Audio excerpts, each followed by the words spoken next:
Kushiel's Dart by Jacqueline Carey. Narrated by Anne Flosnick. Copyright 2001 by Jacqueline Carey. This unabridged audiobook is published by arrangement with Jacqueline Carey, care of Dystel and Godrich Literary Management, and was produced in the year 2009 by Tantor Media Incorporated, which holds the copyright thereto. Chapter 1.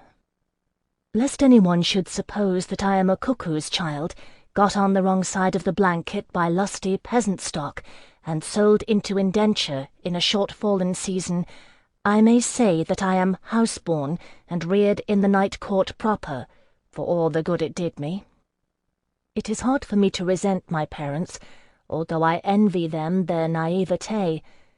No one even told them when I was born that they gifted me with an ill-luck name. Phèdre, they called me, neither one knowing that it is a Hellene name, and cursed. When I was born, I dare say they had reason for hope. My eyes, scarce open, were yet of indeterminate colour, and the appearance of a newborn babe is a fluid thing, changing from week to week. Blonde wisps may give way to curls of jet, the pallor of birth deepen to a richness like amber, and so on. But when my series of amniotic sea changes were done, the thing was obvious. I was flawed. It is not, of course, that I lacked beauty, even as a babe. I am a Darjeeling, after all, and ever since blessed Eloa set foot on the soil of our fair nation and called it home, the world has known what it means to be Darjeeling. My soft features echoed my mother's, carved in miniature perfection. My skin, too fair for the canon of Jasmine House, was none the less a perfectly acceptable shade of ivory. My hair, which grew to curl in charming profusion, was the colour of sable in shadows, reckoned a coup in some of the houses. My limbs were straight and supple, my bones a marvel of delicate strength. No, the problem was elsewhere. To be sure, it was my eyes, and not even the pair of them, but merely the one. Such a small thing on which to hinge such a fate. Nothing more than a mote, a fleck, a mere speck of colour. If it had been any other hue, perhaps it would have been a different story. My eyes, when they settled, were that colour the poets call bistre, a deep and lustrous darkness, like a forest pool under the shade of ancient oaks. Outside Terre d'Ange, perhaps one might call it brown. But the language spoke outside our nation's bounds is a pitiful thing when it comes to describing beauty. Bistre, then, rich and liquid dark. Save for the left eye, where in the iris that ringed the black pupil a fleck of colour shone. And it shone red, and indeed red is a poor word for the colour it shone. Scarlet, call it, or crimson, red of an rooster's wattles, or the glazed apple in a pig's mouth. Thus did I enter the world, with an ill-luck name and a pinprick of blood emblazoned in my gaze. My mother was Liliane de Souverain, an adept of Jasmine House, and her line was ancient in the service of Nama. My father was another matter, for he was the third son of a merchant prince, and alas, the acumen that raised his father to emeritus status in the city of Eloa was spent in the seed that produced his elder brothers. For all three of us would have been better served had his passions led him to the door of another house, Briony, perhaps, whose adepts are trained in financial cunning. But Pierre Cantrell had a weak head and strong passions, so when coin swelled the purse at his belt, and seed filled to bursting the purse between his legs, it was to Jasmine House, indolent and sensual, that he hied himself. And there, of course, betwixt the ebb-tide in his wits and the rising tide in his loins, he lost his heart in the bargain. On the outside it may not look it, but there are intricate laws and regulations governing the court of night-blooming flowers, which only rustics from the provinces call anything but the Night Court.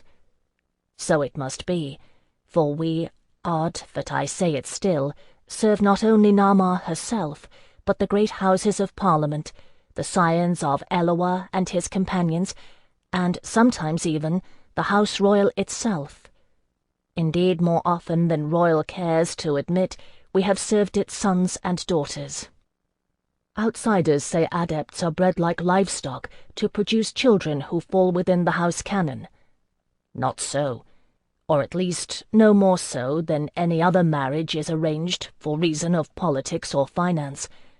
We wed for aesthetics, true, but no one ever, within my recollection, was forced into a union distasteful to him or her. It would have violated the precepts of blessed Eloa to do so. Still, it is true that my parents were an ill match, and when my father bid for her hand, the Dawain of Jasmine House was moved to decline. No wonder, for my mother was cast true to the mould of her house, honey-skinned and ebon-haired, with great dark eyes like black pearls. My father, alas, was of a paler cast, with flaxen hair and eyes of murky blue.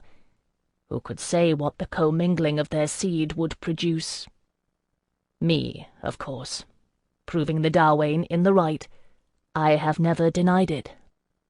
Since he could not have her by decree of the Night Court, my father eloped with my mother. She was free to do so, having made her mark by the age of 19. On the strength of his jingling purse and his father's grace, and the dowry my mother had made above her mark, they eloped. I am sure, though I have never seen them to ask since I was but 4, that both believed my mother would throw true a perfect child, a house treasure, and the Dawain would take me in open-armed. I would be reared and cherished, taught to love blessed Eloa and serve Nama, and once I had made my mark, the house would tithe a portion to my parents.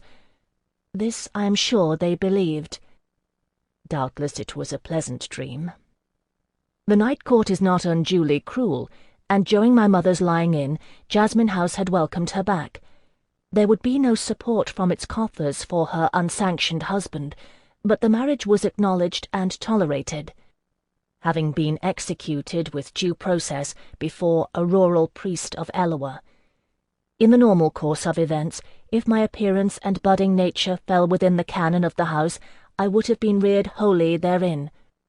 If I met the canon of some other house, as I nearly did, its Dawain would pay surety for my rearing until 10, when I would be formally adopted into my new household. Either way, did she choose, my mother would have been given over to the training of adepts and granted a pension against my mark. As my father's purse, however ardent, was not deep, this would have been the course they chose. Alas, when it grew obvious that the scarlet mote in my eye was a permanent fixture, the Dawain drew the line. I was floored. Among all the 13 houses, there was not one whose canon allowed for flawed goods of this kind. Jasmine House would not pay for my upkeep, and if my mother wished to remain, she must support us both in service, not training. If he had little else, my father had his passions, and pride was one of them. He had taken my mother to wife, and her service was only for him, and no longer to be laid at Nama's altar. He begged of his father stewardship of a caravan en route to trade in Cerdica Unitas, taking my mother and my 2-year-old self with him, seeking our fortune.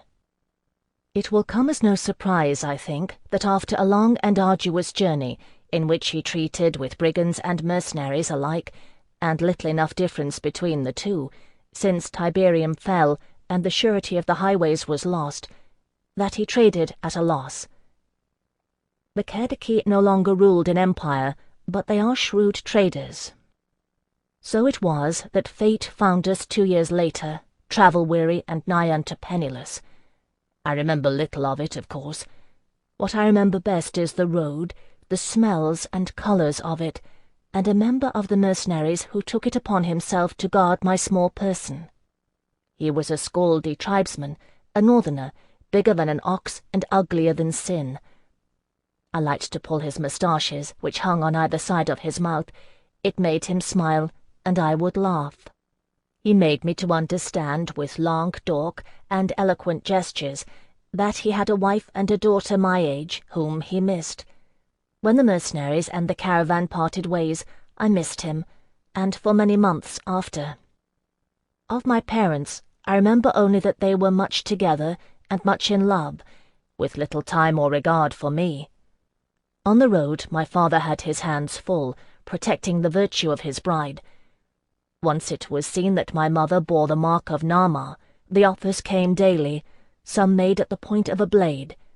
But he protected her virtue from all save himself. When we returned to the city, her belly was beginning to swell. My father, undaunted, had the temerity to beg of his father another chance, claiming the journey too long, the caravan ill-equipped, and himself naive in the ways of trade. This time, he vowed, it would be different. And this time, my grandfather, the merchant prince, drew his own line. He would allot a second chance to my parents, but they must guarantee the trade with a purse of their own. What else were they to do? Nothing, I suppose. Aside from my mother's skills, which my father would not let her sell, I was their only commodity. To be fair, they would have shrunk in horror at the thought of selling me into indenture on the open market. It would come to that end, no matter, but I doubt either of them capable of looking so far down the line. No. Instead, my mother, whom after all I must bless for it, took her courage in both hands and begged an audience with the Delaunay of Sirius House. Of the 13 houses, night-blooming Sirius is and has always been first. It was founded by an Ediel Vansois, some 600 years past, and from it has grown the night court proper. Since the time of Vansois, it has been customary for the Delaunay of Sirius House to represent the night court with a seat on the city judiciary. It is said, too, that many a Delaunay of that house has had privilege of the king's ear. Mayhap it is true. From what I have learned, it is certainly possible. In its founder's time, Sirius House served only Nama and the scions of Eloa. Since then, trade has prospered, and while the court has thrived, it has grown notably more bourgeois in clientele, to wit, my father. But by any accounting, the Delaunay of Sirius House remained a formidable figure. As everyone knows, beauty is at its most poignant when the cold hand of death holds poised to wither it imminently. Upon such fragile transience was the fame of Sirius House founded. One could see, still in the Delaunay, the ghostly echo of the beauty that had blossomed in her heyday, as a pressed flower retains its form, brittle and frail, its essence fled. In the general course of things, when beauty passes, the flower bows its head upon the stem and fails. Sometimes, though, when the petals droop, a framework of tempered steel is revealed within. Such a one was Miriam Boussèvre, the Delaunay of Sirius House. Thin and fine as parchment was her skin, and her hair white with age, but her eyes, ah! She sat fixed in her chair, upright as a girl of 17, and her eyes were like gimlets, grey as steel. I remember standing in the courtyard upon marble flagstones, holding my mother's hand as she stammered forth her plight. The advent of true love, the elopement, her own Delaunay's decree, the failure of the caravan, and my grandfather's bargain. I remember how she spoke of my father, still with love and admiration, sure that the next purse, the next sojourn, would make his fortune. I remember how she cited, voice bold and trembling, her years of service, the exhortation of blessed Eloa, "Love as thou wilt." And I remember, at last, how the fountain of her voice ran dry, and the Delaunay moved one hand, not lifted, not quite, a pair of fingers, perhaps laden with rings. "Bring the child here." So we approached her chair, my mother trembling, and I oddly fearless, as children are wont to be at the least apt of times. The Delaunay lifted my chin with one ring-laden finger, and took survey of my features. Did a flicker of something, some uncertainty cross her mien when her gaze fell on the scarlet mote in my left eye? Even now I am not sure, and if it did, it passed swiftly. She withdrew her hand and returned her gaze to my mother, stern and abiding. "Jahan spoke truly," she said. "The child is unfit to serve the 13 houses. Yet she is comely, and being raised to the court may fetch a considerable bond price. In recognition of your years of service, I will make you this offer." The Dawain named a figure, and I could feel a flutter of excitement set my mother a-tremble beside me. It was a charm of hers, this trembling.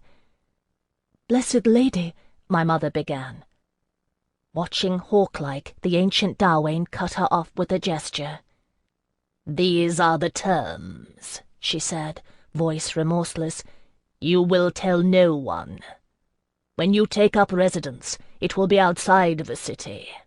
For the world's concern, the child you spawn 4 months hence shall be the first.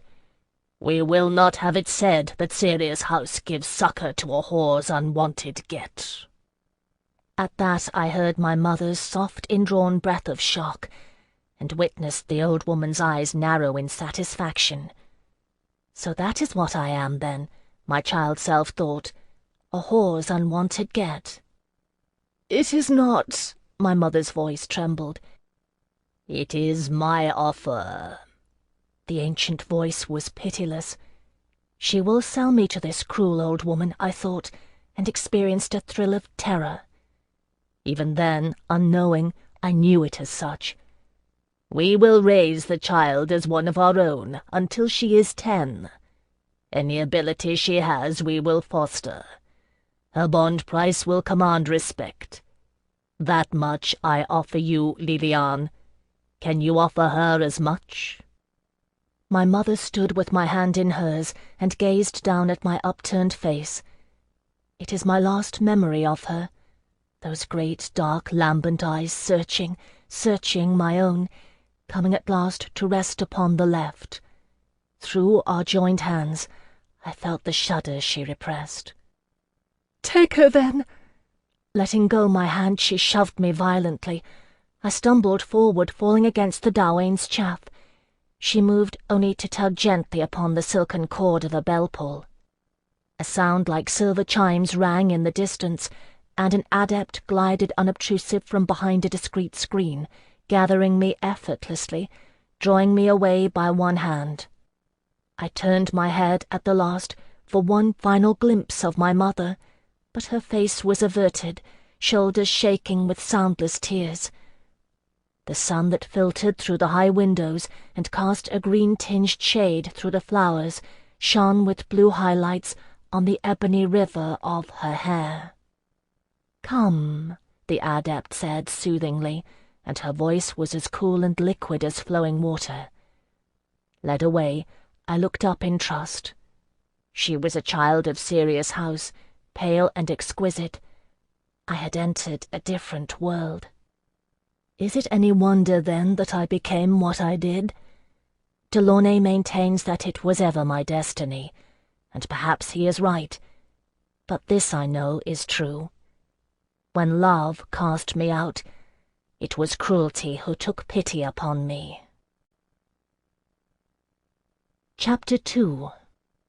I remember the moment when I discovered pain. Life in Sirius House settled quickly into its own rhythm, unchanging and ceaseless. There were several of us younger children, 4 others all told, and myself. I shared a room with 2 girls, both of them fragile and soft-spoken, with manners like exquisite china. The elder, Juliet, had hair darkening to a brassy gold in her 7th year, and it was reckoned that Dahlia House would buy her mark. With her reserve and solemn air, she was suited to its service. The younger, Ellie, was for Sirius House, and no mistake. She had the frail bloom and pallor, skin so fair the lids were bluish over her eyes when she closed them, lashes breaking like a wave on her tender cheek.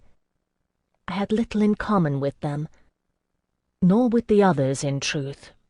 pretty Etienne, half-brother to Ellen, with his cherub's curls of palest gold, nor with Calantia, despite her merry laugh. They were known quantities, their worth determined, their futures assured, born of sanctioned union, and destined, if not for this house, then another. It is not, understand, that I was bitter. Years passed in this manner, pleasant and undemanding, spent in the company of the others. The adepts were kind, and took shifts to teach us the rudiments of knowledge, poetry, song, and playing, how to pour wine and prepare a bedchamber, and serve at the table as pretty adornments. This I was permitted to do, providing I kept my eyes cast always downward. I was what I was, a whore's unwanted get. If this sounds harsh, understand too what I learned at Sirius House. Blessed Eloa loved me none the less for it. After all, what was he if not a whore's unwanted get? My parents had never bothered with teaching me the basics of faith, caught up in the rhapsody of their mortal devotions. At Sirius House, even the children received the benefit of a priest's instruction. He came every week, Brother Louvel, to sit cross-legged among us in the nursery and share with us the teachings of Eloa. I loved him because he was beautiful, with long fair hair he bound in a silken braid, and eyes the colour of deep ocean. Indeed, he had been an adept of Gentian House until a patron bought his mark, freeing him to follow his mystic streams. Ministering unto children was one of them. He would draw us upon his lap, one or two at a time, and spin us the old tales in his dreamer's voice. This is how I came to learn then, dandled on a former adept's knee, how blessed Eloa came to be. How when Yeshua ben Yosef hung dying upon the cross, a soldier of Tiberium pierced his side with the cruel steel of a spearhead. How when Yeshua was lowered, the women grieved, and the Magdalene most of all, letting down the ruddy gold torrent of her hair to clothe his still naked figure. How the bitter salt tears of the Magdalene fell upon soil ensanguinated and moist with the shed blood of the Messiah. And from this union the grieving earth engendered her most precious son, blessed Eloa, most cherished of angels. I listened with a child's rapt fascination as Brother Louvel told us of the wandering of Eloa, abhorred by the Yeshuites as an abomination, reviled by the empire of Tiberium as the sign of its enemy. Eloa wandered the earth, across vast deserts and wastelands. Scorned by the one God of whose Son he was begotten, Eloa trod with bare feet on the bosom of his mother earth, and wandered singing, and where he went, flowers bloomed in his footprints.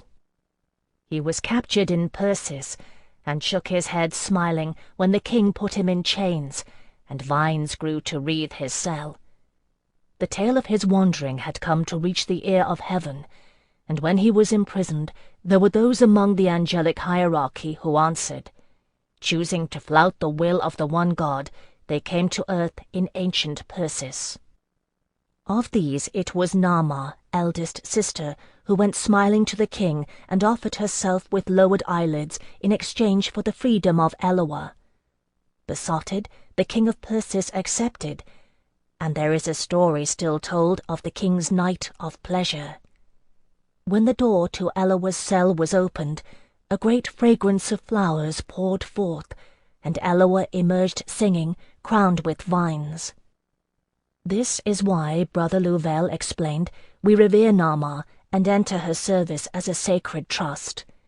Afterward, he said, the king betrayed Eloa and those who followed, and gave them strong wine laced with valerian to drink. While they slept, he had them cast on a boat with no sails, and put out to sea. But when he awoke, Eloa sang, and the creatures of the deep came to answer, guiding the boat across the sea. The boat came to land in Bodistan, and Naamah and the others who had come followed Eloa, not knowing or caring if the eye of the one God was upon them, and where they went they sang, and wound in their hair the flowers that sprang up in Eloa's wake. In Bodistan, They are an ancient people, and they feared to turn from their multitude of gods, who are by turns capricious and compassionate. Yet they saw the light in him, and would allow no harm to blessed Eloa, nor would they follow him. So he wandered singing, and people made the sign of peace and turned away. When he went hungry, Nama lay down with strangers in the marketplace for coin. From there Eloa's course drifted to the north, and he wandered long through lands harsh and stony, and the angels and creatures of the earth attended upon him, or surely he would have perished. These stories I loved, such as the eagle of Tirok Pass, who flew over the crags and ice each morning to stoop low above the head of blessed Eloa and drop a berry into his mouth. In the dark woods of the Skaldic hinterlands, the ravens and wolves were his friends, but the tribesmen gave him no heed, brandishing their terrible axes and calling upon their gods, who have a taste for blood and iron. So he wandered, and snowdrops poked their heads above the drifts where he went.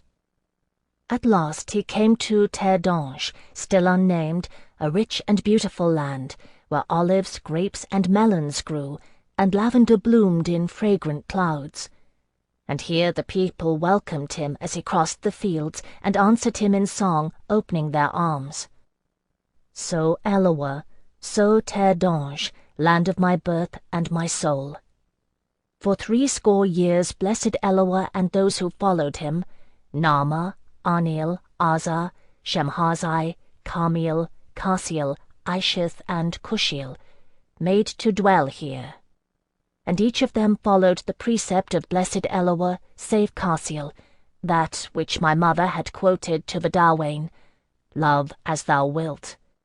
So did Terdange come to be what it is, and the world to know of Dangeline beauty, born in the bloodlines from the seed of blessed Eloa and those who followed him. Kushiel alone held steadfast to the commandment of the one God, and abjured mortal love for the love of the divine. But his heart was moved by Eloa, and he stayed always by his side like a brother. During this time, Brother Louvel said the mind of the one God was much preoccupied with the death of his son, Yeshua ben Yosef, and the course of his chosen people.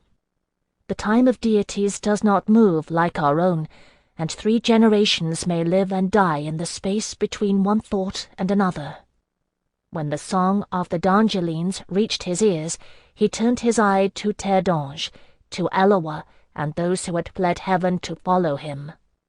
The one God sent his commander-in-chief to fetch them back and bring Eloa to stand before the throne, but Eloa met him smiling and gave him the kiss of peace, laying wreaths of flowers about his neck and filling his glass with sweet wines, and the leader of God's host returned ashamed and empty-handed. It came then to the one God that his persuasion held no sway over Eloa, in whose veins ran the red wine of his mother earth, through the womb she gave him, and the tears of the Magdalene. And yet through this he was mortal, and thus subject to mortality. The one God pondered long, and sent not the angel of death, but his arch-herald to Eloa, and those who followed him. "Do you stay here, and, love as you wilt, thy offspring shall overrun the earth," said the herald of the one God. "And this is a thing which may not be. Come now in peace to the right hand of your God and Lord, and all is forgiven." Brother Louvel told the stories well. He had a melodic voice and knew when to pause, leaving his listeners hanging on his next breath. How would Eloa answer? We were in a fever to know. And this he told us. Blessed Eloa smiled at the arch-herald, and turned to his boon companion Kushiel, holding out his hand for his knife. Taking it, he drew the point across the palm of his hand, scoring it. Bright blood welled from his palm and fell in fat drops to the earth, and anemones bloomed. "My grandfather's heaven is bloodless," Eloa told the arch-herald, "and I am not. Let him offer me a better place, where we may love and sing and grow as we are wont, where our children and our children's children may join us, and I will go." The Arch-Herald paused, awaiting the one god's response.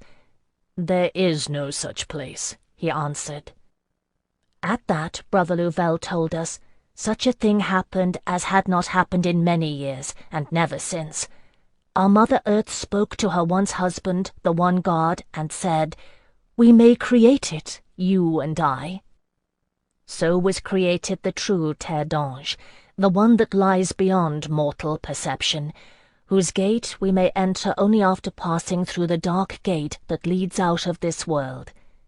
And so blessed Eloa and those who followed him did leave this plain, passing not through the dark gate, but straightways through the bright one, into the greater land that lies beyond.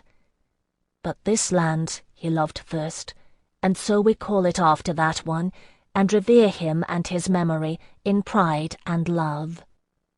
On the day he finished telling us the Elohim cycle, Brother Louvel brought a gift, a spray of anemones, one for each, to be fastened on our plackets with a long pin.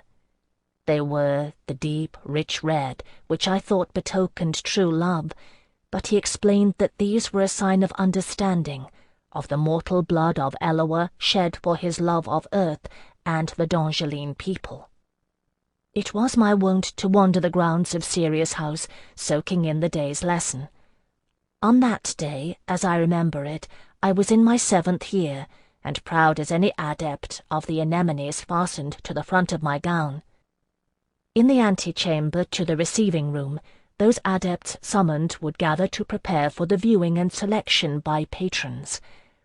I liked to visit, for the refined air of urgency, the subtle tensions that marked the waiting adepts as they prepared to vie for patrons' favours.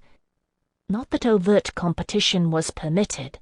Such a display of untoward emotion would have been reckoned unbecoming.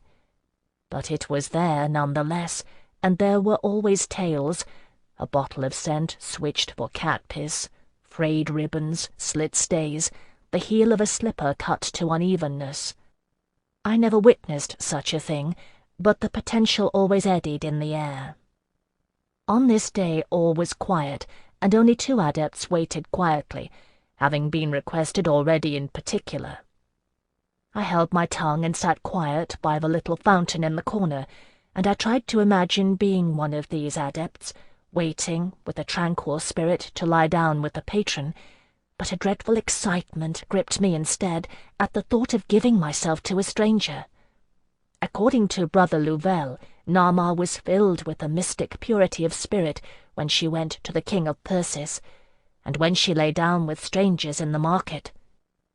But that is what they say at Gentian House, and not at Alyssum, where they say she trembled to lay aside her modesty, nor at Balm, where they say she came in compassion. I know, for I listened to the adepts talk. At Bryony they say she made a good bargain of it, and at Camellia that her perfection unveiled left him blind for a fortnight, which led him to betray her out of uncomprehending fear. Dahlia claims she bestowed herself like a queen, while Heliotrope says she basked in love as in the sun, which shines on middens and king's chambers alike. Jasmine House, to which I would have been heir, holds that she did it for pleasure, and Orchis for a lark. Eglantine maintains she charmed with the sweetness of her song. What Valerian claims I know not, for of the 2 houses that cater to tastes with a sharper edge we heard less. But I heard once that Mandrake holds Nama chose her patrons like victims, and whipped them to violent pleasures, leaving them sated and half dead. These things I heard, for the adepts used to guess among them, when they thought I was not listening, to which house I would be bound if I were not floored. While I had many moods in turn, as any child might, I was not sufficiently modest, nor merry, nor dignified, nor shrewd, nor ardent, nor any of the others, to mark me as a house's own, and I had, it seemed, no great gift for poetry nor song. So they wondered then idly. That day, I think, left no question. The spray of anemones with which Brother Louvel had gifted me had slipped into disarray, and I drew out the pin to fix them. It was a long, sharp pin, exceedingly shiny, with a round head of mother-of-pearl. I sat by the fountain and admired it, anemones forgotten. I thought of Brother Louvel and his beauty, and how I would give myself to him once I was a woman proper. I thought of blessed Eloa and his long wandering, his startling answer to the arch-herald of the one God. The blood he shed might, who knows, run in my very own veins, I thought, and resolved to see. I turned my left hand palm upward, and took the pin in a firm grip in my right, pushing it into my flesh. The point sank in with surprising ease. For a second it seemed almost of no note, and then the pain blossomed, like an anemone, from the point I had driven into my palm. My hand sang in agony, and my nerves thrilled with it. It was an unfamiliar feeling, at once bad and good, terribly good, like when I thought of Nama lying with strangers, only better, more. I withdrew the pin, and watched with fascination as my own red blood filled the tiny indentation, a scarlet pearl in my palm to match the mote in my eye. I did not know then that one of the adepts had seen and gasped, sending a servant straightways for the Delaunay. Mesmerized by pain and the thin trickle of my blood, I noticed nothing until her shadow fell over me. "So," she said, and fastened her old claw around my left wrist, wrenching my hand up to peer at my palm. The pin dropped from my fingers, and my heart beat in excited terror. Her gimlet gaze pierced my own, and saw the stricken pleasure there. "It would have been Valerian House for you then, would it?" There was a grim satisfaction in her voice, a riddle solved. "Send a messenger to the Delaunay. Tell him we have such a one who might benefit from instruction in accommodating pain." The grey steel gaze roamed my face once more, came to rest on my left eye, and stopped. "No, wait." Something again flickered in her mien, an uncertainty, something half-remembered. She dropped my wrist and turned away. "Send for Anaphiel Delaunay. Tell him we have something to see." Chapter 3. Why did I run on the day before I was scheduled to meet with Anaphiel Delaunay, sometime potentate of the court, the real one, and potential buyer of my bond? In truth, I know not, except that there was always a drive in me that sought out danger, for its own sake, for the chill it gave me, or for the possible repercussion. Who can say?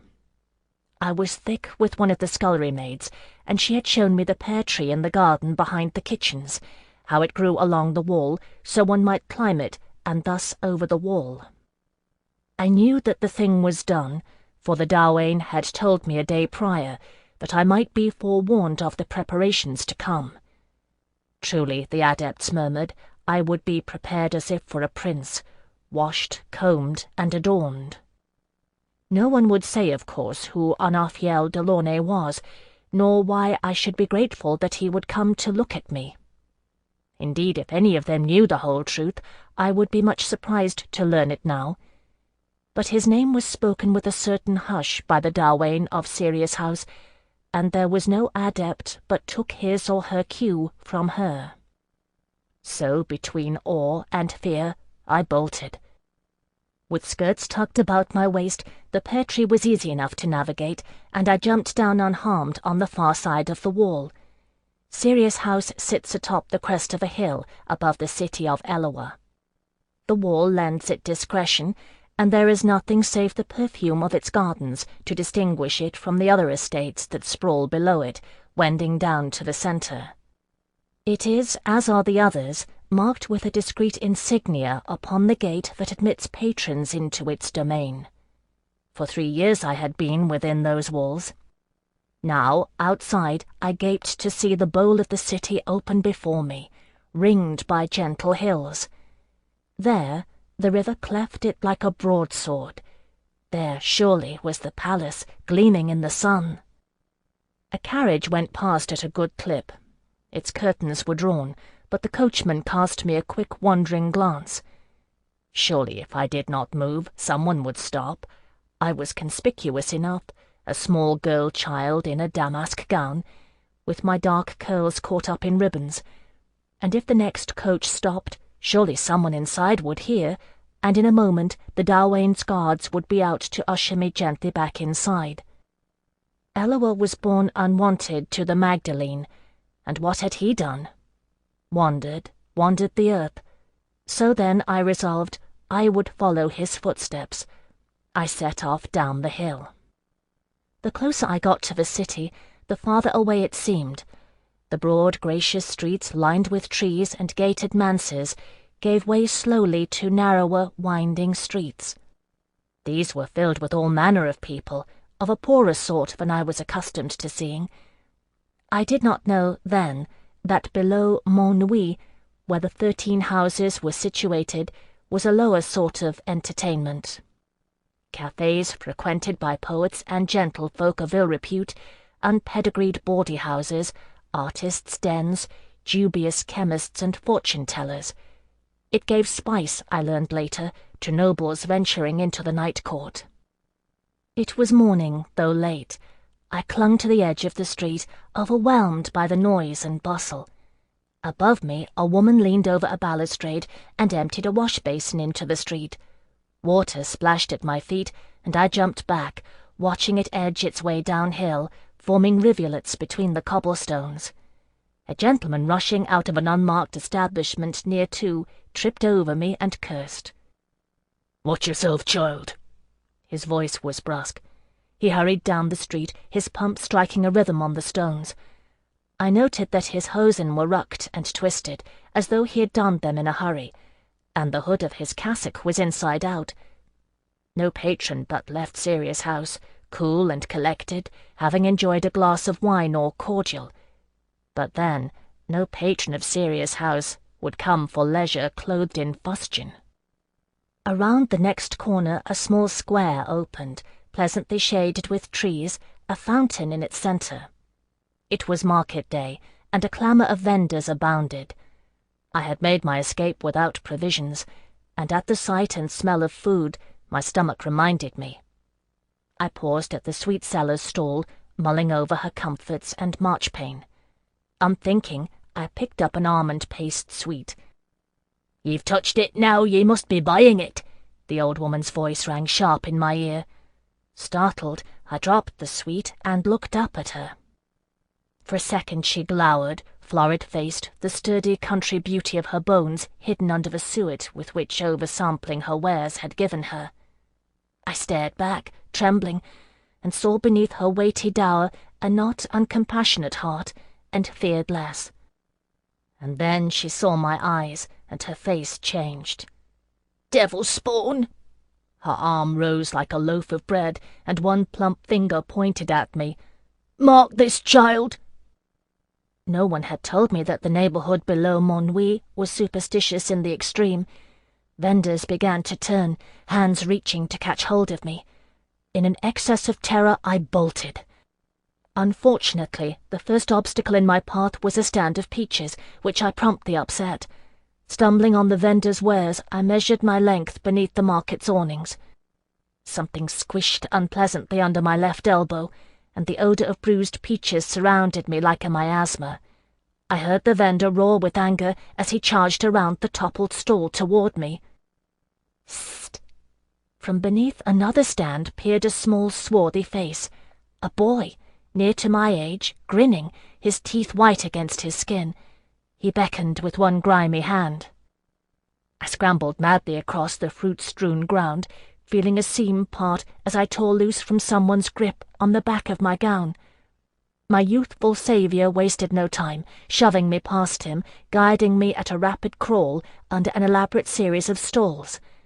Excitement raced in my veins, and then we burst out of the market and gained our feet, taking to our heels ahead of the shouts. I thought my heart would burst with it. A few of the younger men pursued us half-heartedly, giving up once we dodged into the labyrinth of streets. We pelted along anyway, not stopping until my saviour judged it safe, ducking into a doorway and peering carefully behind us. "We're safe," he pronounced with satisfaction. "They're too lazy to run more than a block any road, unless you swipe something big like a ham." He turned back to look at me and whistled through his teeth. "You've a spot in your eye, like blood. Is that what the old hen was squawking about?" After 3 years in pale, swooning Sirius House, he was positively exotic to my eyes.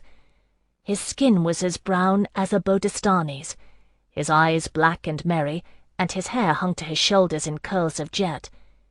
"Yes," I said, and because I thought him beautiful, "What house are you from?" He squatted on his heels. "I live on the Rue Coupole, near the temple." The stoop was dirty, but my gown was dirtier. I gathered it around my knees and sat. "My mother was of Jasmine House. You have their colouring, yes?" With one hand he touched the ribbons twined in my hair. "These are nice. They'd fetch a few coppers in the market." His eyes widened, showing the whites. "You're of the Night Court?" "Yes," I said, then, "No. I've the spot in my eye. They want to sell me." "Oh." He pondered it for a moment. "I'm Tsingani," he said presently, pride puffing his voice. "Or my mother is, at least. She tells fortunes in the square, except on market days, and takes in washing. My name's Hyacinth." "Phèdre," I told him. "Where do you live?" I pointed up the hill, or in the direction I thought the hill might lie. In the maze of streets I had lost sense of home and city. "Ah." He sucked in his breath, clicking tongue on teeth. He smelled, not unpleasantly, of unwashed boy. "Do you want me to take you home? I know all the streets." In that moment both of us heard the clatter of hooves, quick and purposeful, parting from the general noise of the city. Hyacinth made as if to bolt, but they were on us already, drawing up the horses with a fine racket. 2 of the Delaunay's guard they were, in the livery of Sirius House, a deep twilight blue bearing a subtle gold Sirius blossom. I was caught. "There," one of them said, pointing at me, exasperation in his deep voice. His features were handsome and regular. Members of the Sirius Guard were chosen for their looks, as well as their skill at arms. "You've annoyed the Delaunay and upset the marketplace girl." With one gloved hand he reached down and plucked me into the air, gathering a wad of fabric at the nape of my neck into his grip. I dangled, helpless. "Enough." With that he sat me down on the saddle before him and turned his horse, glancing at his companion and jerking his head homeward. Hyacinth scrambled into the street, dangerous beneath the horse's hooves, and the other guard cursed and flicked his crop at him. "Out of my way, filthy Tsingano brat!" Hyacinth avoided the lash with ease, born of long-practiced dexterity, and ran after the horses a few paces as we departed. "Phèdre," he shouted, "come back and see me. Remember, Rue Coupole." I craned my neck to see past the guard's blue-swathed chest, trying to catch a last glimpse of him, for I was sad to see him go. For a few minutes he had been a friend, and I had never had one of those. Upon our return to Sirius House, I found myself much in disgrace. I was denied the privilege of serving at the evening's entertainment, and confined to my room without supper, although Ellen, who was tender-hearted, concealed a morsel of biscuit in her napkin for me. In the morning the adept Surya came for me. Tall and fair, she had been the one who had taken my hand that first day at Sirius House, and I fancied she harboured some little fondness for me. She brought me to the baths and unbraided my hair, sitting patient and watchful as I splashed about in the deep marble pools. "Surya," I said, presenting myself for inspection, "who is Anafiel Delaunay, and why might he want me?" "You've the odour of the common stews in your hair." She turned me gently, pouring soap with a sweet elusive scent atop my head. "Messiah Delaunay is known at the royal court." Her slim fingers coaxed a lather from the soap, marvellously soothing on my scalp. "And he is a poet. That is all I know." "What sort of poetry?" Obedient to her gesture, I submerged myself, shaking my head under water to dispel the soap. Her hands gathered my hair expertly as I rose, gently twisting the excess water from my locks. The kind that would make an adept of Eglantine House blush. I smile now to remember my outrage. Delaunay laughed aloud when I told him. He writes sporty lyrics. You mean I'm getting dressed out like a carnival goose to be sold to some seed-stained scribbler with one hand in the inkwell and the other in his breeches? Hush. Surya gathered me in a towel, chafing my skin dry. Where do you learn such language? No, truly they say he is a great poet, or was, but he offended a lord, perhaps even a member of the House Royal, and now he no longer writes, and his poems are banned. It is a bargain he made, Phèdre, and I do not know the story of it. It is whispered that once he was the paramour of someone very powerful, and his name is known at court still, and there are those who fear him, and that is enough. Will you behave? Yes. I peered over her shoulder. Her gown was cut low enough in back, but I could see her mark, intricate patterns of pale green vines and night blue flowers twining up her spine, etched into her fair skin by the marquist's needle. It was nearly done. In another patron gift or two, she would be able to complete it. With a last blossom to shape the finial at the nape of her neck, Surya would have made her mark. After that, her debt to Nama and the Dawain alike was reckoned paid, and she was free to leave Sirius House if she willed it, or remain and tie the portion of her fees to the house. She was 19, my mother's age. Surya, what's a Tsingano? One of the travellers, the Tsingani. Drawing a comb through my wet curls, she made a moue of distaste, the frown that leaves no unpleasant lines. What have you to do with them? Nothing. I fell silent, submitting to her care. If the Dawain's guards had said nothing, neither would I, for the keeping of secrets from adults is oft the only power a child may hope to possess. In due course I was groomed and made ready to meet Delaunay. As a child, of course, I was not painted, but my clean skin was lightly powdered, and my shining, fresh-washed hair dressed with ribbons. Jareth Moran himself, the Dawain's second, came to fetch me to the audience. Awed, I clutched his hand and trotted beside him. He smiled down at me once or twice. We met not in the courtyard, but in the Dawain's receiving room, an inner chamber with gracious appointments, designed for conversation and comfort alike. There was a kneeling cushion set before the two chairs. Jareth released my hand as we entered, moving smoothly to stand at his post behind the Dawain's chair. I scarce had time to glance at the two figures before I took my position, kneeling abeyant before them. The Dawain I knew. Of Anaphiel Delaunay I had only an impression of lean height and russet hues before I knelt with bowed head and clasped hands. For a long moment there was only silence. I sat on my heels, hands clasped before me, itching in every particle of my being to look up, and not daring to do so. "She is a comely child," I heard at length, spoken in a bored voice, a man's rich tenor, cultivated, but with the lack of modulation that only nobles can afford to display. I know this now, because Delaunay taught me to listen for such things. Then I thought merely that he disliked me. "And the incident you describe intrigues. But I see nothing to intrigue me overmuch, Miriam. I've a pupil in hand these 2 years past. I'm not looking for another." "Phèdre!"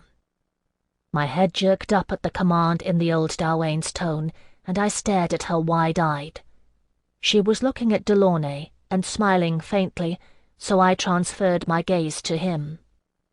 Anaphiel Delaunay sat at his ease, canted languidly, elbow propped on the arm of the chair, contemplating me with his chin on his hand. He had very fine Dongeline features, long and mobile, with long-lashed grey eyes flecked with topaz. His hair was a pleasing shade of ginger, and he wore a velvet doublet of deep brown. His only adornment was a fine chain of chased goldwork. His sleeves were russet, a hint of topaz silk gleaming in the slashes. He stretched his well-turned legs out lazily, clad in rich brown, the heel of one highly polished boot propped on the toe of the other. And as he studied me, his booted heel dropped to the floor with a thud. "Eloise balls!" He gave a bark of laughter that startled me. I saw Jareth and the Dalwain exchange a quick glance. Delaunay unfolded himself from the chair in one smooth, elegant motion, lowering himself to one knee before me. He took my face in both hands. "Do you know what mark you bear, little Phèdre?" His voice had turned caressing, and his thumb stroked my cheekbones, perilously close to my eyes. I quivered between his hands like a rabbit in a trap, longing for him to do something terrible, fearful that he would, rigid with suppressing it. "No," I breathed.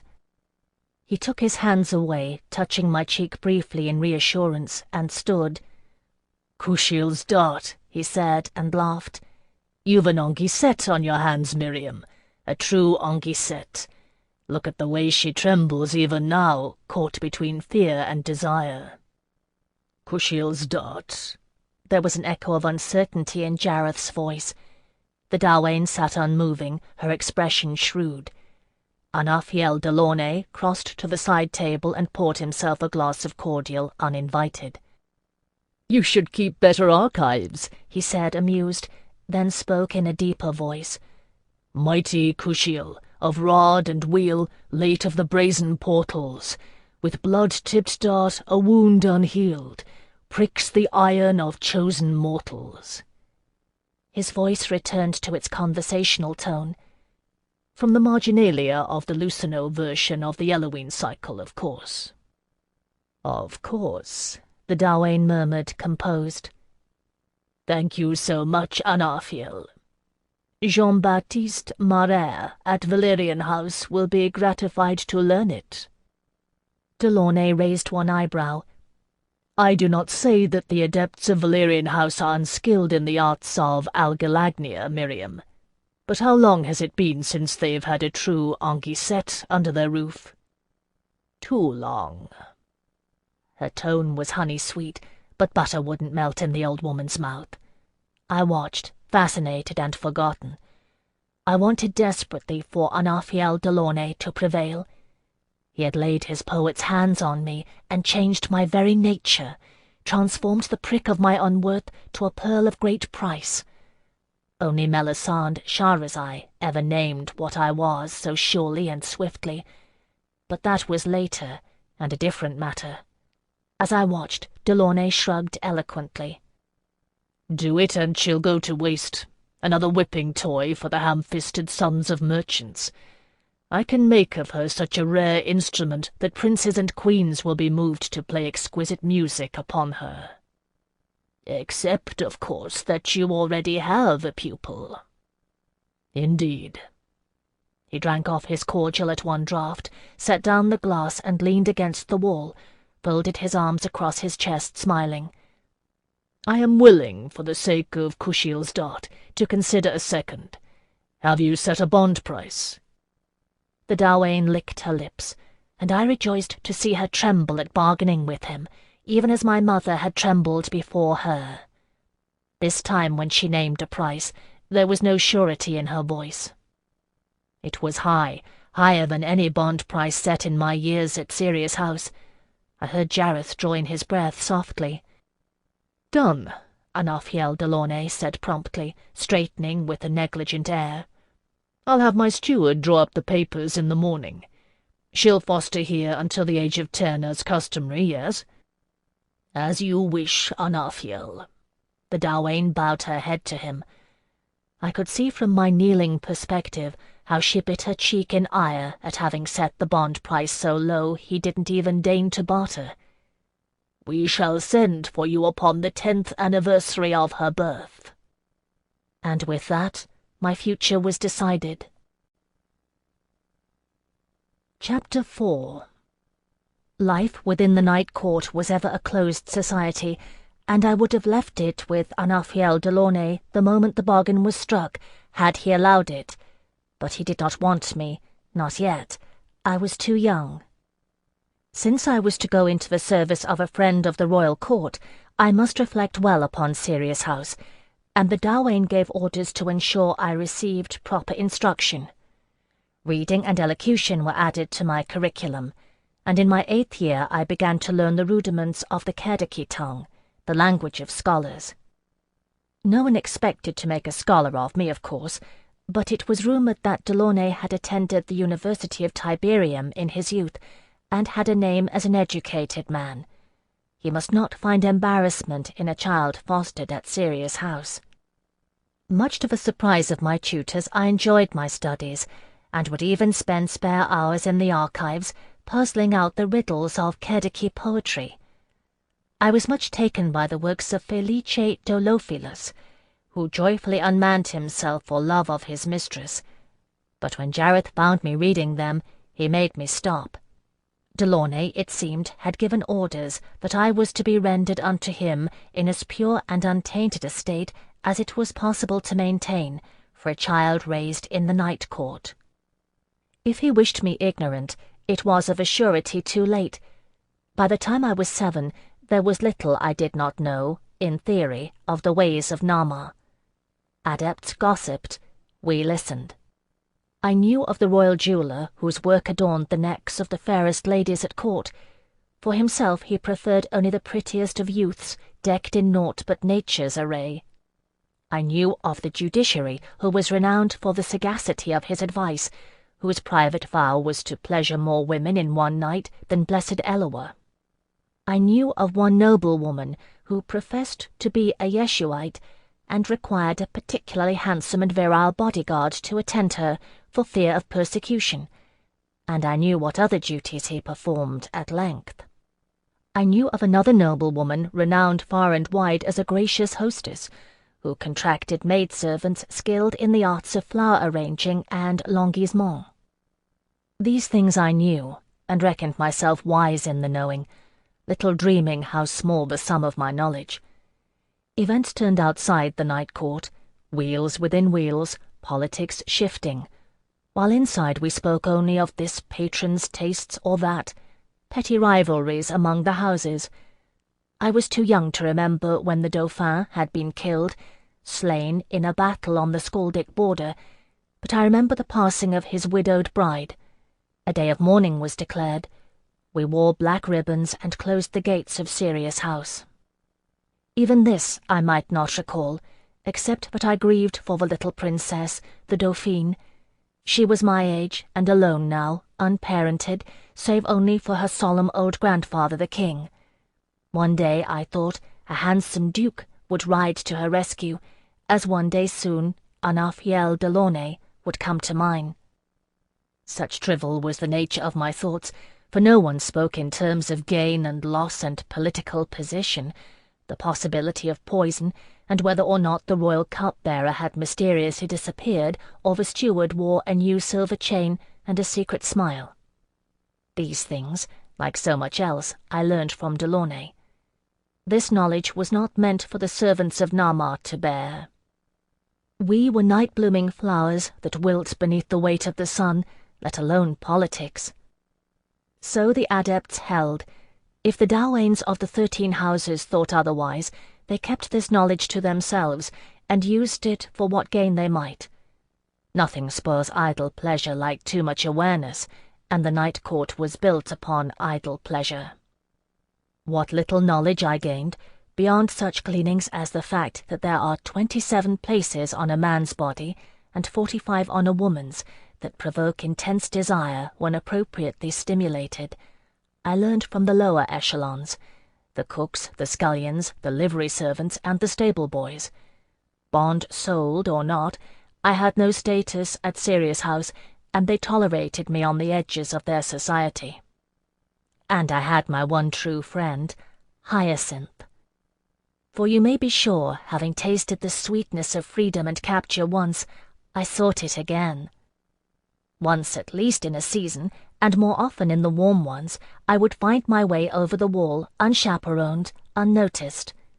From the high domains of the night court, I would make my way to the tawdry apron of the city, spread at the base of Mont Nuit, and there I could usually find Hyacinth. Along with filching goods from the market sellers, which he did mainly out of high spirits and mischief, he did a good trade as a messenger boy. There was always some intrigue brewing in Night's doorstep, so they called their quarter, some lover's quarrel or a poet's duel. For a copper centime, Hyacinth would carry a message. For more, he would keep his eyes and ears open and report back. Despite the good-natured curses directed his way, he was considered lucky, for he had spoken truly, and his mother was the lone Tsingano fortune-teller in Night's doorstep. As dark as her son, and more so, eyes sunk in weary hollows, she wore gold always, coins dangling from her ears, and a chain jingling, with gold ducats about her neck. Hyacinth told me it was the way of the Tsingani to carry their wealth so. I learned much later what he did not tell me, that his mother was outcast from the Tsingani for having done homage to Nama with a man not of her people, who do not anyway reverence blessed Eloa, although I have never understood fully what they do believe, and that Hyacinth himself, far from being a prince of the Tsingani, was street-born and a cuckoo's child. Still she kept the customs, and I believe indeed she had the gift of Dromond, to part the veils of what might be.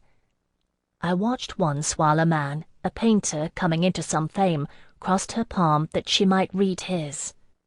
She told him he would die at his own hand, and he laughed. But the next time I escaped to Night's doorstep, Hyacinth told me that the man had died of poisoning, from wetting the tip of his paintbrush with his tongue. Thus was my secret life out from beneath the eye of Sirius House. The Dalwain's guard, of course, knew where to find me. If Hyacinth's trail of mischief was not easily traced, they merely did as I had come to do, and asked about of the brothel-keepers and at the wine-shops. Someone inevitably knew where to find us. It came to be something of a game, to see how long I might remain at my freedom before I was caught up by a gauntleted hand and slung ignominiously over the pommel of a saddle to be returned to Sirius House. The guard, I think, saw it as such, for life in the night court was dull for a swordsman. I at least offered a challenge, albeit a small one. The Dalwain was another matter. After my third such escapade, she was rightfully infuriated and ordered a chastening. Straight from the pommel, struggling and squirming, I was brought to the courtyard before her. I had never seen before that a whipping post used for its purpose. Other occasions blur before that vivid memory. The Dalwain sat in her chair, looking above my head. The guardsman who had brought me hither forced me to my knees, grasping my wrists together in one hand. In a trice my wrists were bound above me to the iron ring atop the post. The Dalwain looked away. Someone behind me caught the nape of my gown and tore it open, all down the back. I remember the air was warm and scented with flowers, a touch moist from the fountains that played freely there. I felt it upon the bare skin of my back. The marble flagstones were hard beneath my knees. It was not a hard whipping, as such things go. Mindful of the fact that I was a child, the Dalwain's chastiser used a soft deerskin flogger and a delicate touch, pizzicato style. But child I was, and my skin was tender, and the lash fell like a rain of fire between my naked shoulders. The first touch was the most exquisite, the fine thongs laying rivulets of pain coursing across my skin, awakening a fiery shudder at the base of my spine. Once, twice, thrice, I might have thrilled for days at the ecstatic pain, nursing the memory of it. But the chastiser kept on, and the rivulets swelled to streams, rivers, a flood of pain, overwhelming and drowning me. It was then that I began to beg. I cannot recall now such things as I said. I know that I writhed, bound hands extended in a rigid plea, and wept, and pledged my remorse, and promised never to defy her again. And still the lash fell, over and over, inflaming my poor back, until I thought the whole of it was afire. Adepts of the house stood by and watched, faces schooled not to show pity. The Darwain herself never looked, that fine ancient profile all she would give me. I wept and pleaded, and the blows fell like rain, until a warm languor suffused my body, and I sagged against the post, humiliated and beaten. Only then was I released and taken away, and my wheels tended, whilst I felt fine and sore and drowsy in all of my parts, grievously punished. "It's a sickness in your blood," Hyacinth told me knowledgeably, when next I escaped to Knight's doorstep. We sat on the stoop of his building in Rue Coupole, sharing a bunch of stolen grapes between us and spitting out the pips into the street. "That's what my mother says." "Do you think it's true?" I had come ever since the painter's death to share the quarter's solemn awe of Hyacinth's mother's prophetic gift. "Maybe," he spat a pip in a meditative fashion. "I don't feel sick." "Not like that." Although he was only a year older than me, Hyacinth liked to act as if he had the wisdom of the ages. His mother was teaching him something of the Dromande, her art of fortune-telling. "It's like the falling sickness. It means a god's laid his hand on you." "Oh." I was disappointed, for this was nothing more than Delaunay had said, only he had been more specific. I had hoped for something more distinctive from Hyacinth's mother. "What does she say of my fortune?" "My mother is a princess of the Tsingani," Hyacinth said in a lofty tone. "The Dromande is not for children. Do you think we've time to meddle in the affairs of a fledgling palace whore?" "No," I agreed glumly. "I suppose not." I was too credulous, Delaunay would tell me later, laughing. After all, Hyacinth's mother took in washing and told fortunes for rabble far worse situated than any servant of Nama. It is true, I learned that in much Hyacinth was mistaken. Indeed, had he but known, it was forbidden for Tsingani men to attempt to part the veils of the future. What his mother taught him was taboo, Vrajna among his people. "Maybe when you're older," Hyacinth consoled me, "when you've gold to add to her wealth." "She tells the innkeepers for silver," I said irritably, "and the fiddlers for copper. And you know well any coin I get above my contract will go to pay the markist. And anyway, I'll not formally serve till I've reached womanhood. It's in the guild laws." "Maybe you'll bloom early." Unconcerned with my fate, Hyacinth popped a grape into his mouth. I hated him a little then, for being free. "Besides, a coin well spent may be returned 3 times over in wisdom gained." He looked at me out of the corner of his eye, grinning. I had heard him part many a patron from his purse with similar lines. I grinned back then, and loved him for it. Chapter 5. The midwinter mask fell before my 10th birthday, for I was born in the spring, but the Darwain elected that I should be allowed to attend. I was not, it seemed, to leave the night court without seeing it full in all its splendour. Every house has its own mask at some point throughout the year, and each, I am told, is a splendid affair with a worthy history. But the midwinter mask is something different. Its roots are older than the coming of Eloah, for it celebrates the passing of the old year and the return of the sun. Blessed Eloah was so charmed, it is said, by the peasant's simple ritual, that he embraced it as well, as a rite that honoured his Mother Earth and her solar consort. It has always been the role of Sirius House, the first, to host the midwinter mask. On the longest night, the doors to all the other houses are closed, their walls emptied, for everyone comes to Sirius House. No patrons are welcomed save those who bear the token of Nama, a gift given only at a Darwain's discretion.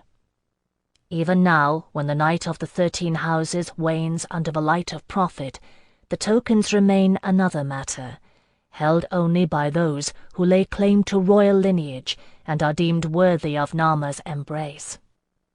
Days before the event, the house was shrouded in mystery and bustle. Mystery, for no one knew who would be chosen from among our ranks to play the key roles in the great masque. The Winter Queen was chosen, always, from among the adepts of Sirius House. The Sun Prince, of course, might be selected from any of the 13 houses, and the competition was fierce. In Night's doorstep, Hyacinth told me, they lay odds on the choosing.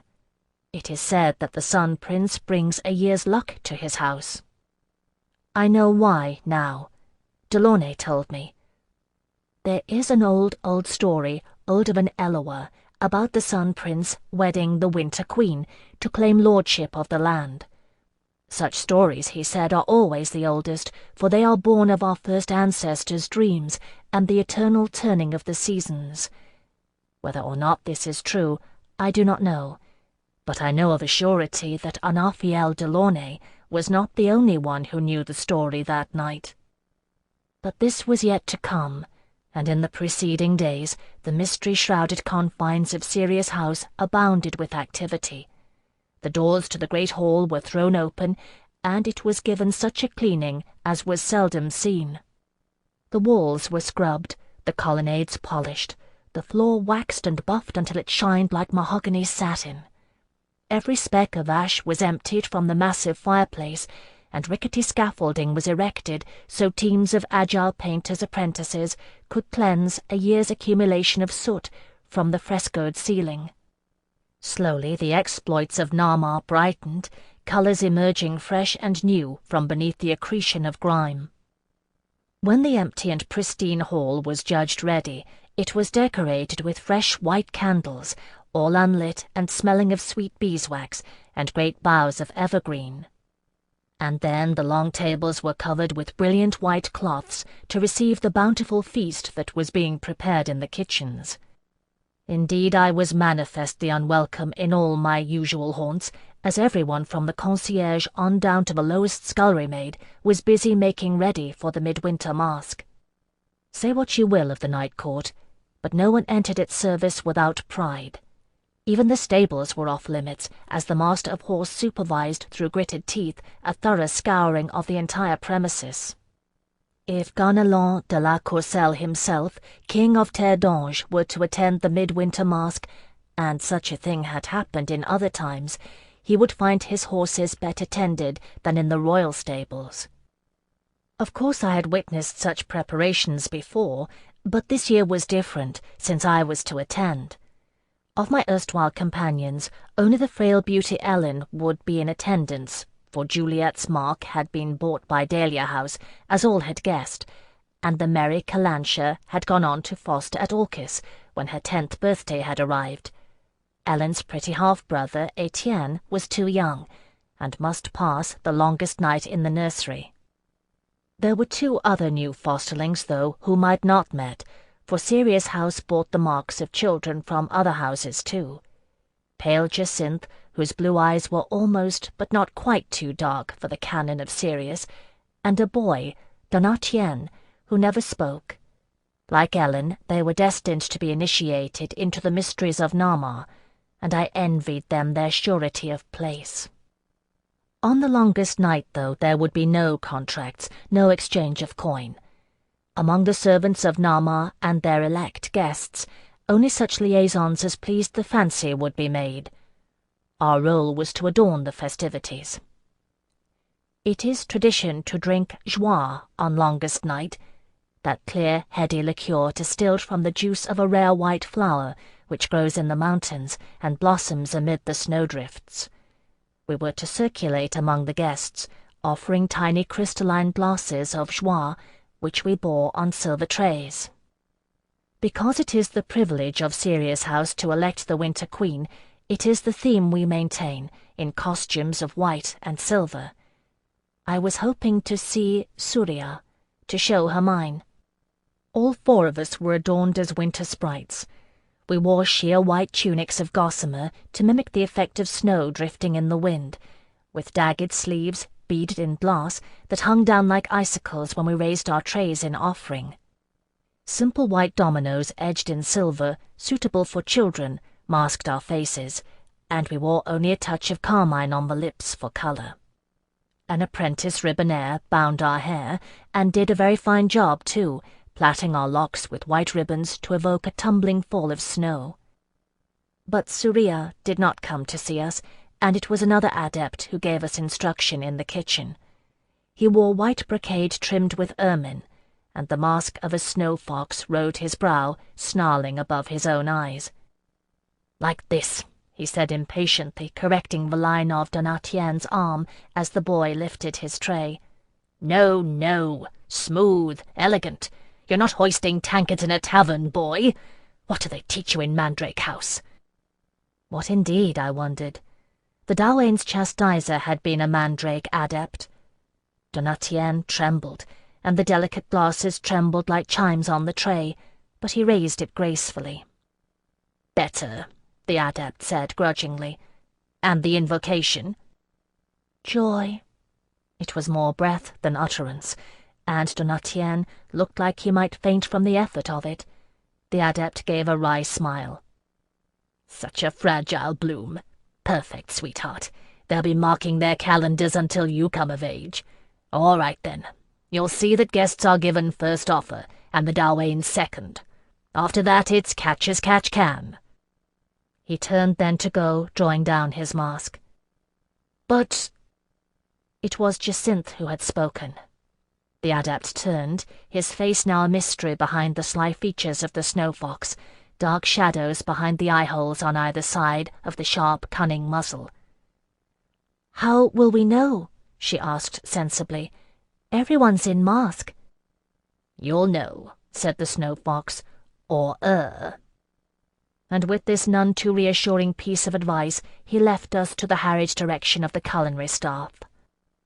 Beyond the doors we heard the trumpets blow, announcing the arrival of the first party. The musicians struck up a processional tune. In the stifling air of the kitchen, the master chef bellowed orders, and people rushed to do his bidding. We four exchanged glances, uncertain. "For the love of Nama!" The second assistant sommelier took charge of us, handing us our trays and shoving us toward the door. "Sirius is making its entrance. Go now, and take your positions along the wall. Wait until all the houses and the first of the guests have entered." He made a shooing motion. "Go, go. I don't want to see you back until every glass is empty." In the great hall I saw that kneeling cushions had been placed along the wall. We took our positions to wait, and had a good view of the procession as it entered between the marble colonnades. The tray was not light, laden with glasses as it was, but I had been trained for this, as we all had. Gazing at the entering celebrants, I soon forgot the strain in my arms and shoulders. I knew the Dawain in an instant, as she entered leaning on Jareth's arm. She was masked as a great snowy owl, wearing a vast white feathered mask that covered the whole of her face.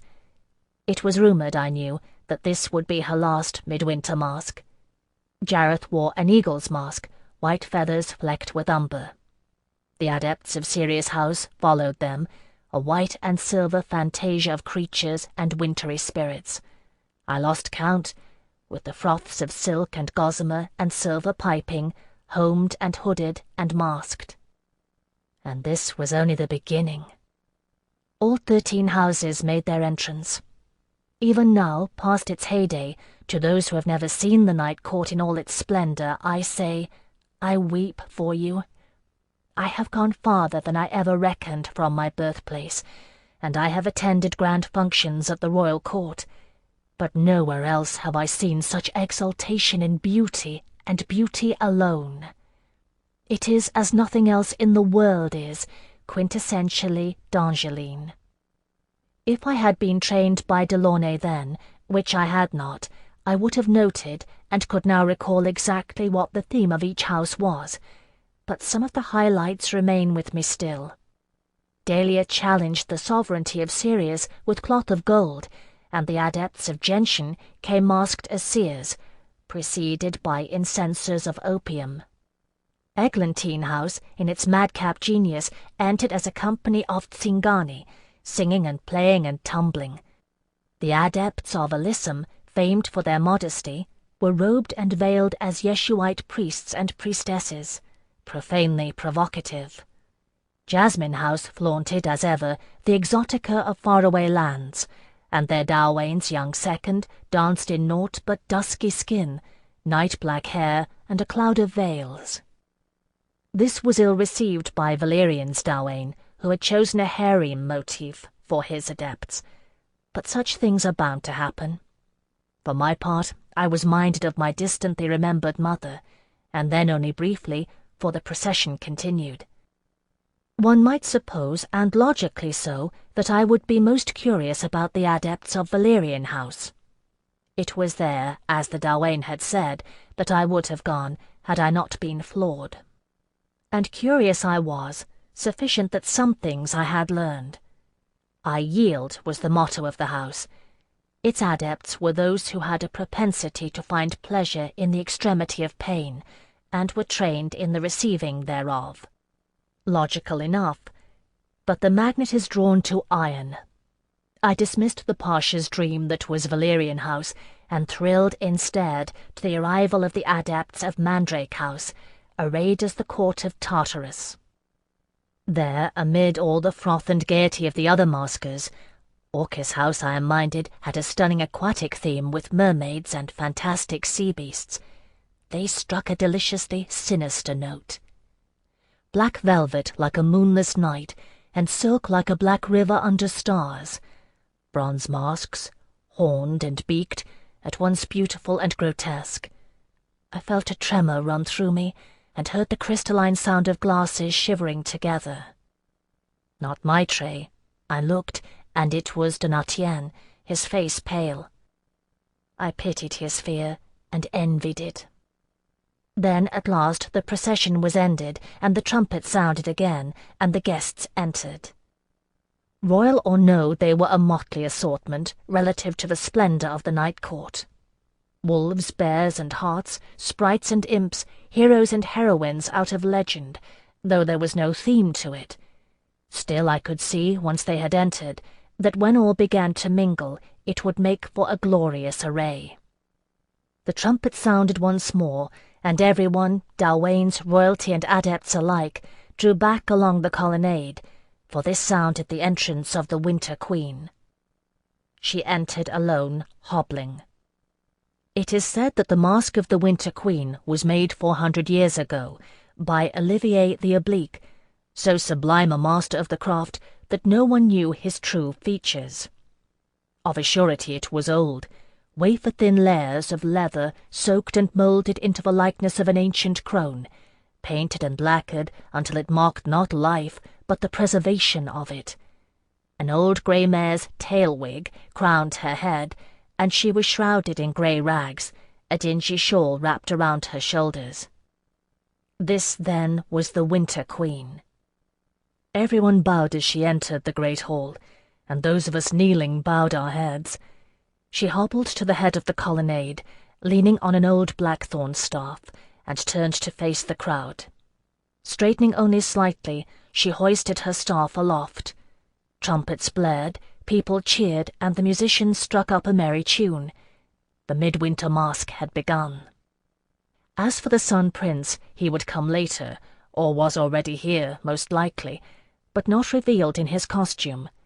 Not until the horologers cried the moment would he emerge to waken the Winter Queen to youth. So it was begun. I rose from my cushion, stiff from kneeling, and began to circulate. We had all of us taken heed of the costumes in the procession. As the Snow Fox had said, it was not so difficult after all. We might not know the players, but the teams were easily identified. "Joy," I murmured, lifting my tray, eyes downcast. Each time a glass was plucked and drained, set down empty. Out of the corner of my eye I watched the other three, gauging the moment when all of the guests would have been served a single glass of joie. I had a mind to serve the Dawain of Mandrake House, who wore a bronze crown above his mask and carried a cat-o'-nine-tails in his right hand. My tray was emptied ere the guests were all served, however, and I had to return to the kitchen, where the anxious second assistant sommelier, refilled my tray with tiny glasses of clear elixir. In the great hall, liveried servants had begun the process of carrying out platter after platter of sumptuous food, until the tables fair groaned. I'd had to dodge among them with my tray of joie. In the centre, several couples had begun a pavane, and I could see in a far corner that one of Eglantine House's tumblers was entertaining. Before me was a portly guest who had unwisely chosen to costume himself as the Chevalier of the Rose. I caught a swirl of black velvet and a glimmer of bronze beyond him, and sought to move past, but a strange waistcoat blocked my view. It bore bronze brocade and buttons shaped like silver acorns, and I remembered that its owner was a guest costumed as Faunus. Hiding my annoyance, I murmured a ritual joy and offered my tray. "Phèdre."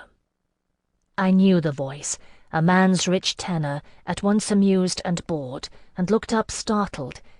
Behind the rustic mask, his eyes were grey flecked with topaz, and the long braid at his back was auburn.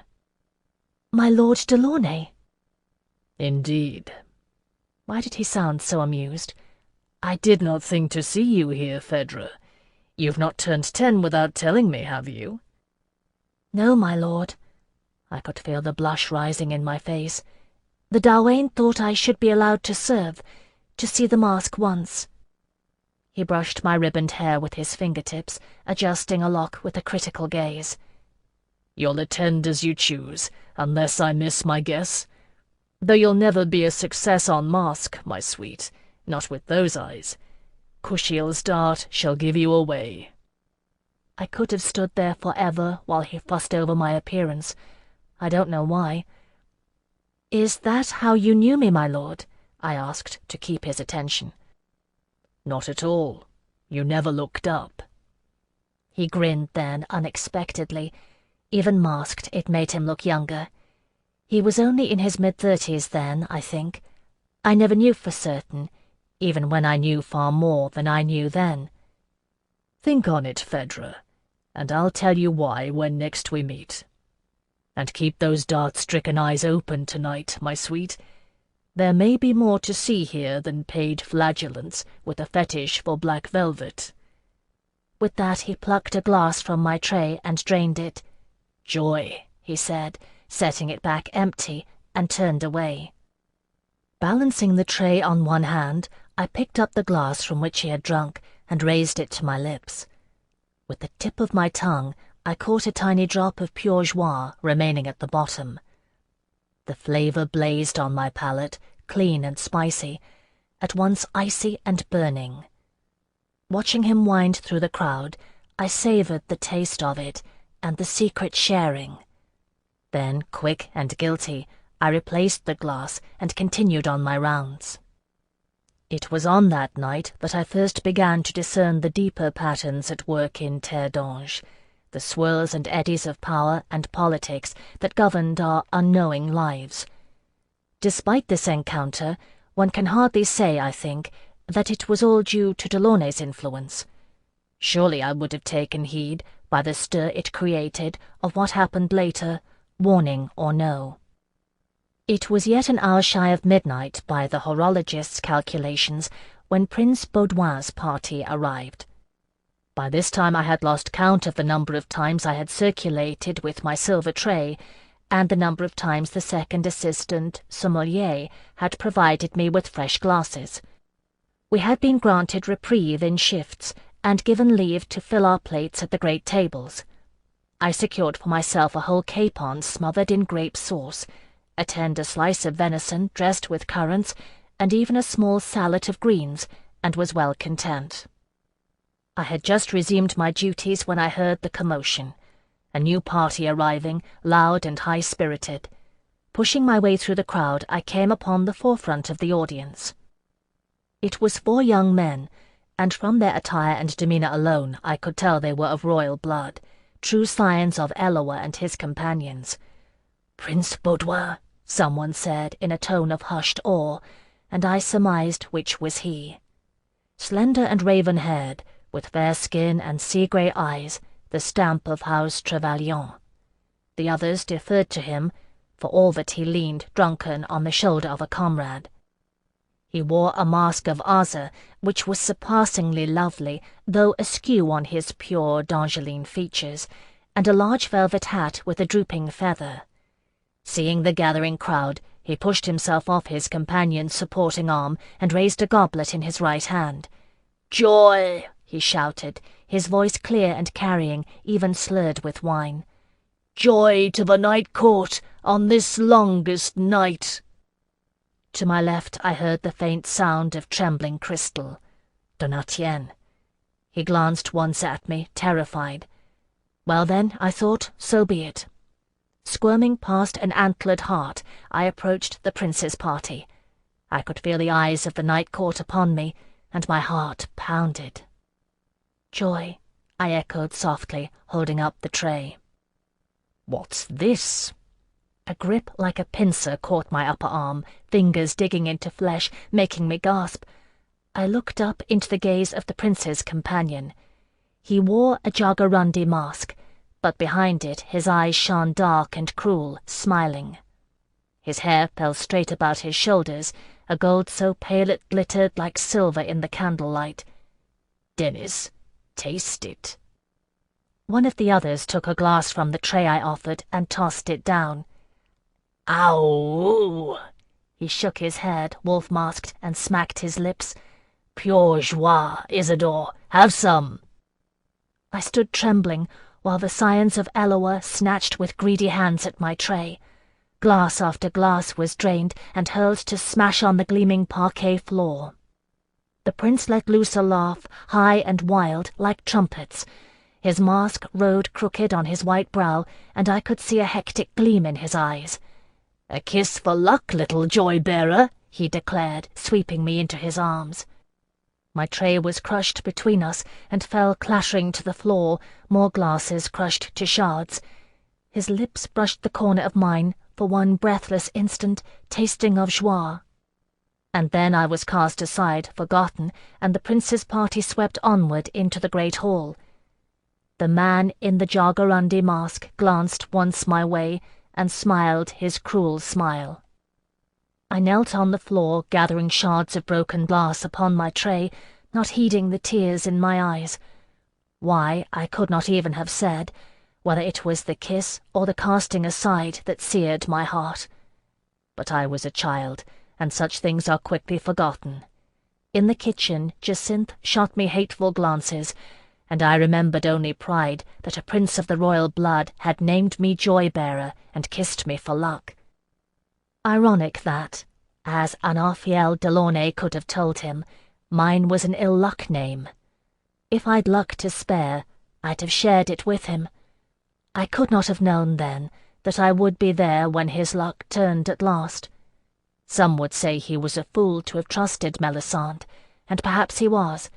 Even so, he would not have seen the other betrayal coming from one he'd known longer.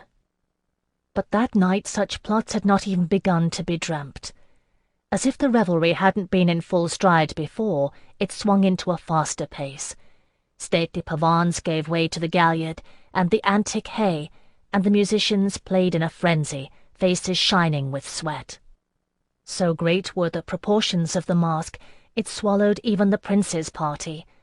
I circulated with my tray, dizzy from the noise and heat.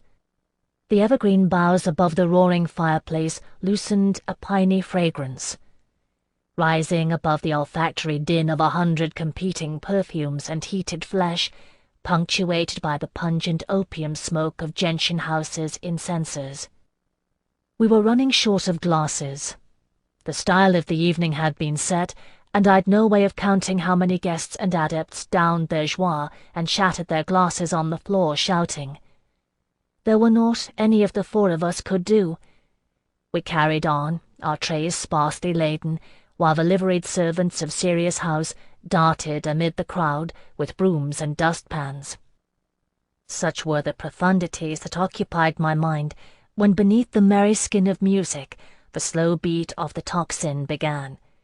It was the longest night, we had almost forgotten, all of us, but the horologists had not. They forget nothing. and the night crier struck the gong at a measured pace, cutting through the din and slowing the revelry. Dancers parted, and the floor cleared, celebrants falling back. From behind a screen, the Winter Queen re-emerged, leaning on her blackthorn staff, hobbling to the head of the colonnade. Someone cheered and was silenced. Everyone looked toward the fast-shut doors to the great hall, awaiting the Sun Prince. Once, twice, thrice. From the far side a spear butt rapped upon the doors, and they fell open at the third blow with a shivering sound from the musician's timbrels. He stood in the doorway, the Sun Prince. He was a vision in cloth of gold, gilding his doublet and hosen, even his boots. His cloak was cloth of gold, falling to sweep the parquet floor as he entered. The mask of a smiling youth, gleaming with gold leaf, hid his face, and its rays hid his head. I heard murmurs and speculation as he strode the length of the colonnade, gilded spear in hand. At the head of it he bowed, but as he rose, so did the head of his spear, sweeping up to touch the breast of the Winter Queen. Bowing her head, she let fall her blackthorn staff. It clattered in the silence. With both hands she raised her mask and swept the wig from her head, shrugging free of her encumbering rags and shawl. I gasped, for the Winter Queen was young and beautiful, and she was Surya. But the mask was not done. The Sun Prince dropped to one knee, grasping the hand of the Winter Queen. In one swift motion he drew forth a ring and thrust it upon her finger harshly, for I saw her wince. He rose then, grasping her hand, and turned to face the crowd. When he lifted his mask, we saw. It was Prince Baudouin. After a brief, indrawn breath of surprise, the knight's crier swung his baton and struck the gong a resounding blow, letting the tocsin give shuddering voice to the new year, and the trumpets leapt into the void of silence with a brassy shout, proclaiming joy to all. And in that indrawn moment of surprise, the celebrants found their breath, shouting with the trumpets, hailing the daring of one drunken young prince of the blood. And then the exhausted musicians found a new surge of energy, and their maestro tapped his toe, and they swung into a lively tune. Somehow, amidst it all, my gaze settled on Anafiel Delaunay. He was watching them. Lovely and bewildered Surya, her ringed hand held aloft by the prince, with his wild, gleaming eyes. And behind the wise, rustic mask of Faunus, Delaunay's features were composed and thoughtful. Such was my introduction to politics. Chapter 6. After the midwinter masque, you may be sure the weeks could not pass quickly enough for me until my 10th birthday. Now more than ever I was without place in Sirius House, no longer fit for the nursery, but too young for the fosterlings and apprentices, among whom I was never to be numbered anyway. The house was abuzz with the events of the masque, seeing in Prince Baudouin's audacity the portent of a return to days of yore, when the scions of Eloa freely sought pleasure and counsel of the servants of Nama. This much I learned. Baudouin was nephew to the king, by way of his royal sister, Princess Lionette, who was wed to Marc, Duc de Trevelyan. He was only 19, and had earned a name for wildness at the University of Tiberium, where he had been suspended for unnamed escapades. Beyond this I knew little.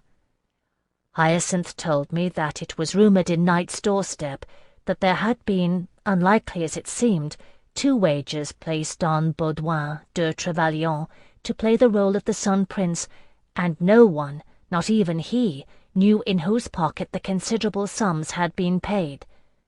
Other than this, there had been much money lost, and the backers at the counting-houses had grown fat on this longest night. When the chill of winter began to give grudging way to the moist warmth of spring, and the faintest haze of pale green clung to the branches, I turned 10.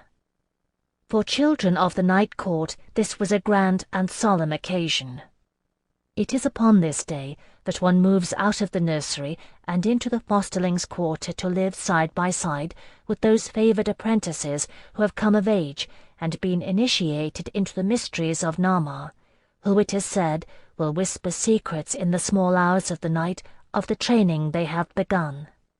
One takes the name of one's household, and there is a celebration, with watered wine and the ceremonial breaking of a honey cake, which is shared by the adepts of one's house. I was accorded none of this.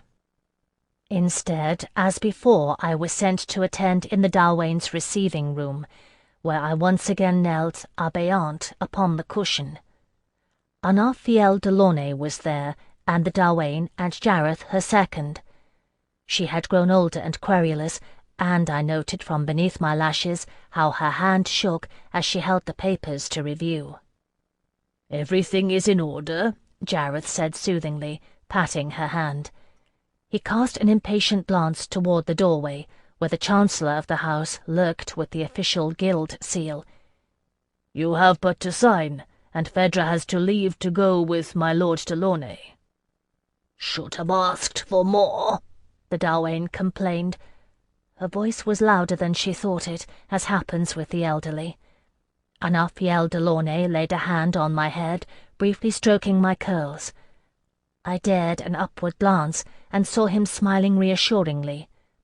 The Delaunay signed with a shaky hand, the crabbed veins blew through her fine old skin, and the Chancellor of the house glided forward with his taper, to stamp the official guild seal on the documents, certifying that all had been executed within the laws of the Guild of the Servants of Nama. "Done," Jareth bowed, palms together, touching his fingertips to his lips. There was a merriment to him these days that spilled out at the slightest provocation, born of the surety that the Delaunayship of Sirius House was nearly in his lap. "May Nama bless your enterprise, my Lord Delaunay. It has been a pleasure." "The pleasure has been mine," Delaunay said smoothly, returning his bow, though not as to an equal. "Miriam," he said to the Delaunay in a graver tone, "I wish you health." "Bah!" She dismissed him and beckoned to me. "Phèdre." I rose as I had been taught and knelt at her chair, suddenly terrified that she would recant. But her crabbed hand rose to smooth my cheek, and her eyes, no less steely behind the rheum that veiled them, searched my face. "Should have asked for more," she repeated almost kindly. They say that money is one of the few pleasures that endure, and I understood that despite everything, this was a blessing of sorts. Of a sudden I felt great tenderness for the old woman who had taken me in when my own mother had cast me out, and I leaned into her caress. "Phèdre," Delaunay said gently, and I remembered that I had a new master and rose obediently. He smiled pleasantly at Jareth. "Have her things brought to my coach." Jareth bowed. And so I took my leave of Sirius House and the night court unto which I was born. I don't know what I expected in Delaunay's coach. Whatever I expected, it did not happen. His coach awaited in the forecourt, an elegant trap drawn by a matched foursome of blood bays. An apprentice brought the small bundle that contained such things as I might call my own, which was little more than nothing, and which the coachman stowed in the back. Delaunay preceded me, patting the velvet cushions to indicate I should sit. He waved out the window to the coachman, and we set out at a good clip, whereupon he settled back into his seat and drew the curtain partially closed. I sat on tenterhooks, waiting and wondering. Nothing happened. Delaunay, for his part, ignored me, humming to himself and gazing out the half-curtained window. After a while I tired of waiting for something to occur, and scooted to the window on my side, twitching the curtain back. When I was scarce more than a babe in arms, I had seen the world, but since I had been 4 years old, I'd not ventured past night's doorstep. Now I looked out the window, and saw the city of Eloah roll past my view and rejoiced. The streets seemed clean and new, the parks ready to burst into spring, and the houses and temples all aspired upward in joyous defiance of the earth. We crossed the river, and the bright sails of trade ships made my heart sing. The coach took us to an elegant quarter of the city, near to the palace, though on the outskirts. Through a narrow gate we went, and into a modest courtyard. The coachman drew up and came around to open the door. Delaunay descended, and I hesitated, uncertain, gazing past his shoulder at a simple, elegant townhouse. The door opened, and a figure not much larger than myself emerged at a run, caught himself, and proceeded at a more decorous pace. I stared from the coach at the most beautiful boy I had ever seen. His hair was white, and for those who never knew Alcuin, I say this in earnest. It was white, whiter than a snow-fox's pelt. It fell like silk over his shoulders in a river of moonlight. An albino, one might suppose, and indeed his skin was surpassingly fair. But his eyes were dark as pansies at midnight. I, raised amid pearls of beauty, gaped. On the far side of Delaunay, he fretted with impatience, a smile at once kind and eager lighting his dark eyes. I had forgotten that Delaunay already had a pupil. "Alcuin." I could hear the affection in Delaunay's voice. It churned my gut. He put his hand on the boy's shoulder and turned to me. "This is Phèdre. Make her welcome." I exited the coach, stumbling. He took my hands in his, cool and smooth, and kissed me in greeting. I could feel Delaunay's wry smile at a distance. A liveried servant emerged from the house to pay the coachman and take my small bundle, and Delaunay steered us gently inward. The boy Alcuin kept hold of my hand, tugging lightly. Inside, Delaunay's house was gracious and pleasant. Another servant in livery bowed, which I scarce noticed, and Alcuin dropped my hand to scamper ahead, glancing back with a quick, eager smile. Already I hated him for what he knew of our mutual master. We passed through several rooms into an inner sanctum, a gardened courtyard, where a terrace of early greening vines threw verdant shadows on the flagstones, and a fountain played. There was a niche with a statue of Eloa, and a table laid with iced melons and pale grapes. Alcuin spun in a circle, flinging out his arms. "For you, Phèdre!" he cried, laughing. "Welcome!" He dropped onto one of the reclining couches, set about in a conversational circle, wrapped his arms around himself and grinned. An unobtrusive servant glided into the courtyard, pouring chilled wine for Delaunay and cool water for Alcuin and myself. "Welcome." Delaunay seconded the toast, smiling, gauging my reaction. "Eat, drink, sit." I took a slice of melon and perched on the edge of a couch, watching them both, patently uncomfortable with the undefined nature of my role here. Delaunay reclined, at leisure, looking amused, and Alcuin followed his lead, looking merry with anticipation. I could not help but glance around, looking for a kneeling cushion. There was none. "We do not stand or kneel on ceremony in my household, Phèdre," Delaunay said kindly, reading my mind.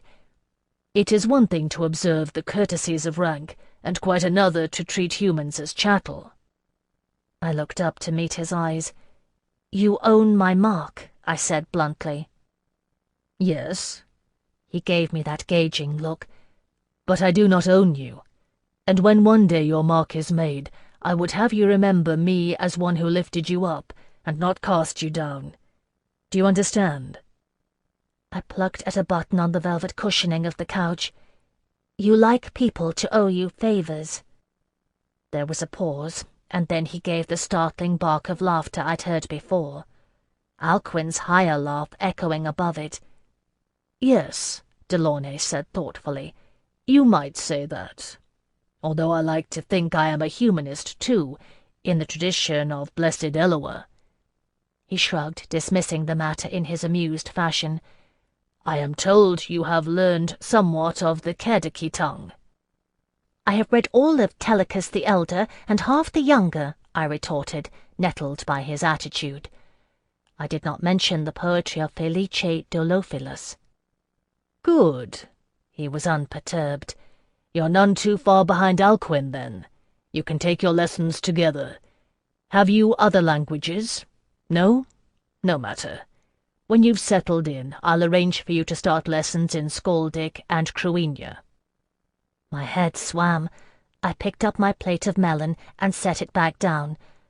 "My lord Delaunay," I said, choosing my words carefully, "is it not your will that I shall be apprenticed unto the service of Nama?" "Oh, that." With a wave of his hand he discarded the tenets of the Night Court. "You can sing, I'm told, and play a passable harp. The Delaunay says you've an ear for poetry. I'll hire a tutor to continue your teaching in such arts until you come of age and may decide for yourself if you wish to serve Nama. But there are other matters of more import." I sat up straight on the couch. "The arts of the salon are of the utmost import, my lord." "No." His grey eyes glinted. "They have value, Phèdre, and that is all. But what I will teach you, you will like, I think. You will learn to look, to see, and to think, and there is merit in such lessons as will last a lifetime." "You will teach me what already I know," I said, sullen. "Will I indeed?" Delaunay leaned back on the couch and popped a grape into his mouth. "Tell me then about the coach in which we rode here, Phèdre. Describe it to me." "It was a black coach," I glared at him. "A coach and four with matched bays, with red velvet on the seats, gold braid on the curtains, and sateen stripes on the walls." "Well done." He glanced at Alcuin. "And you?" The boy sat up cross-legged on the couch. "It was a coach for hire," he said promptly, "because there was no insignia on the door, and the driver wore plain clothes and not livery. A wealthy hostelry, most like, because the horses were well bred and matched. Nor were they lathered, so most like you leased them here in the city. The driver was between 18 and 22, and country-bred to judge from his hat, but he has been in the city long enough to need no direction, nor bite good coin when paid him by a gentleman. He carried no other passengers, and left straight away, so I would gauge you were his only fare today, my lord. If I were to seek your identity and your business, my lord, I think it would not be so hard to find the driver of this coach and four, and make inquiries." His dark eyes danced with the pleasure of having answered well. There was no malice in it. Delaunay smiled at him. "And better done," he said, then glanced at me. "Do you see?" I muttered something. I don't know what. "This is the training I will ask of you, Phèdre," he said, his voice sterner. "You will learn to look, to see, and to think on what you see. You asked me at midwinter if I knew you by your eyes, and I said no. I did not need to see the mote in your eye to know you were one who had been stricken by Kushiel's dart. It was in every line of your body, as you gazed after the dominatrices of Mandrake House. It is to the glory of Eloa and his companions, in whose veins your blood flows. Even as a child you bear the mark of it. In time you may become it, do you choose. But understand, my sweet, that this is only a beginning. Now, do you see?" His face acquired a particular beauty when he put on that expression, stern and serious, like the portraits of old provincial nobles who could trace their lineage straight back to one of Eloa's companions in an unbroken line. "Yes, my lord," I said, adoring him for it. If Anafiel Delaunay wanted me to lay down in the stews, like Nama, I would do it, I was sure. And if he willed me to be more than an instrument for Mandragian fiddle players, I would learn to be it. I thought on his words to me that longest night, and a connection formed in my mind as easily as a nursing babe finds the nipple. "My lord," I asked him, "did you place a wager in Night's doorstep that Baudouin de Trevelyan would play the Sun Prince?" Once more I was rewarded with his unexpected shout of laughter. longer this time, unchecked. Alcuin grinned and hugged his knees with glee.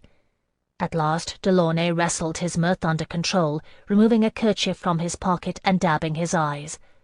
"Ah, Phèdre," he sighed. "Miriam was right. She should have asked for more." Chapter 7. So began the years of my long apprenticeship with Phèdre Delaunay, wherein I began to learn how to look and see and think. And lest anyone should suppose that my time was taken with nothing more taxing than watching and heeding my surroundings, I may assure you this was the least of it, if not the least important. As Delaunay had indicated, I studied languages, Kerdiki until I could speak it in my dreams, and Cruinia, for which I saw no need, and Skaldic, recalling to me the long-ago tribesman who had appointed himself my guardian on the trader's road. Alcuin, it transpired, spoke Skaldic with some long imprinted skill, for it had been his milk-tongue, spoken to him in the cradle by a Skaldic wet-nurse. In truth, it was she who had saved him from an ambush by her own people, and given him unto Delaunay's keeping, but this I learned later. In addition to languages, we were made to study history, until my head ached with it. We traced civilization from the golden age of Hellas to the rise of Tiberium, and followed her fall, dealt two-fisted by twin claimants. The followers of Yeshua held that his coming was a prophecy, that Tiberium should fall and they should restore the throne of the one God. Historians, Delaunay told us guardedly, held that the dispersal of Yeshuite financiers from the city of Tiberium had more to do with it. Strained coffers, he maintained, were what eventually caused the great empire of Tiberium to be divided into the loose-knit republic of nation-states that comprises Kedica Unitas. The second blow, no less doughty, was struck against the once mighty Tiberian armies on the green island of Alba, when there rose amid the warring factions a tribal king named Kinil Ap Donal, known as Kinil Rue, who succeeded in making a treaty with the Dalriada of Era and uniting the tribes against the emperor's armies. Thus did the island come once and for all under the rule of the Cruinia, whom scholars call the Picti. They are a wild, half-civilized folk, and I saw no need to learn their tongue. Once the Tiberian soldiers were driven out of Alba, they began retreating and never stopped, driven out of the Skaldic hinterlands by berserkers, and, legends claimed, the spirits of raven and wolf. Through this blood-stained tapestry ran the history of Terre d'Ange, shining like a golden thread. A peaceful land, content to fruit and flower beneath the blessed sun, we had no history, Delaunay said, before the coming of Eloah. We gave way with grace before the armies of Tiberium, who ate our grapes and olives, wed our women, and held our borders against the Skaldi. We carried out our small rituals unchanged, and kept our language and our songs unchanging. When the armies of Tiberium retreated like a wave across our lands, into the waiting emptiness came the wandering steps of Eloah, and the land welcomed him like a bridegroom. Thus was born Terre d'Ange, and thus did we acquire history and pride.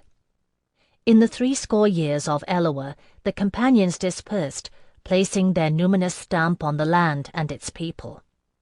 Blessed Eloah himself claimed no portion, but delighted to roam at will, a wandering bridegroom in love with all he saw.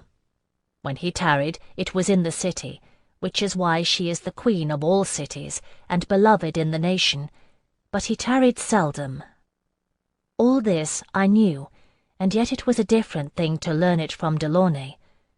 Not stories, but histories. For this too I learned, that a storyteller's tale may end, but history goes on always. These events, so distant in legend, play a part in shaping the very events we witness about us, each and every day. When I understood this, Delaunay said, I might begin to understand.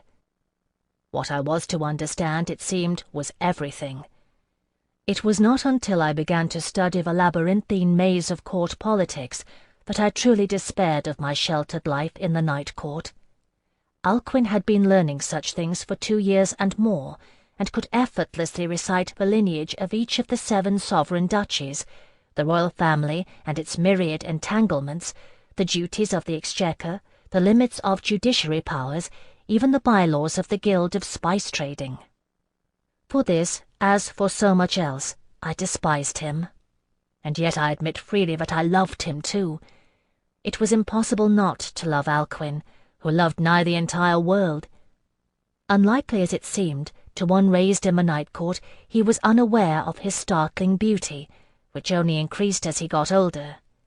He had a quicksilver mind and a prodigious memory, which I envied, and yet he took no pride in it, save the pride of pleasing Delaunay. When Delaunay entertained, which in those days was often, it was Alcuin who waited on his guests. In contrast to the revels and delights staged by Serious House, these were civilized, erudite affairs. What Delaunay liked best was to invite a small number of friends who would recline on couches à la Helene in the inner courtyard, enjoying an elegant meal and spinning out the night in convivial conversation. Alcuin stood by to serve wine or cordial at these affairs, and while I was contemptuous of his lack of sophistication, I could not deny that he was a charming sight. All untutored grace and gentle eagerness, the vine-cast shadows throwing traceries of green on his moon-white hair. When Alcuin proffered the wine-jug with his grave smile, as like as not guests smiled back and raised their glasses, whether they wished them refilled or no, merely to see the pleasure of serving light his dark eyes. This, of course, was Delaunay's intent, and I've no doubt that many a tongue was loosened in that courtyard by virtue of Alcuin's smile. I have never known a mind more subtle than that of Annafiel Delaunay. Yet to those who cite such things as proof that he used us without regard, I say, it is a lie. Of a surety we loved him, both of us in our differing ways, and I have no doubt in my mind that Delaunay loved us in turn. I would have proof enough of that ere things were done, little though I welcomed it at the time.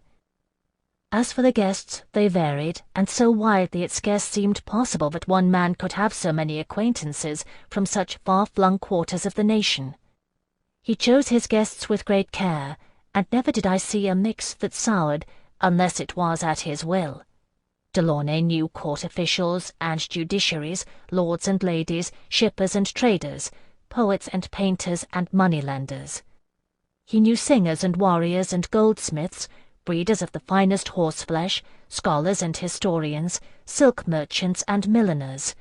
He knew scions of blessed Eloa and his companions, and members of all the great houses. I learned that Gaspard Trevelyan, Comte de Fourcey and kinsman to Marc Duc de Trevelyan, was a great friend of his. A clever, cynical man with streaks of grey at his temples, Gaspard was adept at sniffing the political winds to see which way they blew. It was he, doubtless, who had told Delaunay how the Princess Lionette whispered in her son Baudouin's ear about an ailing king and an empty throne, and the portent people might take from the symbolic wedding at the midwinter masque.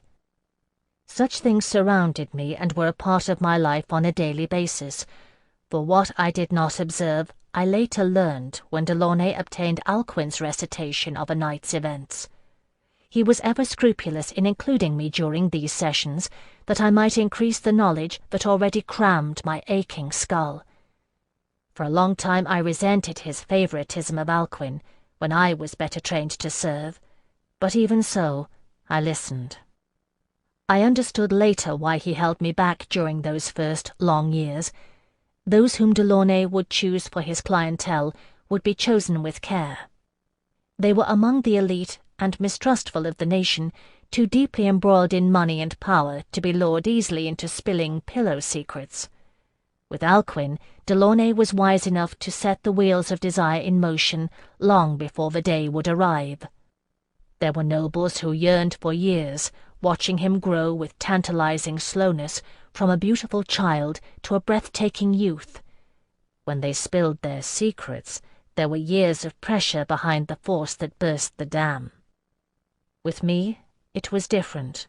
The desire that I elicited would elicit, burned hotter, and with a shorter fuse. Delaunay, who knew much of human nature, knew this, and chose in his wisdom to keep me a secret from his guests. Word spread, as was inevitable, that he had taken a second pupil. When his guests pressed him to reveal my nature, he smiled and demurred. Thus did my reputation spread, while I toiled toward adolescence, immersed in my labours of ink and parchment. There was one exception, Melisande. Genius requires an audience. For all his cleverness, Delaunay was an artist, and as vulnerable as any of his kind to the desire to vaunt his brilliance. And there were few, very few people capable of appreciating his art.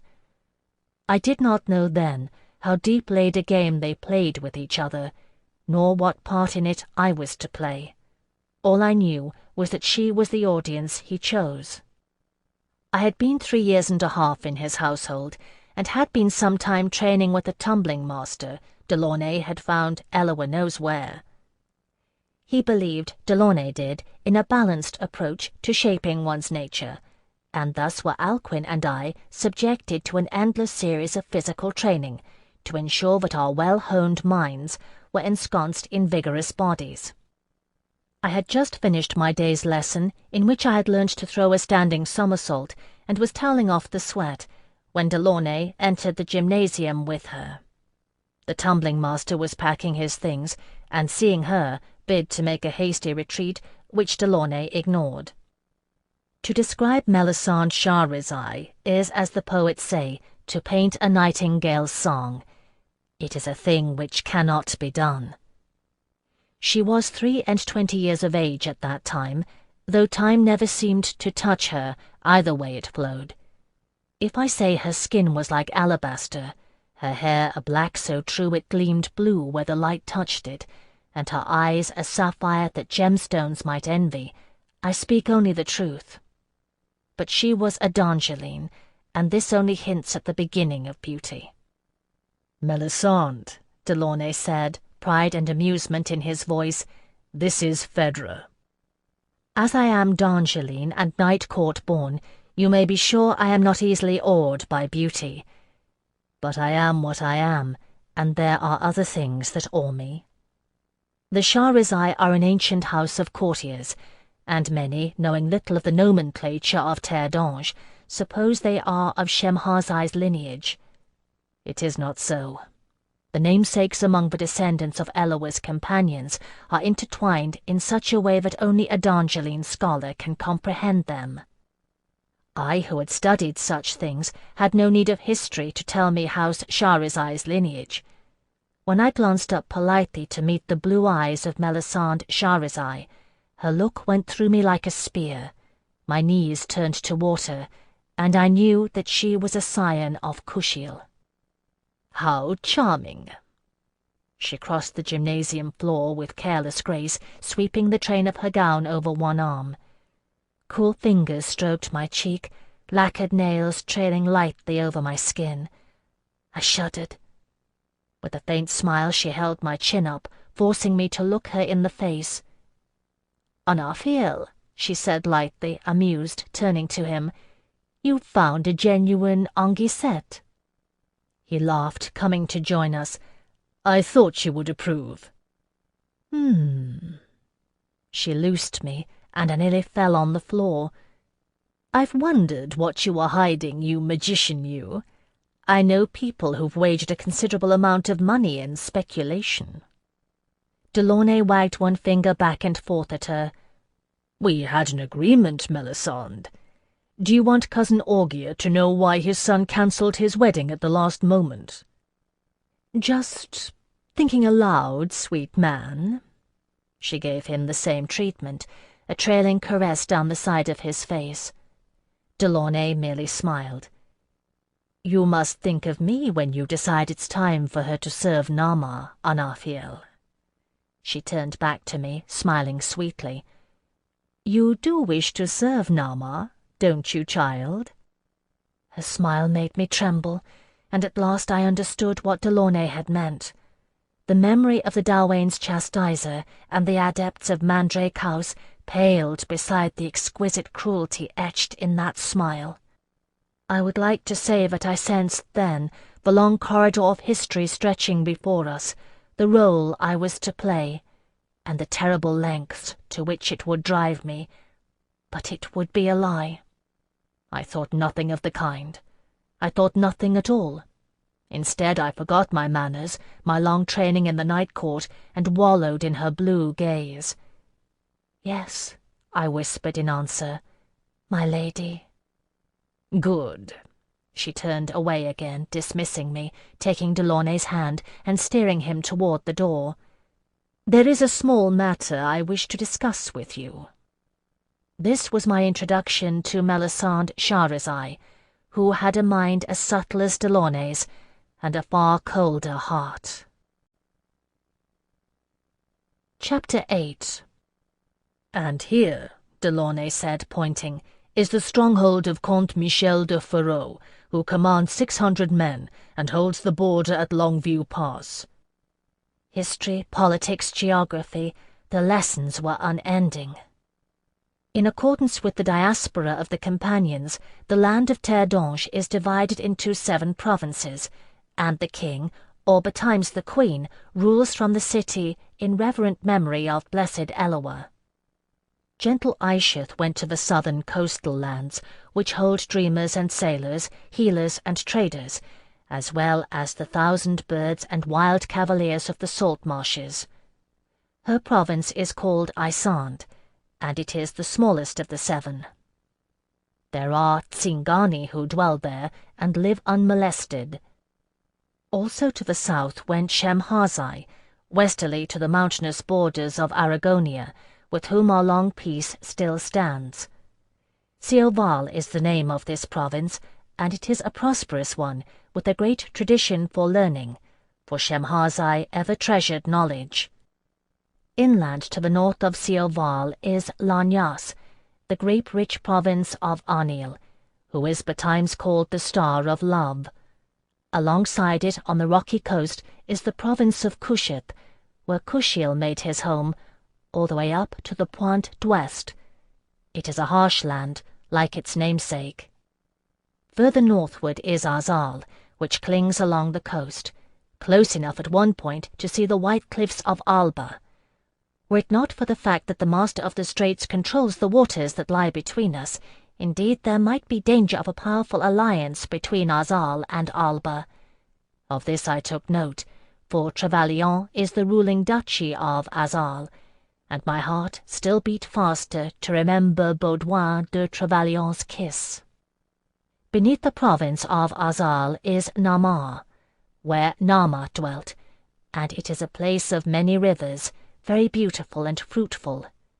There is a shrine where the river Nama arises from beneath the earth, and all her servants make a pilgrimage there within their lifetimes. To the east, bordering the Skaldic territories, lies the long, narrow province of Cumlach, where Marshal Camille made his home and founded the first armies of those bright, fierce D'Angeline troops who have for so long defended the nation from invasion. This I learned from Delaunay is the nature of my homeland and the division of power within it. Slowly I came to an understanding of these divisions and the implication of power that each province held its own, each reflecting to some degree the nature of their angelic founders. Kushiel alone among Eloa's companions took no province for his own, but remained faithful at his wandering lord's side. He had but one namesake in the land, the Courtesan Brotherhood, an order of priests who swear allegiance to the precepts of Kushiel. It is a service as rigorous as that of Nama's, and far sterner, which is perhaps why it is no longer popular. Only the oldest of provincial nobles maintain the tradition, passed within the family from generation to generation, of pledging a younger son to the Courtesan Brotherhood. Like us, they become fosterlings at the age of 10, but it is a harsh and ascetic life of training at arms, celibacy, and denial. You see, Phèdre, why Cumlach has always held the greatest strategic importance. Delaunay's finger traced its borderline on a map.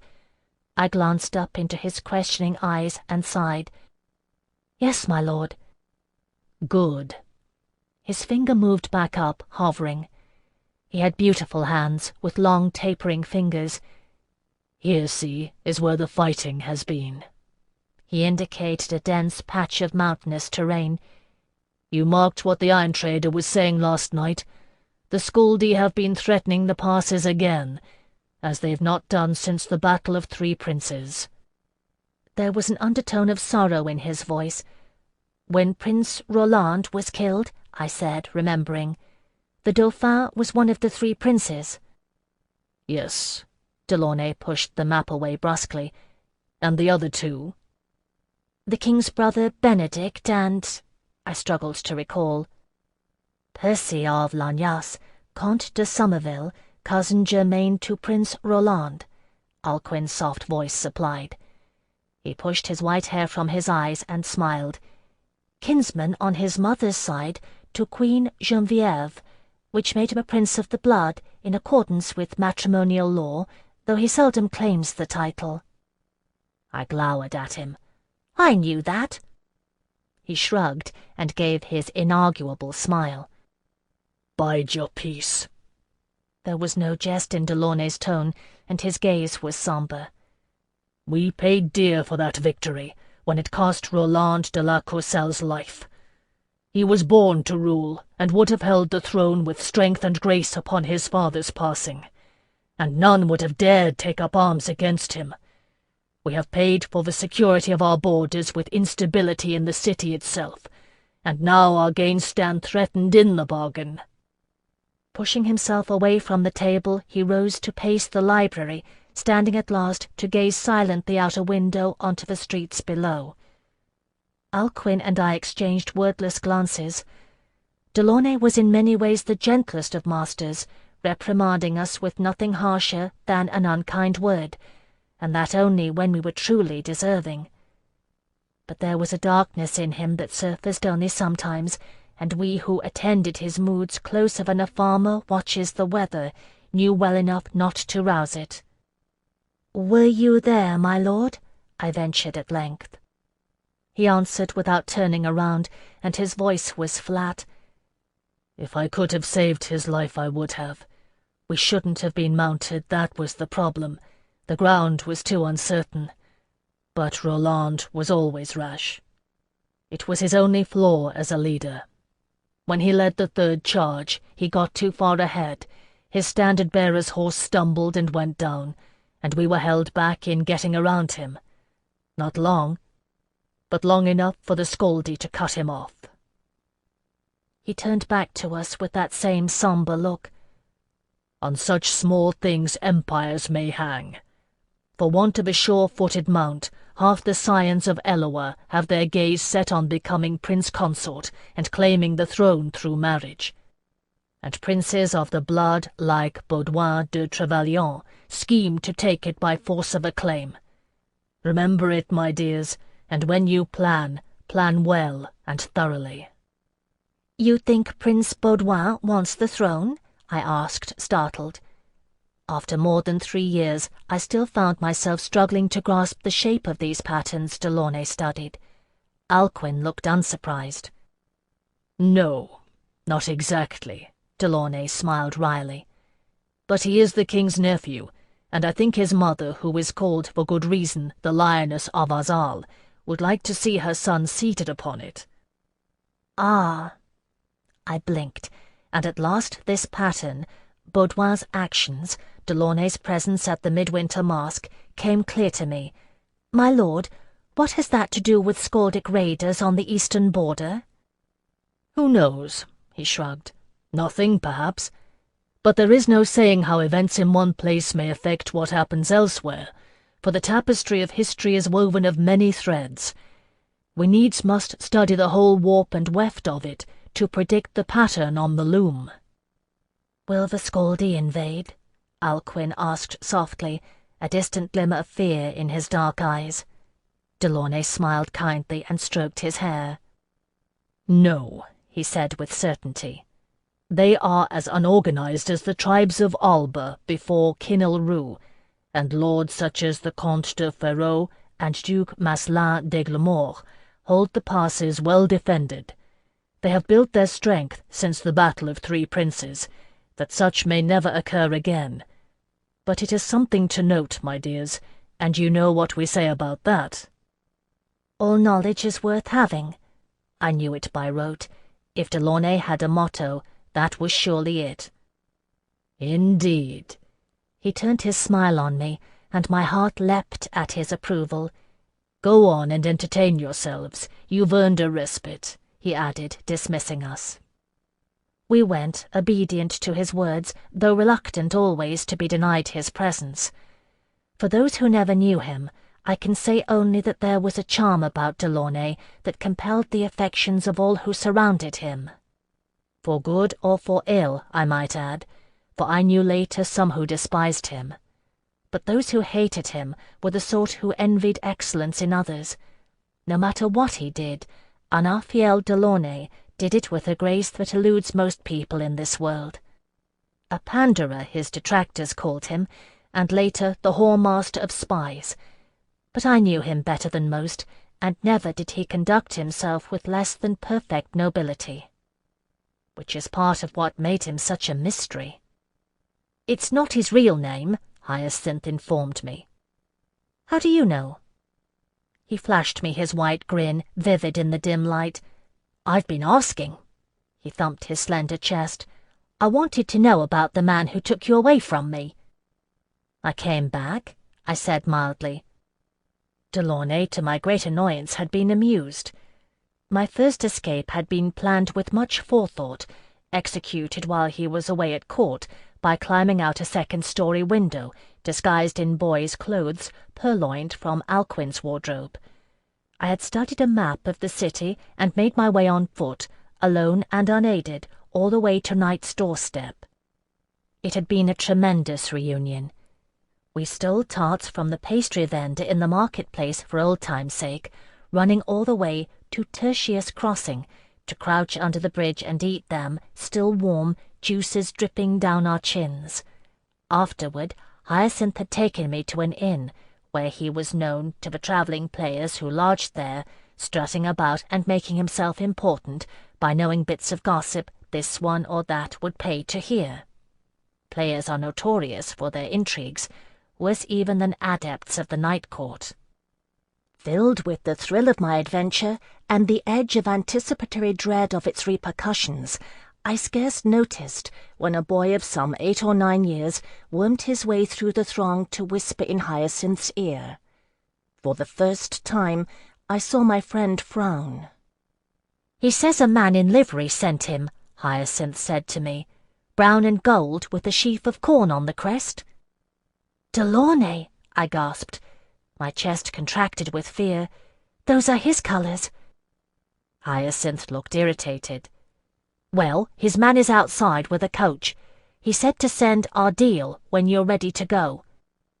The boy nodded vigorously, and thus did I learn that Hyacinth had begun to create his own small net of messengers and errand-runners in Knight's doorstep, and that Kushiel Delaunay not only knew that I had gone, and where I had gone, but who Hyacinth was and what he was doing. Delaunay never ceased to amaze. When I returned, he was waiting. "I am not going to punish you," he said without preamble. I don't know what expression I bore, but it seemed to entertain him. He pointed to a chair across from him. "Come in, Phèdre, sit." Once I had, he rose, pacing about the room. Lamplight gleamed on his russet hair, bound in the sleek braid that showed off the noble lines of his face. "Did you think I didn't know about your penchant for escape?" he asked, stopping in front of me. I shook my head. "It is my business to know things, and that most certainly includes things about members of my household.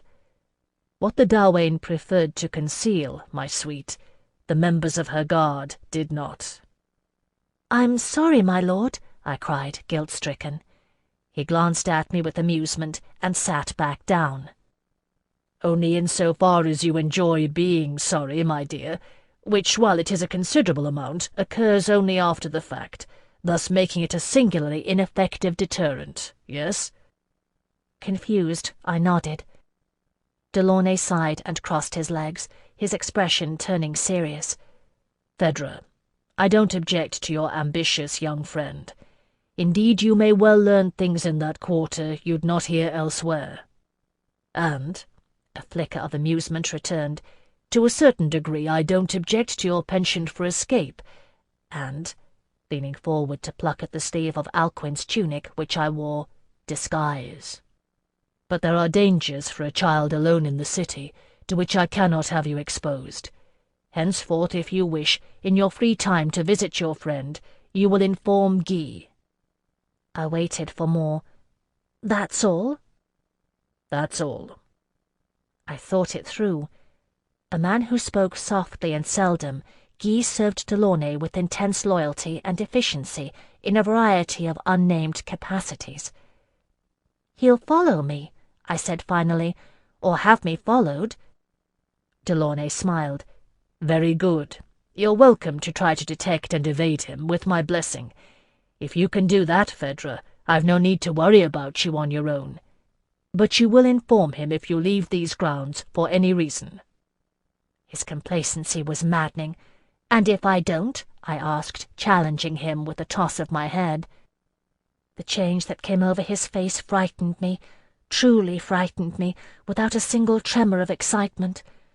His eyes turned cold, and the lines of his face set. "I am not of Kushiel's line, Phèdre. I do not play games of defiance and punishment, and as I care for you, I will not allow you to endanger yourself for a childish whim. I don't demand unquestioning obedience, but I demand obedience nonetheless. If you cannot give it, I will sell your mark." With that ringing in my ears, you may be sure I paid heed. I saw his eyes. I had no doubt that he meant his words, which meant, of course, that as I sat with Hyacinth in his mother's kitchen, somewhere nearby, quiet and efficient, Guy kept watch. "What is it, then?" I asked Hyacinth now. "Who is he really?" He shook his head, black ringlets swinging. "That I don't know, but there is something I do know." He grinned, baiting me. "I know why his poetry was banned." "Why?" I was impatient to know. In the corner where she muttered over the stove, Hyacinth's mother turned and glanced uneasily at us. "Do you know how Prince Roland's first betrothed died?" he asked. It had happened before we were born, but thanks to Delaunay's ceaseless teachings, I was well versed in the history of the royal family. "She broke her neck in a fall," I said. "A hunting accident." "So they say," he said. "But after Roland wed Isabelle l'Envers, a song came to be heard in the stews and wine shops about a noble lady who seduced a stable boy and bid him to cut the girth on her rival's saddle the day she went a-hunting with her love." "Delaunay wrote it? Why?" Hyacinth shrugged. "Who knows? This is what I heard. The men-at-arms of the princess consort caught the troubadour who was spreading the song. When she had him interrogated, he named Delaunay as the author of the lyrics. The troubadour was banished to Iceland, and it is said that he died mysteriously en route. She brought Delaunay in for questioning, but he refused to confess to authorship. So he was not banished, but to appease his daughter-in-law, the king banned his poetry and had every extant copy of his work destroyed." "Then he is an enemy of the crown," I marvelled. "No." Hyacinth shook his head with certainty. "If he were, he would surely have been banished, confession or no. The princess consort willed it, but he is still welcome at court. Someone protected him in this matter." "How did you learn this?" "Oh, that." His grin flashed again. "There is a certain court poet who conceives a hopeless passion for the wife of a certain innkeeper, whom he addresses in his rhymes as the angel of night's door. She pays me in coin to tell him to go away and bother her no more, and he pays me in tales to tell him how she looked when she said it. I will learn for you what I can, Phèdre." "You will learn it to your despair." The words were spoken darkly, and I thought to Hyacinth. But when I looked, I saw his mother's arm extended, pointing at me. A dire portent gleamed in her hollow, shadowed eyes, the dusky, weathered beauty of her face framed in dangling gold. "I do not understand," I said, confused. "You seek to unravel the mystery of your master." She jabbed her pointing finger at me. "You think it is for curiosity's sake, but I tell you this. You will rue the day all is made clear. Do not seek to hasten its coming." With that, she turned back to her stove, ignoring us. I looked at Hyacinth. The mischief had left his expression. He respected very little, but his mother's gift of gourmand was among those few things. When she told fortunes for the denizens of Night's doorstep, she made shift to use an ancient tattered pack of cards. But I knew from what he had told me that this was only for show. Gourmand came when bidden, and sometimes when not, the second sight that parted the veils of time. We considered her warning in silence. Delaunay's words came unbidden to mind. "All knowledge is worth having," I said. Chapter 9.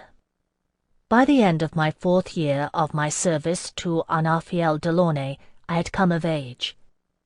In the Night Court I would have been initiated into the mysteries of Nama, and begun the training of my apprenticeship when I turned 13. Delaunay, infuriatingly, had chosen to wait. I thought I would die of impatience before he posed me the question, although I did not. "You have grown from a child to a young woman, Phèdre," he said. "May the blessing of Nama be upon you." He took my shoulders in his hands then, and looked gravely at me. "I am going to ask you a question now, and I swear by blessed Eloa, I want you to answer it freely. Will you do it?" "Yes, my lord." His topaz-flecked eyes searched mine. "Is it your will to be dedicated unto the service of Nama?" I held off giving an answer, glad of a chance to gaze at such leisure at his beloved face, elegant and austere. His hands on my shoulders. I wished he would touch me more often. "Yes, my lord," I said at last, making my voice sound firm and resolute. As if there were any question. But of course Delaunay had to satisfy his sense of honor. Because I adored him, I understood. "Good." He squeezed my shoulders once and released me, smiling. Faint lines crinkled at the corners of his eyes. Like the rest of him, they were beautiful. "We'll buy a dove in the marketplace, and take you to the temple to be dedicated."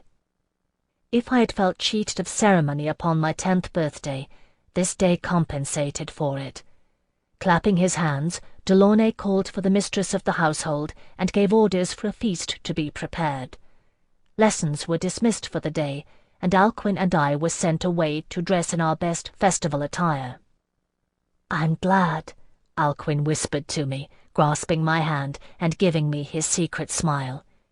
He had turned 14 earlier that year and been dedicated to Nama. Still a child by Delaunay's reckoning, I had been excluded from the rites. "So am I," I whispered back, leaning over to kiss his cheek. Alcuin blushed, the color rising becomingly beneath his fair skin. "Come on," he said, pulling away. "He's waiting." In the marketplace we strolled among the temple vendors while the carriage waited patiently, and Delaunay made a show of allowing me to choose the exact right dove for my offering. They were much alike, as birds are wont to be, but I studied them carefully and selected at length a beautiful white bird, with coral feet and alert black eyes. Delaunay paid the vendor, purchasing the best cage, a charming pagoda with gilt bars. The dove struggled a little as the vendor transferred her, wings beating at the bars. A good sign, as it meant she was healthy. In the Night Court, the dedication is performed in the house temple, but under the patronage of a noble citizen, we went to the great temple. It is a small, lovely building of white marble, surrounded by gardens. Doves roosted in the trees, sacred and unharmed. An acolyte met us at the open doors. Taking one look at Delaunay, she bowed. "In the name of Nama, you are welcome, my lord. How may we serve you?" I stood beside him, clutching the carrying handle of the birdcage. Delaunay laid his hand upon my head. "She is here to be dedicated to the service of Nama." The acolyte smiled at me. She was young, no more than 18, with a look of spring about her. Red gold hair the colour of apricots, and green eyes that tilted upward at the corners like a cat's. Young as she was, she wore the flowing scarlet surplice of the priesthood of Nama, with an ease born of long familiarity. By this, I would guess, she had been dedicated as an infant, by parents or a mother who could not afford to raise her. By her speech, I would guess she was city-born. "So," the acolyte said softly, "be welcome, sister." Stooping only slightly, she was little taller than I, she kissed me in greeting. Her lips were soft, and she smelled of sun-warmed herbs. When she turned to kiss Alcuin, they were of a height. "Be welcome, brother." Stepping back, she gestured us through the door. "Come in and worship. I will bring the priest." Inside, the temple was filled with sunlight, adorned only by flowers and a blaze of candles. There was an oculus at the top of the dome, open to the sky. We approached the altar with its magnificent statue of Nama, who stood with arms open, welcoming all worshippers. I set down the birdcage, knelt and gazed at her face, which radiated compassion and desire. Delaunay knelt too, grave and respectful, while Alcuin's expression was rapt.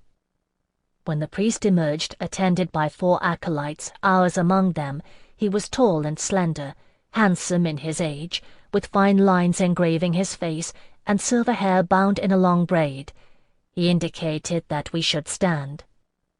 "Is it your wish to be dedicated to the service of Nama?" he asked me, his voice solemn. "It is." Beckoning me forward, he pushed back his scarlet sleeves.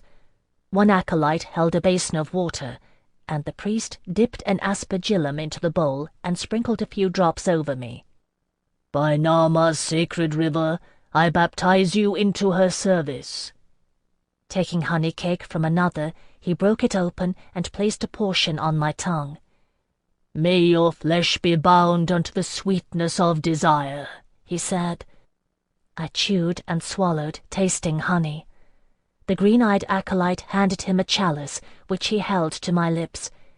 "May your blood rise to the headiness of passion." The last acolyte held up a measure of oil, and the priest dipped his fingers into it. Smearing chrism on my brow, he held my eyes. "May your soul ever find grace in the service of Nama," he intoned softly. I could feel his fingertip cool on my skin beneath the oil, and the power vested in him. Nama's face, transcendent and sensuous, swam before my eyes. I closed them and felt the air of the temple beating about me, filled with light and wings and celestial magics. All the stories of Nama I had heard, told in all the 13 houses, all of them were true and none. She was all of that and more. "So mote it be," said the priest, and I opened my eyes. He and the acolytes had withdrawn. He nodded at me. "You may offer your service, my child." Alcuin held the birdcage for me. I opened it carefully and caught the dove in both hands, removing her. Whiter than snow, she weighed almost nothing in my hands, but I could feel the warm life pulsing in her, the fast, frightened heartbeat. Her feathers were soft, and when she stirred, I feared the gentle pressure of my hands would break fragile bones. Turning back to the altar, I knelt once more and held the dove up to the statue of Nama. "Blessed Nama, I beg you to accept my service," I said, whispering without knowing why. I opened my hands. Startled into freedom, the dove launched itself into the air, pinions churning in the sunlight. Certain and unerring, she flew up to the apex of the dome, circling once, then spiraling in a flurry of sun-edged white feathers out the oculus, into flight and the open skies. The priest tracked her progress with a smile. "Welcome," he said, bending to aid me to my feet and giving me the kiss of greeting. His eyes, tranquil with peace and the wisdom of 1,000 trysts, looked kindly at me. "Welcome, servant of Nama." Thus was I dedicated to the life unto which I was born. In the following week my training began. Delaunay had held off initiating Alcuin into the training proper to a servant of Nama, waiting so that we might begin together, being so close in age. Our training, it seemed, was to commence simultaneously. "I have arranged for a showing," he said evenly, having summoned us to attend him. "It is not proper that you should study the mysteries of Nama without one. Edmond Nualt, the Darwain of Camellia House, has honoured my request." It was so like Delaunay, his subtle tact, to make arrangements with the house to which I had no ties, to avoid evoking memories of my childhood in the night court. I didn't bother to tell him. I wouldn't have minded. It would have spoiled the gift of his kindness. While there are a myriad variations of pairings and pleasures, the showing staged for a newly dedicated servant of Nama is always the traditional pairing: one man, one woman. Guy drove us to Camellia House that evening. I was surprised to find it even more punctilious than serious, though I shouldn't have been. The canon of Camellia is perfection, and they adhere to it in strict detail. We were met at the door by the Darwain's second, a stunning tall woman with a long fall of black hair and skin the colour of new ivory. She greeted us gracefully, and if there was envy or curiosity in the way her gaze lingered on Alcuin's unlikely beauty, or the unexpected scarlet mote in my eye, it was well disguised. "Come," she said, beckoning us. "As you have been dedicated to the service of Nama, come witness her mysteries enacted." The showing chamber was much like the one at Sirius House, a 3/4 round, sunken stage strewn with cushions and encircled with tiers of well-padded benches. There was a gauze curtain drawn about the stage, lit from within, and I could make out behind it the velvet hangings concealing the entrance. It is a rule of all the 13 houses that any ritual showing be open to all adepts of the house, so I was not surprised when others entered. A private titillation is another matter, but the rites of Nama are open to all her servants. I fell into habit without a trace of forethought, kneeling on the cushions in the prescribed position, abeyant, head bowed, hands clasped before me. It was strangely comforting, although I sensed Alcuin's sidelong glance as he attempted to mimic my pose. Somewhere in the background a flautist began to play. On the commencement of the second musical passage, the velvet hangings rustled, and the pair entered. He was tall and black-haired, a veritable twin. He was indeed her brother, to the second of Camellia House.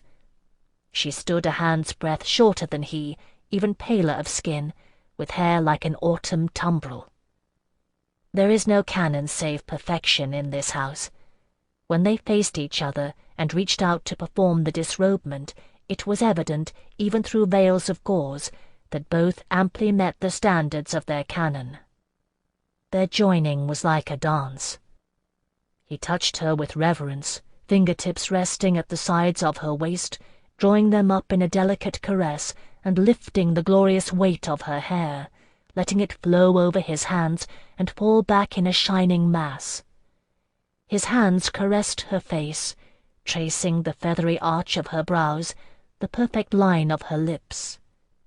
She cupped the angle of his jaw, drew a line down the muscular column of his throat, and flattened her palm against the pale plains of his breast. The gifts of Nama are born in the blood and belong to all of us by right, but one need not be an artist to enjoy art. These were adepts of the night court, and this was their art. As the arousement proceeded, the gauze veils were drawn back slowly, one by one. I watched raptly, and my breath came quickly, when I did not hold it in suspense. They embraced and kissed. He held her face in his hands as if it were a precious object, and she swayed like a willow into his kiss. This is how we pray, who are servants of Nama. Breaking the kiss, she knelt before him and flung her hair forward so it cascaded about his loins, silken tendrils twining about his erect phallus. I could not see how her mouth moved as she performed volongisement upon him, but his face grew tranquil with pleasure, and I could see the muscles grow taut in his buttocks. Reaching behind his head with both hands, he undid his braid and shook out his hair, which fell in a black river of silk over his shoulders. There was no sound from those assembled, only a reverent silence drawn tight by the sweet notes of the flautist. He drew away to kneel opposite her, and she reclined slowly on the cushions, opening her legs to him to share her wealth. Now it was his hair that hid them from my sight, spread like a black curtain across her thighs as he parted her cleft with his tongue, seeking the pearl of Nama hidden in her folds. It must be that he found it, for she arched with pleasure, reaching up to draw him to her. He held himself above her, the tip of his phallus poised at her entrance. His hair spilled down around his bowed head and mingled with hers, black and russet. I had never seen anything so beautiful as their love-making. The flautist paused. Someone cried out, and he entered her in one fluid surge, sheathing himself to the hilt. A soft, whispering drumbeat entered the song as he thrust, her body rising to receive him. Still kneeling, hands clasped tight together, I found myself weeping at the beauty of it. They were like birds who mate on the wing. It was a ritual and no mere spectacle. I could taste the worship and desire of it, flooding my mouth like the priest's honey. He surged against her like waves breaking, and she met him like the rising tide. Their pace increased, and the music rose to a crescendo until she gasped, hands clenching against the working muscles of his back, her legs wrapped around him. He arched back then and held hard. I could feel the heat rising between my own thighs as they met their climax together. And then, too soon, the gauze curtains began slowly to close, veiling their figures in the soft aftermath of desire. I saw him move to her side, and their hands clasped as they lay entwined upon the cushions. At my own side, Alcuin released a long-held breath, and we looked soberly at one another. Presently an adept came to lead us to a sitting-room, where we were served a restorative cordial and attended by the second of Camellia House, who graciously expressed her hopes that the showing had been well received, and that we would communicate our good impressions to our master, our fiel Delaunay, who still held the power to set trends in the royal court. If she resented or despised us for enjoying his patronage, I could not tell it. Chapter 10. With good reason, I supposed that after the showing we would begin our formal training in the arts of Nama. And so we were, but not at all as I had imagined. Delaunay contracted an instructor, the finest instructor one could have in the arts, to be sure. What I hadn't reckoned on was the fact that she was well into her 50s, and all our learning took place in the classroom and not the bedchamber. In her prime, Cecily Lavaux-Perrin had been an adept of serious house. Indeed, she had trained under my old mistress, the Dawain. She was one of the few who had attained the pinnacle of success for a member of the Night Court, attracting sufficient following among peers of the realm that she was able to set up her own household upon making her mark. For 7 years she was the toast of royalty. Peers and poets flocked to her gatherings, and she held her own court, bestowing the favour of her bedchamber at her own choosing, or not at all. Ultimately she chose to wed, and retired from the haute demi-monde. Her choice fell upon Antoine Perrin, Chevalier of the Order of the Swan, a calm and steadfast man who had left his country estates to serve as a military consultant to the king. They lived quietly, entertaining seldom, and on a wholly intellectual level. After his untimely death, she maintained this lifestyle. Delaunay, it seemed, was one of few people who knew her from both worlds. I knew all of this because I eavesdropped upon their meeting when she agreed to take on our instruction. It is not a noble undertaking, but I felt no guilt in it. It was what I was trained to do. Delaunay had taught us, garner knowledge by any means possible. There was a storeroom off the courtyard where herbs from the garden were hung to dry. If one was small enough, there was space between a cabinet and an open window where one could crouch and overhear almost any conversation taking place in the courtyard. And when the pleasantries were done, Delaunay made his request.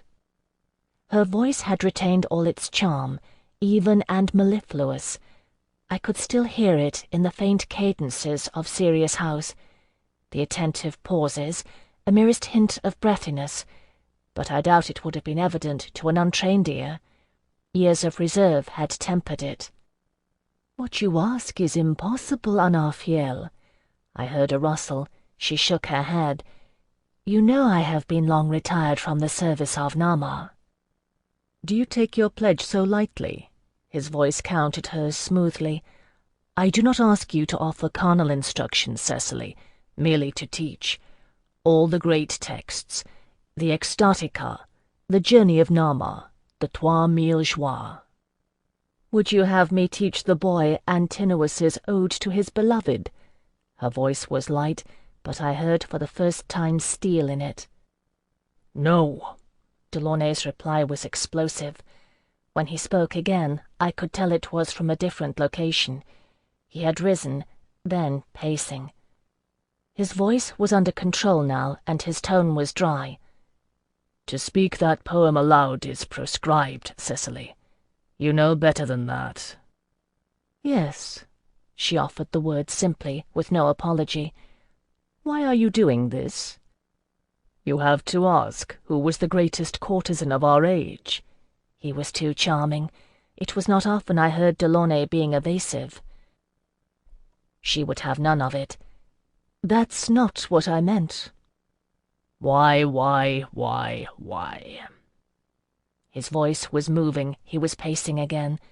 "Why? I will tell you. Because there are places I cannot go, and people I cannot reach, Cecily. In the Court of Chancery, the Exchequer, secretaries with access to the Privy Seal, everywhere the actual business of governing the realm takes place, Isabel's allies bar their doors to me. They cannot be swayed, Cecily, but they can be seduced. I know their vices, I know their desires, I know how to reach them." "That much I know." Her tone was gentle, moderating his. "I have known you for a long time. You've taken me into your confidence, and I know how you think. What I am asking you, Anarfiel, is why. Why do you do this?" There was a long pause, and my muscles began to ache with the strain of crouching in that cramped space. No wind was stirring, and the close air of the storeroom was sweet and pungent with the scents of rosemary and lavender. "You know why." It was all he said. I bit my tongue to keep from urging her to question him further, but whatever he meant by it, she understood. She had, as she said, known him a very long time. "Still?" she asked kindly, and then, but you made a promise." "All right, then. I will honor it too, Anarfiel, for what it is worth. I will instruct your pupils in the great texts of love, those that are not prescribed, and I will lecture them on the arts of Nama. If you swear to me that both have entered this service of their own desire, this much I will do." "I swear it." There was relief in his voice. "How much do they know?" "Enough." He grew reserved. "Enough to know what they are about. Not enough to get them killed." "Isabelle L'Envers is dead, Anarfiel." She spoke softly, the way one does to a child who fears the darkness. "Do you truly think her grudge lives beyond the grave?" "It lives in those who obeyed her," he said grimly. "Isabelle L'Envers de la Courcelle was my enemy, but we knew where we stood with one another. We might even have become allies when Roland's daughter was old enough to take the throne. Now all is changed." I heard a faint clink as the lip of the wine jug touched the rim of a glass. Masselin d'Aiglemont's wound turned septic. He died 2 days ago, did you hear? Isidore will be sworn in as Duke d'Aiglemont in a fortnight, and he's petitioned the king for another 500 retainers. He'll have his hands full holding the border. True.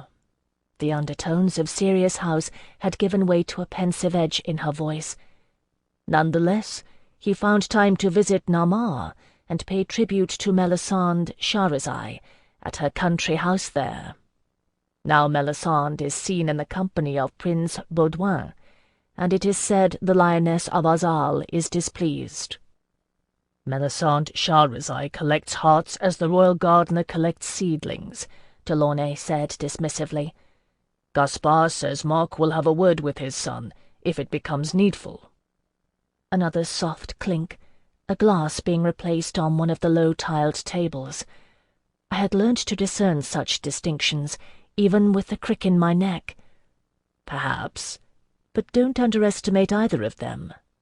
The Charizai or the Lioness. I do not think they make that mistake with each other.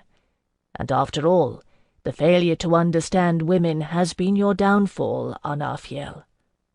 I heard the swishing sound of her garments as she rose. I will come in the morning, and the children's education will commence. Good night, my dear. I listened to the sounds of their leaving, then squirmed out of my confinement, racing upstairs to tell Alcuin what I had learned. And, of course, to speculate on what it all meant. By light of day, Cecily Lavaux-Perrin was tall and slender, with fine bones and pale blue eyes, the colour of a new-opened lobelia. It is a funny thing with adepts of serious house, how the underlying steel is revealed in those who do not wither and fade. In this she reminded me of the Dawain, but she was younger and kinder. Still, she was a harsh taskmistress, and set us to read and memorize the first of the great texts of which Delaunay had spoken. For Alcuin it was a revelation. I had not understood fully, when we witnessed the showing, the depth of his naivete. Astonishing though it seemed to me, he had no comprehension of the mechanics of the deeds by which one offers homage to Nama. I, who had never entered the dance, nonetheless knew the steps by heart.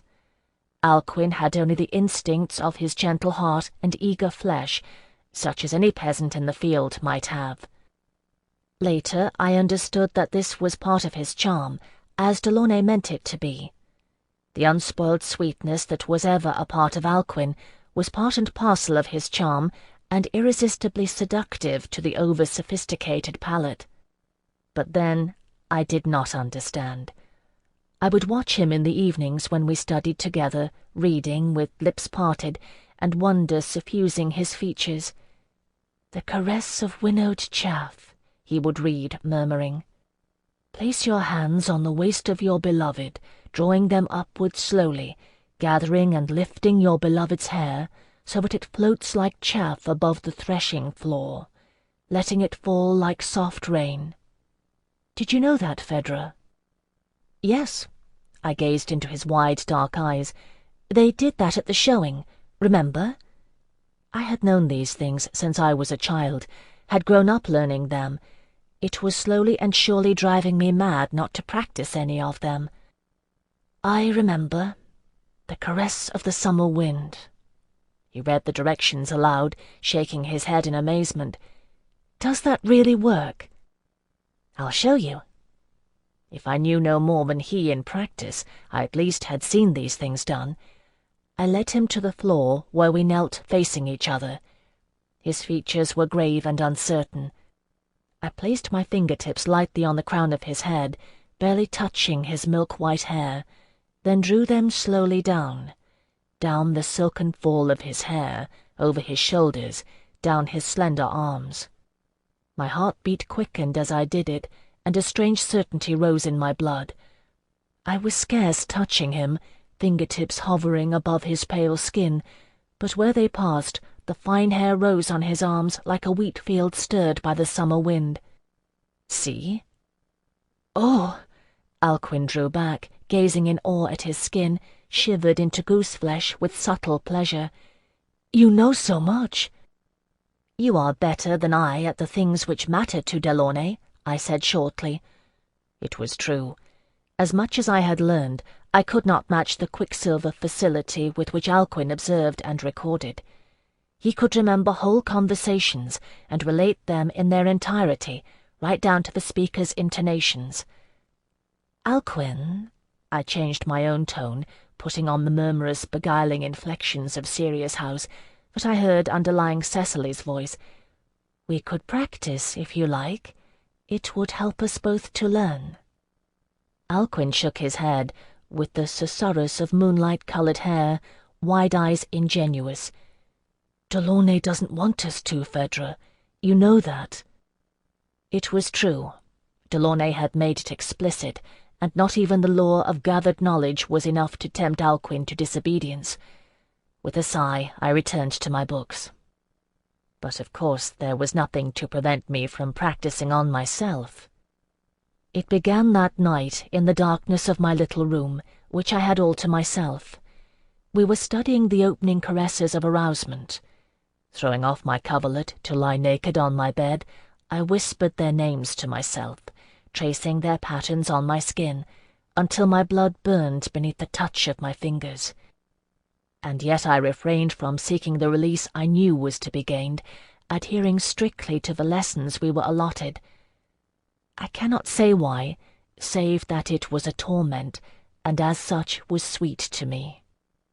Older and wiser than Delaunay in the service of Nama, Cecily Lavaux-Perrin discerned my predicament. We were reciting Emmeline of Isant's Log of 700 Kisses, most of which I was unable to practice by myself, when I felt her shrewd gaze resting upon me, and faltered. "You are impatient with these studies, no?" she asked me. "No, my lady." Long trained to obedience, my reply was automatic. I raised my eyes to meet her gaze and swallowed. "My lady, I was raised in the Night Court. Had I been allowed to stay, my training would have begun a year gone by. Even now I might be saving toward my mark, perhaps even paying the marquist to limn the base, if my virgin price were high enough. Yes, I am impatient." "So it is money that is the spur which goads you, hmm?" She stroked my hair, smiling a little. "No," I admitted it softly, leaning into her touch. "It is Kushiel's dart which pricks you, then?" She waited until I looked up again, nodding, not a little surprised. She had never spoken of it, and no one in Sirius House had known me for what I was. Cecily laughed. "Anaphiel Delaunay is not the only scholar in the world, my sweet, and I have done a fair amount of reading since I left the court of night-blooming flowers. Never fear, I'll keep Anaphiel's secret until he's ready to reveal you. But until that time, there is naught you can do but suffer the torments of your own devising." A flush of embarrassment suffused my skin. "There is no fulfillment that is not made sweeter for the prolonging of desire." She patted my burning cheek. "If you wish to improve your skill, use a mirror and a candle, that you may see what you're about and study the lineaments of desire." That night I did. By candlelight I traced the patterns of arousal upon my skin, watching it change and flush, and thought about the fact that Cecily knew, and Alcuin, and wondered in a delicious frisson of guilt and shame if either had told Delaunay what I did in secret. So did my education continue. Chapter 11. In the 2 years that followed, we did nothing but study until I thought I should die of it. And to make matters worse, Hyacinth, my one true friend, was no help at all. "I cannot touch you, Phèdre," he said with regret, shaking his black ringlets. We sat in the Cockerel, an inn which he had made his informal headquarters. "Not in that way. I am Tsingano, and you're an indentured servant. It is Vrajna, forbidden, according to the laws of my people." I opened my mouth to reply, But before I could speak, a giggling young noblewoman detached herself from a party of revellers occupying the long table at the centre of the inn. It was the fashion among daring young lords and ladies to gallivant about Knight's doorstep in groups of 7 or 8, hoisting tankards and rubbing elbows with poets, players, and commoners. Hyacinth had become something of a fashion, too. "Oh, Prince of Travellers," she began solemnly, then giggled and cast a glance at her laughing friends, getting the rest of the words out with difficulty. "Oh, Prince of Travellers, if I cross your palm with gold, will you read the fortune written mine?" At the gleam of a gold coin, Hyacinth, who had never to my knowledge ventured past Knight's doorstep, put on his best Prince of Travellers manner, rising to give her a graceful bow, his dark eyes mirthful. "Star of the evening," he said, at once wheedling and portentous, "I am at your command. For 1 coin, 1 answer, as scribed by the fates upon your fair palm.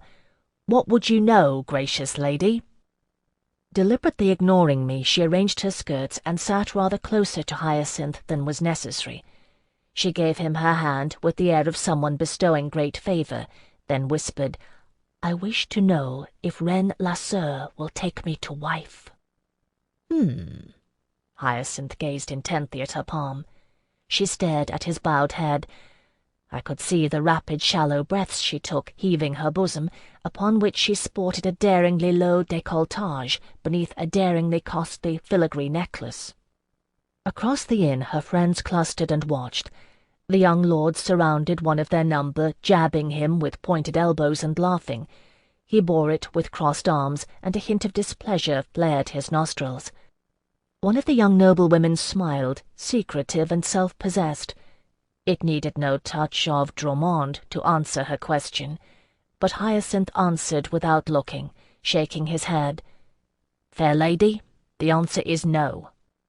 Nuptials, I see, not now, but 3 years hence, and a chateau with 3 towers standing, and one that crumbles." "The Comte de Tour Perdu!" Snatching her hand back, she covered her mouth. Her eyes shone. "Oh, oh!" She reached out then and laid her fingers on her lips. "Oh, my mother will be joyed to hear it. You must tell no one of this. Swear it." Quick and graceful, Hyacinth grasped her silencing fingers in his own and kissed them. "Sovereign lady, I am more discreet than the dead. May you be joyous and prosper." Fumbling in the purse that hung from her girdle, she passed him another coin. "Thank you. Oh, thank you. Remember, not a word." He rose to bow again as she hurried back to join her friends, babbling some heady nonsense to disguise her sudden fortune. Hyacinth sat back down and made her coins disappear, looking pleased with himself. "Was it true?" I asked him. "Who knows?" he shrugged. "I saw what I saw. There is more than one chateau with a broken tower. She believes as she wishes." It was no concern of mine if Hyacinth sold dreams and half-truths to preening peers, but something else did concern me. You know, Delaunay has a scroll by a scholar who travelled with a company of Tsingani and documented their customs. He says it is Vrajna for a Tsingano man to attempt the Dromond, Hyacinth. Worse than anything, worse than mingling with a Garja servant. What your mother teaches you is forbidden. And you cannot be a true Tsingano anyway, not with pure Darjeeling blood on one side. Your mother was cast out of the company for that, wasn't she?" I spoke recklessly, driven to it by my thwarted desires and the annoyance of watching him cater to simpering noblewomen. This time perhaps I had gone too far. His eyes flashed, proud and angry. "You speak where you have no knowledge and no right.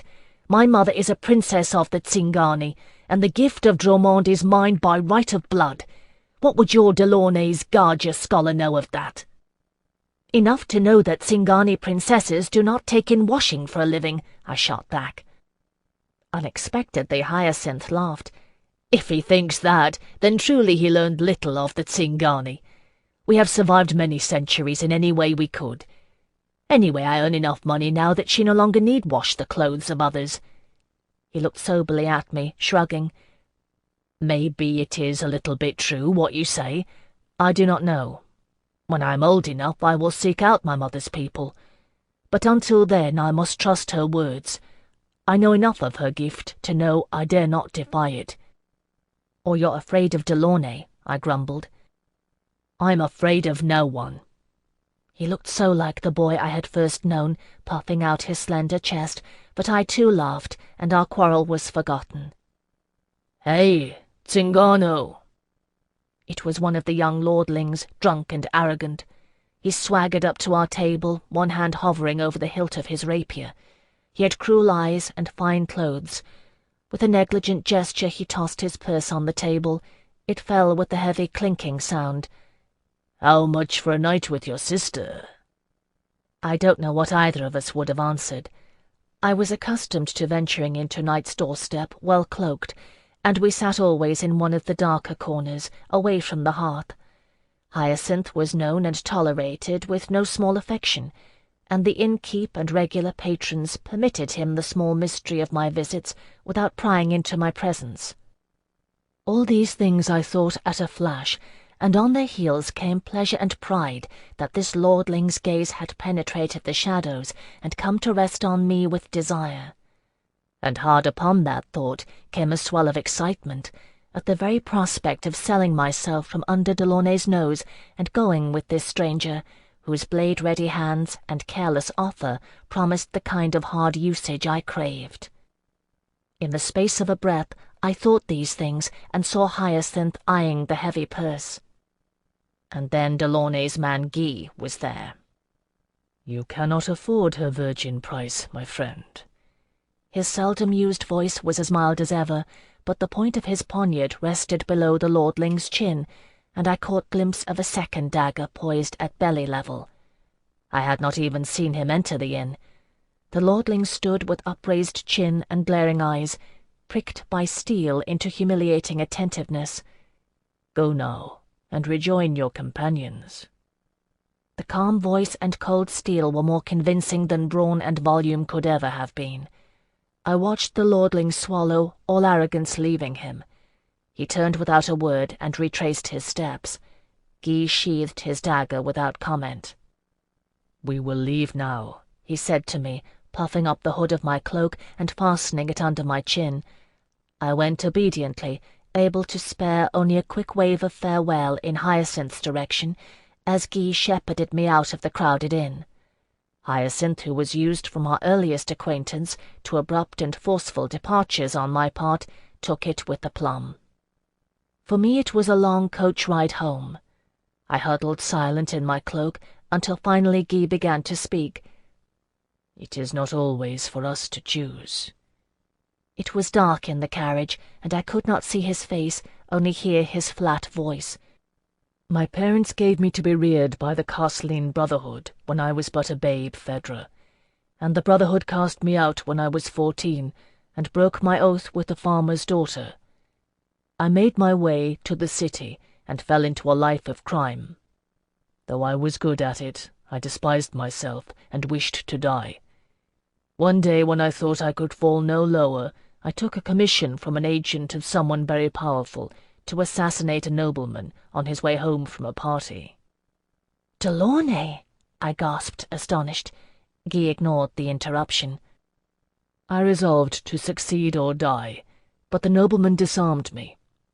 I waited for the killing blow, but he asked me instead, 'My friend, you fight like one trained by the Kushiel Brotherhood. How is it, then, that you come to be engaged in this least fraternal of acts?' And upon his query, I began to weep." I waited for more, but Guy fell silent a long while. There was no sound but the clopping hooves of the horses and the coachman's tuneless whistle. "We do not choose our debts," he said at length, "but indebted we are, both of us, to Unforgettable Delaunay. Do not seek to betray him. Your debt may be discharged one day, but mine is unto the death, Phèdre." The night was chilly, and his words struck cold into my bones. I shivered in my thick cloak and thought about what he had said, wondering at the power in Delaunay, to reach even a heart hardened by crime and despair. But if Guy was Delaunay's man unto death, he was not what I was, his pupil. The words of his speech, the most he'd ever spoken in my presence, fell into place in the vast puzzle in my mind, forming one important question. Who wanted Delaunay dead? In the darkness of the coach, I could feel him glance at me. Isabelle de la Courcelle, came the flat reply. The princess consort. The incident remained in my mind, for it was the first of its kind, and the last, for that matter. In all the time I knew him, Guy never spoke again of his history, nor our mutual debt to Delaunay. And yet his words had the effect he desired, for never did I attempt to betray my bond debt. Delaunay's past and his long-standing enmity with the princess consort remained the central enigma in my life. For all that she was some 7 years in the grave, as I well knew, their feud lived on where it touched on the strands of intelligence Delaunay gathered. To what end I knew not, and spent long hours in fruitless speculation with Hyacinth and Alcuin alike, for Alcuin was as fascinated as I with the mystery of Anafiel Delaunay, if not more so. Indeed, as Alcuin grew from boy to youth, steeped in the teaching of Cecily la Beauperrin, I witnessed the nature of his regard for Delaunay change. The spontaneous affection that had been so charming in him as a child gave way to a different kind of adoration, at once tender and cunning. I envied him the luxury of this slow epiphany, and knew alarm at Delaunay's response, a careful distancing that spoke volumes. I don't think even Delaunay himself was aware of it, but I was. It was some few weeks prior to Alcuin's 16th birthday that the allies of Cumlach won a great victory over Skaldic raiders. Led by the young Duke Isidore d'Aiglemort, the peerage of Cumlach joined forces and succeeded in pushing the Scaldi clear back from the mountains and well into their own territory. And at their side rode Prince Baudouin de Trevaillon and his glory-seekers. The Duke d'Aiglemort, it seemed, had received intelligence that the Scaldi were prepared to launch a concerted attack on the 3 great passes of the Cameline range. No one denied his wisdom in calling Cumlach to arms under his banner. But at Delaunay's gatherings, and in the dark corners of night's doorstep, I heard whispers about the happy coincidence that had Baudouin de Trevaillon and the wild brigade of his personal guard visiting Aiglemort at the time.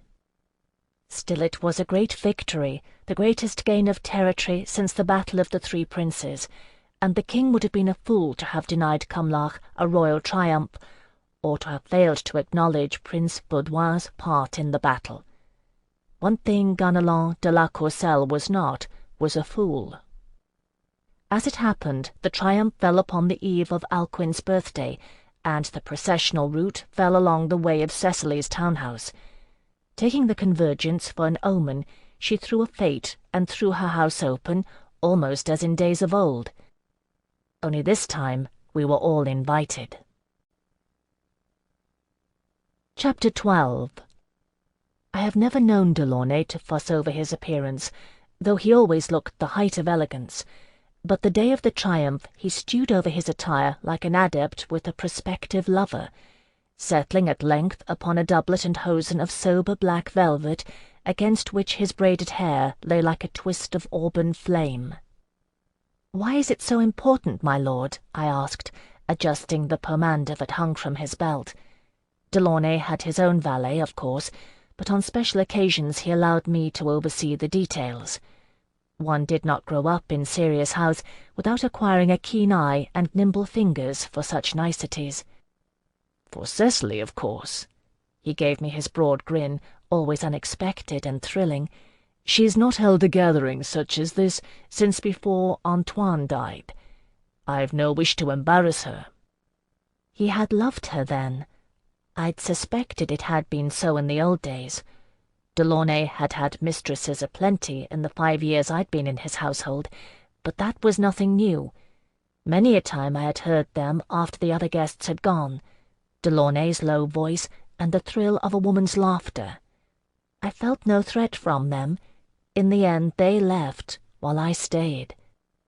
Alcuin was another matter, of course, but this touched me in truth, his devotion to a mistress who had long ago been one of the brightest blossoms in the court of night-blooming flowers. My eyes pricked with moisture, and I inhaled at the pomander with its sweet sharp scent of beeswax and cloves to hide it, pressing my cheek to his velveted knee. Phèdre. Delaunay's hands drew me up to my feet, and I blinked up at him. You will be a credit to my house, as ever. But remember, this is Alcuin's debut, and be gracious. He broke out his infectious smile. Come then, shall we summon him for inspection? Yes, my lord, I murmured, doing my best to sound gracious. I would have guessed, if asked, that Delaunay would have attired Alcuin like a prince. I would have been wrong. It was ever easy to underrate his subtlety. We were gathering to watch a royal triumph. Cecily's guests would see nobles by the score, decked out in their finest trumpery. If Alcuin looked anything close to royalty, it was as the king's stable-boy. So I thought, at first glance.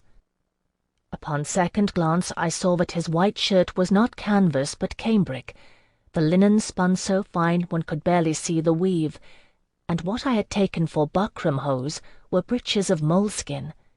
His knee-high boots were black leather, shined until they gave back reflections. His remarkable hair simply hung loose, brushed into a shining river of ivory. It spilled over his shoulders and down his back, accepting a face that had emerged from adolescence with all its grave, shy beauty intact, from which Alcuin viewed the world out of dark and solemn eyes. Delaunay was a genius. Somehow the rustic garb, or elegant replication of it, served to point up all the more Alcuin's otherworldly charm. "Very nice," Delaunay said. I heard satisfaction, and maybe something else in his voice. Be gracious, I thought to myself. After all, he is allowing you to attend. You look beautiful, I told Alcuin sincerely. He did. So do you. He grasped my hands, smiling, not a trace of envy in him. Oh, Phèdre. I drew back a little, returning his smile with a shake of my head. It is your night tonight, Alcuin. Mine will come. Soon, or you'll drive us to distraction, Delaunay said humorously. Come on, then. The coach is waiting. The house of Cecily Perrin was larger than Delaunay's and closer to the palace. We were met at the door by a liveried footman, who escorted us up a broad, winding staircase. The whole of the third story was designed for entertaining. An open plan with high ceilings, containing a long table set with silver and white linen, a parlour that combined comfort and elegance, giving way to the parquet floor of the ballroom. Arched doors opened from the dance floor onto the balcony, which overlooked the route of the triumph. A quartet played a stately air on a dais in the corner, largely ignored. Despite the chill, for it was still winter, those guests which had already arrived were clustered on the balcony. Kushiel! With the unerring instincts that had given renown to her hospitality, Cecily marked the precise moment of our arrival and swept through the doors to greet us. How good to see you! For all the hours I had spent under her tutelage, it was only then that I discerned the magnitude of her allure. Not all adepts of the night court weather the passing of youth with grace. Cecily had succeeded. If her golden hair was dimmed with grey, it but made more youthful hues seem garish, and the fine lines about her eyes were the marks of care and wisdom. "You are a vision," Delaunay said fondly. She laughed, free and charming. "You still lie like a poet, Kushiel. Come, Alcuin, let me see you." With a critical eye she adjusted his collar, letting it fall open to reveal the tender hollow at the base of his throat. "There." She patted his cheek. "The triumph has just left the palace. There's time yet to meet my guests. You know you've only to say if you've no wish to go through with this." "I know." Alcuin gave her his most serene smile. "Good, then. You need only whisper it to me or shake your head." She turned to me. "Phèdre?" With a shake of her own head, she set her diamond earrings to trembling, scintillating in the light. "Beware of setting brush fires, my dear." I murmured some acquiescence, thinking it an odd comment, but fully half my attention was already on the balcony, where in moments I would meet, at last, men and women who might soon number among my own patrons. I might not shine as Alcuin did this day. Delaunay had chosen for my attire an exceedingly simple gown of dark brown velvet, with a caul of silk mesh that held my abundant locks in restraint, but I had no mind to be overlooked either. Our entrance created a small stir. The guests were hand-picked by Cecily, who moved in circles that overlapped but did not overlay Delaunay's. Some of them, such as Gaspard Trevelyan, Comte de Forcey, were friends of his. Others were not. I watched their faces when we were announced, and saw who smiled, whose gazes slid away to make contact with others, communicating silently. These were the ones ultimately to be sought. Anyone with sufficient coin could pay the contract fee and put money toward my mark, but money was never what Delaunay sought. We were an investment of a different kind. It was not long before I saw why Delaunay had allowed me to come. Alcuin moved among the scions of Eloa like a stable-boy prince, drawing stairs, and where he went I heard the whisper of rumour follow, "Servant of Nama," and eve of his birthday. Delaunay and Cecily had something planned. Of that I had no doubt, nor did the guests. But while Delaunay mingled, conversing smoothly, and Alcuin found himself at the centre of attention, covert and overt alike, I was able to remain quiet on the fringes, watching and listening. "Raphael Delaunay sets his traps with interesting bait," the amused comment of a tall man with dark hair in a tight braid and the hooded eyes of a bird of prey caught my ear. Lord Childeric Desommes, I remembered, of the Court of Chancery. He spoke to a slight man in dark blue, whose name I had not heard. "You are intrigued?" His companion raised his eyebrows. Desommes laughed, shaking his sleek head. "My taste is for spices, but not sweets. But it is interesting to note, no?" Yes, I thought, filing the comment away in my memory, as Delaunay had taught me. It is interesting to note your interest, my lord, and your tastes as well.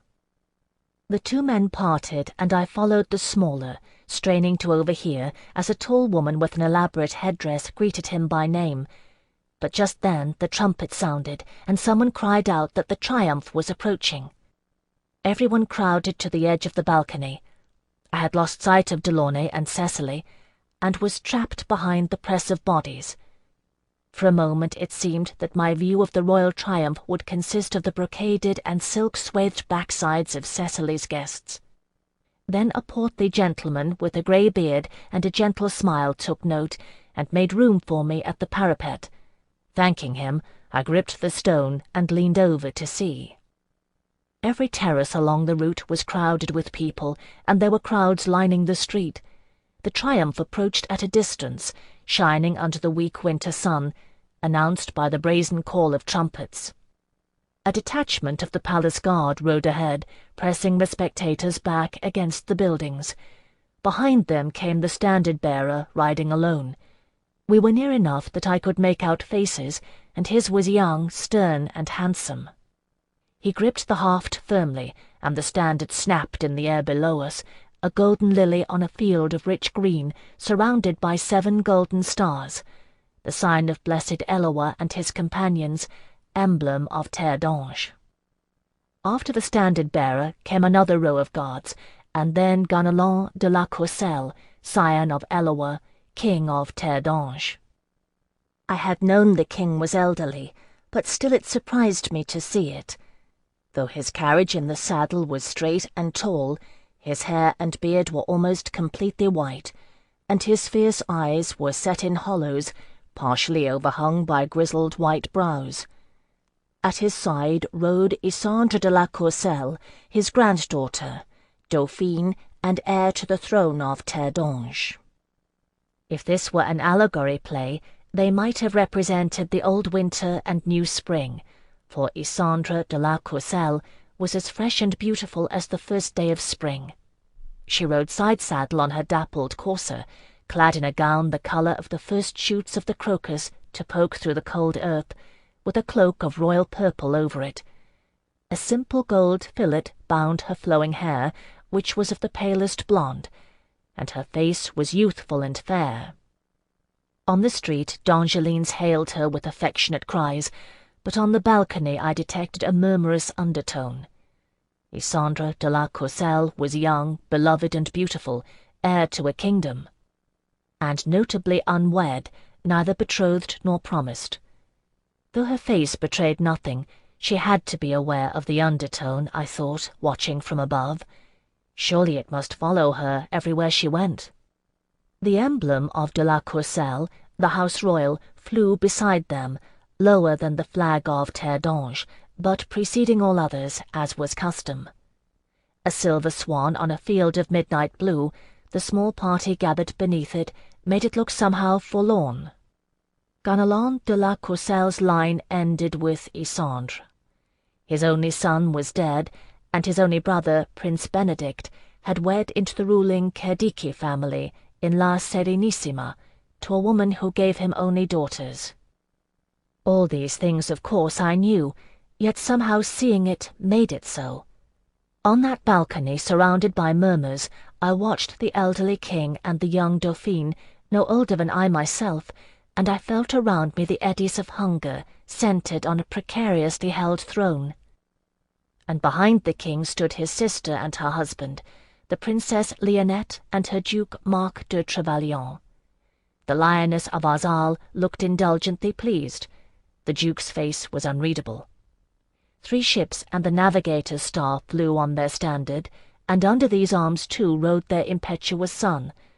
I could hear the chant rising up from the street as they passed, Baudouin, Baudouin. He was little changed from the young lord who had stolen the role of the Sun Prince 5 years past. A little older, perhaps, in the prime of his youth, rather than entering the threshold, but the wild gleam in his sea-grey eyes was the same. A chosen cadre of glory-seekers, the personal guard to which he was entitled as a prince of the blood, surrounded him loosely.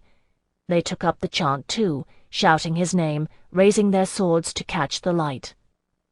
And at his side, composed and serene, rode Melisande Charizai, Baudouin's delight, and the single thorn in the side of the Lioness of Arzal.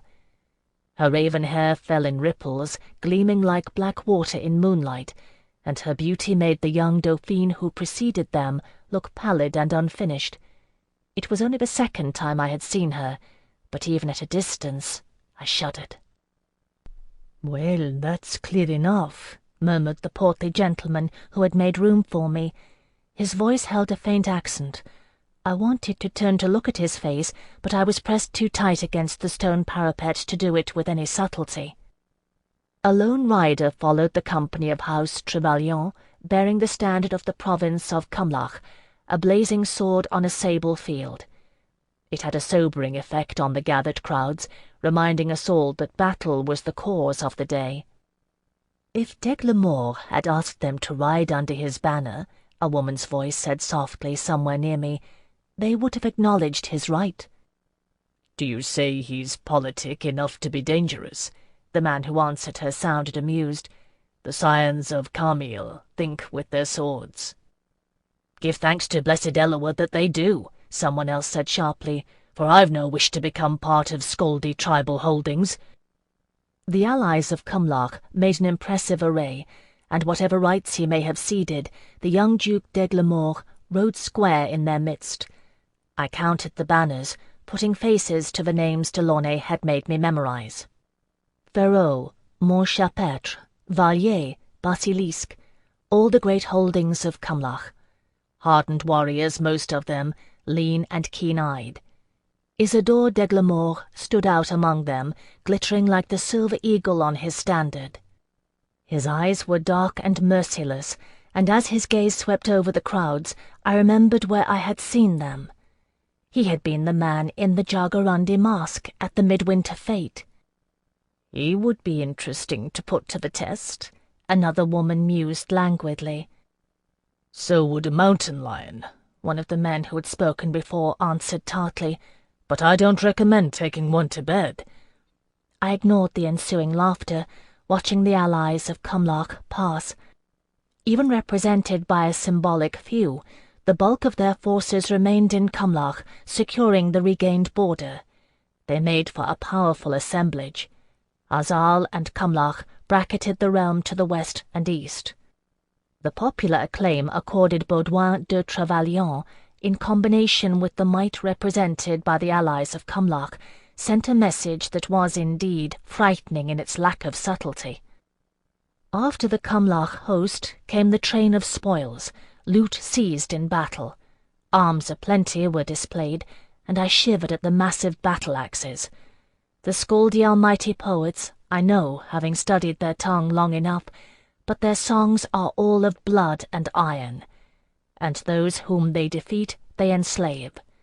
We D'Angelines are civilized.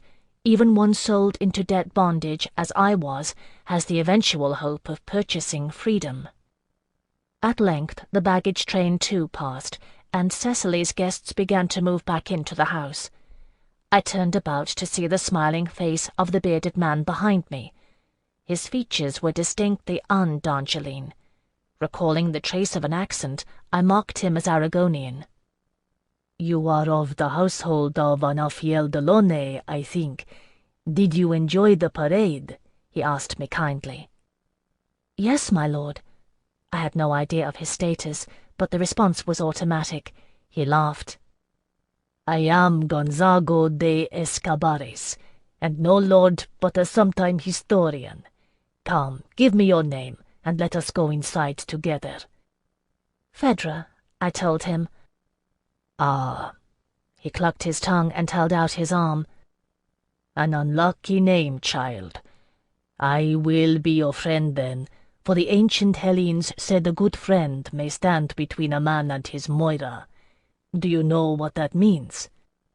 "Fate," I answered, unthinking, for Delaunay had specified that neither Alcuin nor I were to betray the extent of our learning without his approval. But a connection had formed in my mind, the linkage surfacing. "You were one of his teachers at the university in Tiberium." "Indeed." He made me a courtly little bow with a click of his heels. "I have since retired, and travel at leisure to see the places of which I so long have spoken. But I had the privilege of teaching your Delaunay, he and his—" "Maestro!"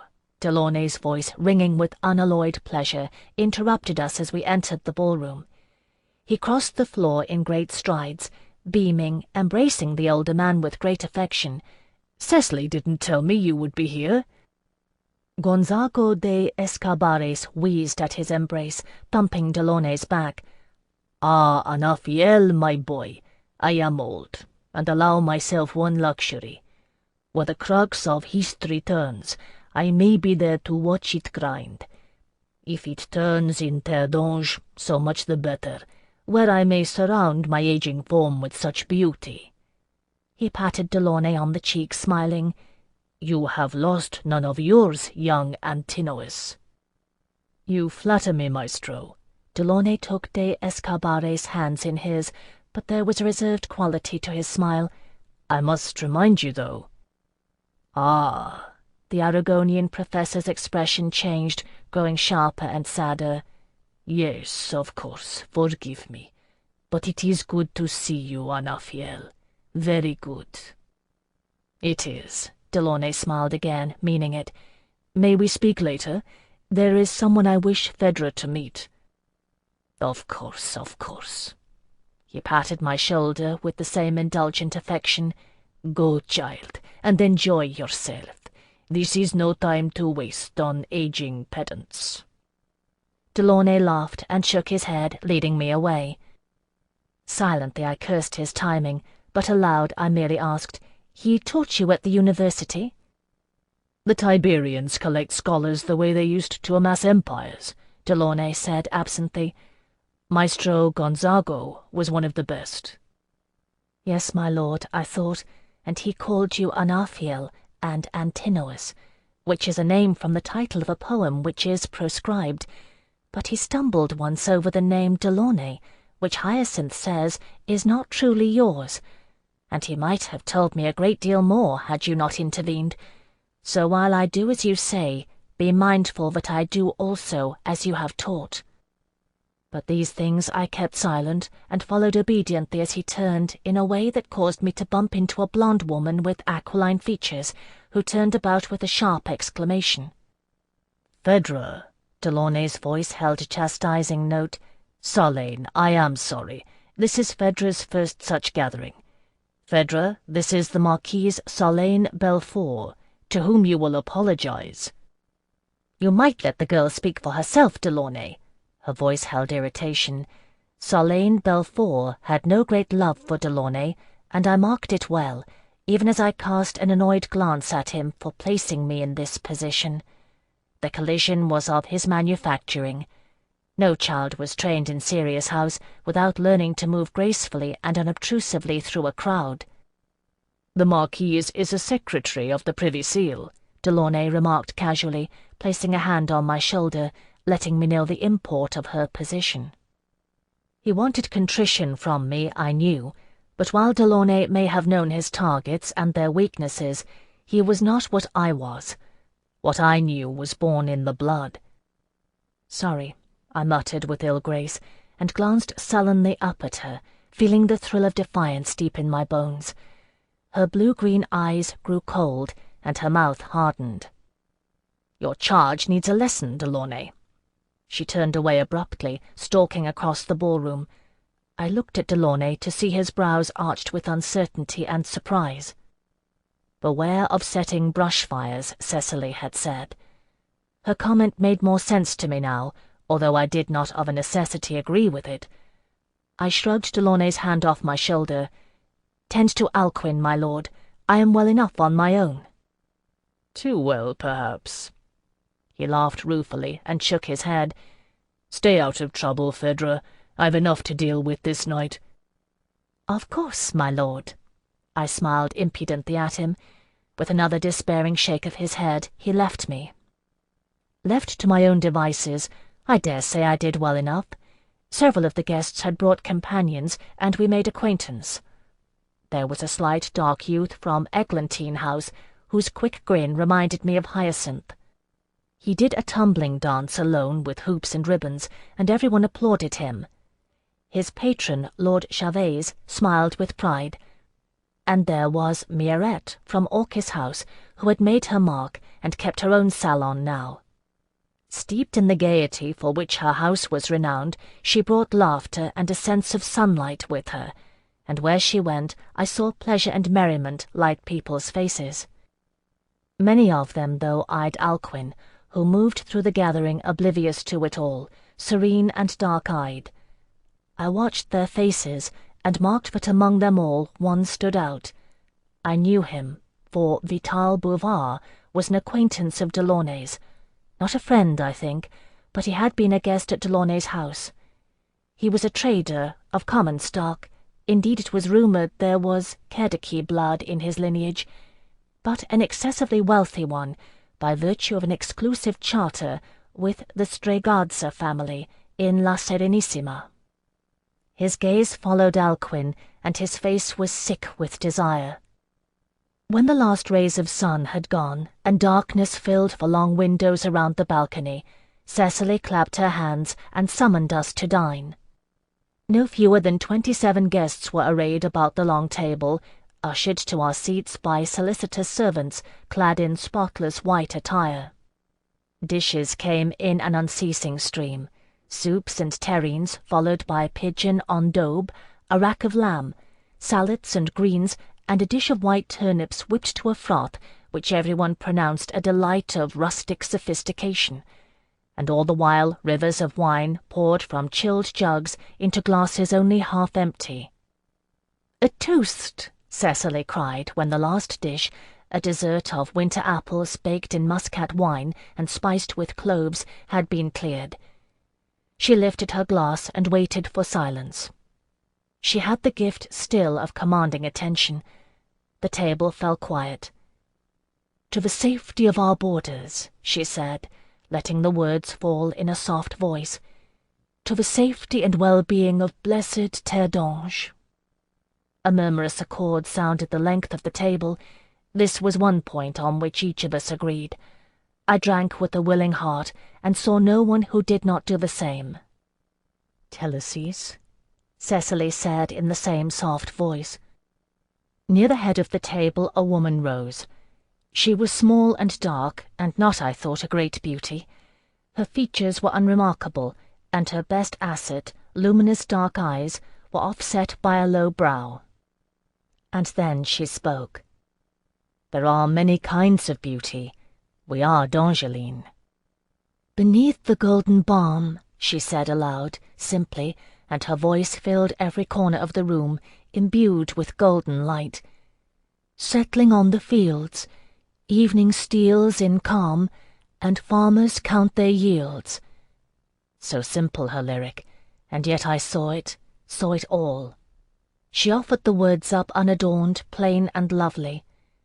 "The bee is in the lavender, the honey fills the comb." And then her voice changed to something still and lonely.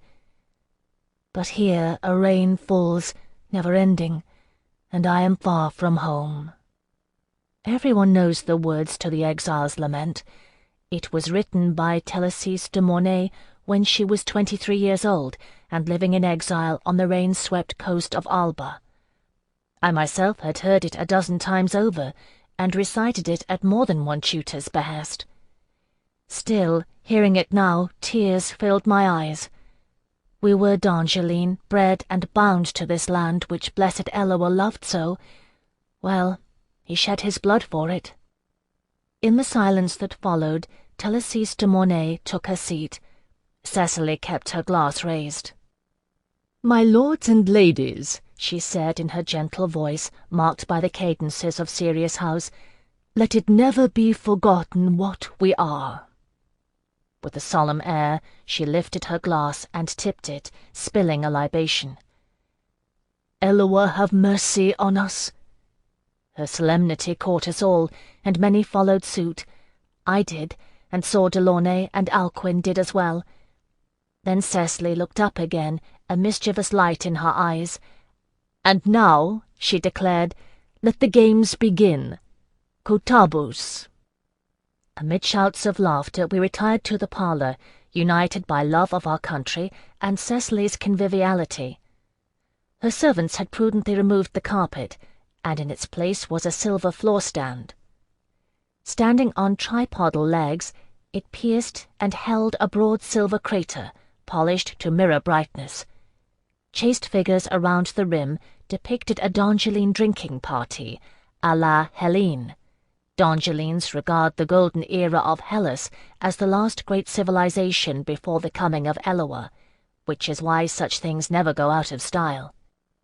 Spiring out of the centre of the crater, the stand rose to some 4 feet, and terminated. Balanced atop its finial was the silver disc of the plastinex. Cecily's servants circulated with wine jugs and fresh cups, shallow silver wine bowls with ornate handles. To get to the lees, of course, one must drink what is poured, and although I had been prudent in my drinking, I felt it warm my blood as I emptied my cup. It is an art which must be practised, twirling the handle about one's finger, flinging the last drops of wine in such a way that they strike the plastinex, knocking it into the crater so that it sounds like a cymbal. When I took my turn, 5 or 6 others had gone before me, and while some had hit the plastinex, none had knocked it off the shaft. I did not even do so well as that, but Telesis de Mornay smiled kindly at me. Cecily succeeded to much applause, but the plastinex rattled against the edge before dropping into the bowl of the crater. Lord Childeric de Somme spun his cup so fast that the dregs of his wine flew like a bolt from a crossbow, knocking the plastinex clear off the shaft and onto the floor. Everyone cheered and laughed, though it didn't count. Mirette of Orchis House rang the bowl, and Gaspard, Comte de Fourcey, and to everyone's surprise, Gonzago de Escarbares, who smiled into his beard. Alcuin, who shared a couch with a tall woman in a headdress, fared worse than I, and only spattered wine about. His companion raised his fingers to her lips and sucked droplets of wine from them. Alcuin blushed. Vital Bouvard was sufficiently unsettled that he let go the handle of his cup and threw it with his wine. The Plastinex dropped into the basin, but it was not counted a legal shot. When Delaunay took his turn, and somehow it fell out that he went last, he looked calm and collected, austere in his black velvet attire. Reclining on one of the couches and leaning on one arm, he spun the cup and let fly his lees with an elegant motion. His aim was unerring, and the silver Plastinex toppled neatly into the basin, which rang like a chime. Not everyone applauded, I noted, but those who did so loudly, proclaiming him the victor. "A forfeit! A forfeit!" Mirette cried, flushed and gorgeous on her couch. "Messiah Delaunay claims a forfeit from the hostess." Cecily acknowledged it, laughing. "What will you have, Anafiel?" she asked teasingly. Delaunay smiled and went over to her. Bending down, he claimed a kiss. A sweet one, I thought, and whispered in her ear. Cecily laughed again, and Delaunay went back to his couch. "I am minded to grant this claim," Cecily said archly. "At the stroke of midnight, Alcuin no Delaunay, who is dedicated to Nama, will gain 16 years of age. The holder of his mark asks that we hold an auction for his virgin price. Is anyone here minded to object?" You may be sure no one objected, and as if on cue, indeed I am sure they planned it, Delaunay and Cecily, the distant voice of a horologist crying midnight in the square filtered through the balcony windows into the waiting silence. Cecily raised her glass. "Let it be so. I declare the bidding open." In one smooth, graceful motion, Alcuin rose from his couch and stood before us, holding his hands out open and turning slowly. I have seen 100 adepts of the first of the 13 houses on display, and I have never seen anyone who matched his dignity in it. Childeric Desommes, who claimed no interest in Delaunay's bait, was the first to bid. 200 ducats, he shouted. Because I had been watching him that night, I saw the hunter's gleam in his eye, and knew that for him this was not about desire. "You insult the boy," Alcuin's couchmate declared. I recollected her name, which was Madame Dufresne. 250. Vital Bouvard looked apoplectic. 300, he offered in a strangled voice. Alcuin smiled in his direction. 350, Solane Belfour said evenly. "Oh, my!" Mirette of Orchis House drained her cup and set it down delicately. Toying with the golden cascade of her hair, she looked merrily at Cecily. "Cecily, you are too bad. How often does such a chance come to one such as us? I will bid 4, if the boy will thank me for it." 450, Vital retorted angrily. Someone else bid higher. I cannot remember who, for it was at this point that matters escalated. For some of the bidders, like Childeric Desommes, it was merely a game, and I think he at least took the most pleasure in seeing the despair of others as the chase grew heated. For others I was not so sure. Mirette no Orchis bid higher than I would have guessed, and I never knew if it was desire that spurred her or complicity with Cecily's design. But for the rest, there was no question. It was Alcuin they desired, serene and beautiful, and like no one else in the world, with his white hair falling like a curtain over his shoulders, and his dark, secret eyes. Throughout it all, Delaunay never moved, nor gave anything away. When the bidding passed 1,000 ducats, he glanced once at Cecily, and she beckoned for her chancellor, who came forward with the contract and pen at the ready. In the end it came down to Vital Bouvard, Madame Dufresne, and another man, the Chevalier Gideon Landre, who has holdings in Lagnasse and was a member of Parliament. We, who had seen how matters would fall out, watched and waited. 6,000 ducats. Vital Bouvard threw down the offer as if it were a gauntlet. His face was red. Madame Dufresne touched her fingers to her lips, counted silently to herself, and shook her head. The Chevalier merely crossed his arms and looked impassive. So it was done, and Alcuin's virgin price fetched 6,000 ducats. I, who had grown up in the night court, had never heard of such a thing, though oddly enough it was not that of which I thought in that moment, but Hyacinth's mother, who wore her wealth upon her person, and might never hope to carry so much as Alcuin fetched in a single night. When the matter was concluded, Cecily's chancellor drew up the contract swiftly, though I don't believe Vital even glanced at what he was signing. The knight was young still, but he would have no more of this gathering. "Come," he said to Alcuin, his voice thick. "My carriage is waiting." He glanced once at Delaunay. "My driver will bring him on the morrow. Is that acceptable?" Delaunay, who had spoken little, inclined his head. Alcuin looked at him but once, a grave, solemn look. Delaunay returned it unflinching. Vital reached out his hand, and Alcuin took it. I recall that upon their leaving, Cecily clapped her hands together, and the musicians struck up a merry tune, though in truth my memory may be somewhat blurred by the wine.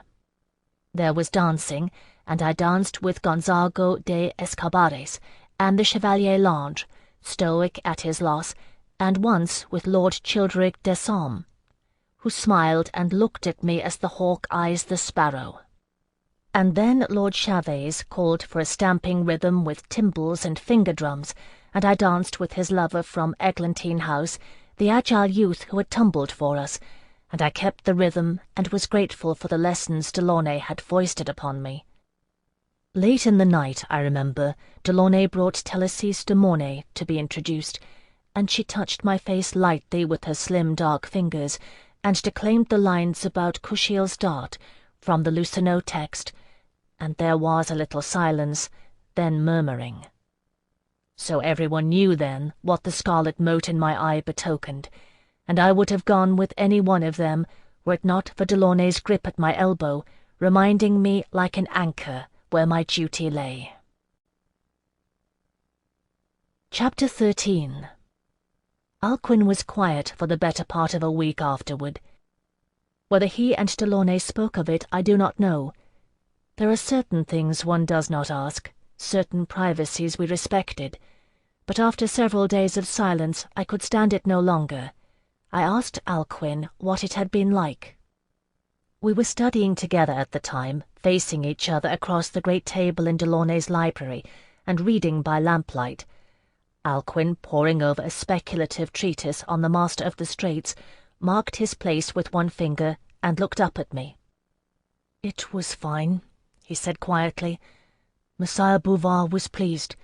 He wishes to see me again when he returns from La Serenissima." Confounded by his reticence, I cast about for something to keep him talking. "Did he give you anything toward your mark?" "No." A hint of cynicism, dark and adult, flickered in his eyes. "Not after paying 6,000 ducats for the privilege of having me. But he has promised to bring me a string of glass beads upon his return. I understand they do beautiful glass work in La Serenissima." Closing his book, he added, "I do not think it is Messire Bouvard's best interest that I make my mark any time soon." I had seen the desire like a sickness on Vital Bouvard's face. I understood. Why him? Delaunay and Cecily picked the guests. They knew who would go highest. What does Delaunay want of him? Poison. It was spoken so softly, I wasn't sure I'd heard him aright. Alcuin pushed his hair back, frowning slightly. They are expert in its usage, as well as glasswork in La Serenissima. The king's brother, Prince Benedict, is wed to Maria Stregazza, whose family rules the city, and the Stregazza signed an exclusive trade charter with Vital Bouvard not 4 months after Isabelle de la Courcelle died of poisoning. There is no proof of that. No. Alcuin shook his head. If there were proof, one would not suspect the Strigardza. But after Roland was killed at the Battle of Three Princes, Isabelle de la Courcelle began positioning members of her own family to assume power, and there was talk of a betrothal between Isandre and a L'Envers cousin. It ended with her death. He shrugged. It may be that Prince Benedict would not condone such a thing. So Delaunay believes. But the Strigardza would, and Benedict is still second in line to the throne of Terre d'Ange. Did Bouvard tell you anything? He said one could buy anything for a price in La Serenissima, even life and death. Nothing more yet. Alcuin was quiet again for a moment. Sometimes when I am serving at a gathering, and I am there to overhear what Delaunay cannot, I can take my mind away from what my hands are doing, and concentrate all of it on listening and remembering. But it was not so easy with Bouvard to take my mind away, as it is when pouring wine, he finished, murmuring. He didn't ill-treat you? I couldn't imagine that it was so. It was not in Alcuin's contract, and Delaunay would have sued for breach if Bouvard had injured him. No, I dare say he was gentle enough. There was distaste in the words. Phèdre, Nama lay down with strangers for love of Eloa. I would do that and more for him. I did not need to ask to know that he meant Delaunay, and I did not tell him that each of the 13 houses of the Night Court claims a different cause for the prostitution of Nama. Instead, I simply asked him, thinking I knew the answer, why? You don't know? Alcuin gave me a funny look. My history was an open book, I supposed, although I found later that he did not know how I had come to Sirius House. I was born in Trefail, in the Camelines. One of Prince Roland's men got me on a village girl, when they were patrolling all that year along the border. No small wonder Baudouin managed to be in Cumlach, I said, thinking aloud. Alcuin nodded. Like Roland, no? Anyway, my mother's family turned her out. There was gossip. She came near to starving, and word of it reached Roland. He had my father court-martialed, paid my mother's family a dowry price, and hired a wet nurse, as her milk had failed. There are a few Scaldi living on the edge of Cumlach, tribal exiles who've no wish to return to their homeland. That was all he could get. Alcuin. It was fascinating and infuriating. What does it have to do with Delaunay? I don't know. He shook his head, swinging the ivory curtain of his hair, except that he rode with Prince Roland that year at the Battle of Three Princes, and 6 years later, when the Scaldi were overrunning the border again, he came back for me. I asked if he was my father, and he laughed and said no. He said he kept his promises, and sometimes other people's as well. I've been with him ever since. You've no wish to see your mother? He shuddered. Delaunay was half a step ahead of the Scaldi. We were 400 yards out of town when we heard the screaming start. He carried me on his pommel and covered my ears. There was nothing he could do. We could see the smoke rise up behind us all the way down the mountains. I wept for my nurse, but I never knew my mother, and I will never go back there. I pitied him and envied him a little, in truth, for my own story was not half so romantic. Escaping down a mountain. It was certainly more exciting than being sold into indenture. You should ask him again. You have a right to know. He has a right not to say. Alcuin got up to put away the book he had been reading, then turned and cocked his head at me. I don't remember very much of my childhood, he said softly, but I remember how my nurse would speak to me in Skaldic. She used to tell me that a mighty prince descended from angels had promised that I would always be taken care of. Delaunay is keeping Roland de la Courcelle's promise. We talked late into the evening. Delaunay was away at a party that night, and I learned that Alcuin's mark was not a matter of contract, as was mine. Delaunay had moved at whim for years in and out of the royal court and the demi-monde, but it was Alcuin who chose to follow, pledging himself to the service of Nama to discharge a debt that could never be paid. I thought of Guy's story and the invisible ties that bound us all to Anafiel Delaunay. I thought of Alcuin's story and wondered what invisible ties bound Delaunay to the long-slain Prince Roland. But it was Hyacinth who came up with the theory. "So what do we know about Prince Roland's first betrothed?" he asked rhetorically, sitting in the cockerel with his boots propped on the table and waving a drumstick. I had helped him arrange a liaison between a married noblewoman and a handsome player, and he had splurged on spitted capon and tankards of ale for the both of us. Other than the fact that she broke her neck in a hunting accident, we know that Anafiel Delaunay was alleged to have written the lyrics to a song which suggested Isabelle L'Anvers was to blame. Although he never confessed to it, we know that his poetry was thereafter proscribed, which suggests that someone in the royal court believed it was true, with evidence sufficient to convince the king. And we know that Delaunay was not banished, which suggests that someone else protected him, and had the grounds to do so. Some years later he makes a point of honouring the promise of Prince Roland, which suggests there was a debt between them. Where does it begin? With the prince's betrothed? So who was she?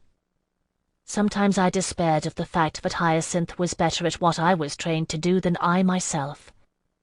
Edmé de Rocaille, daughter of the Comte de Rocaille, who is lord of one of the largest holdings in Sioval.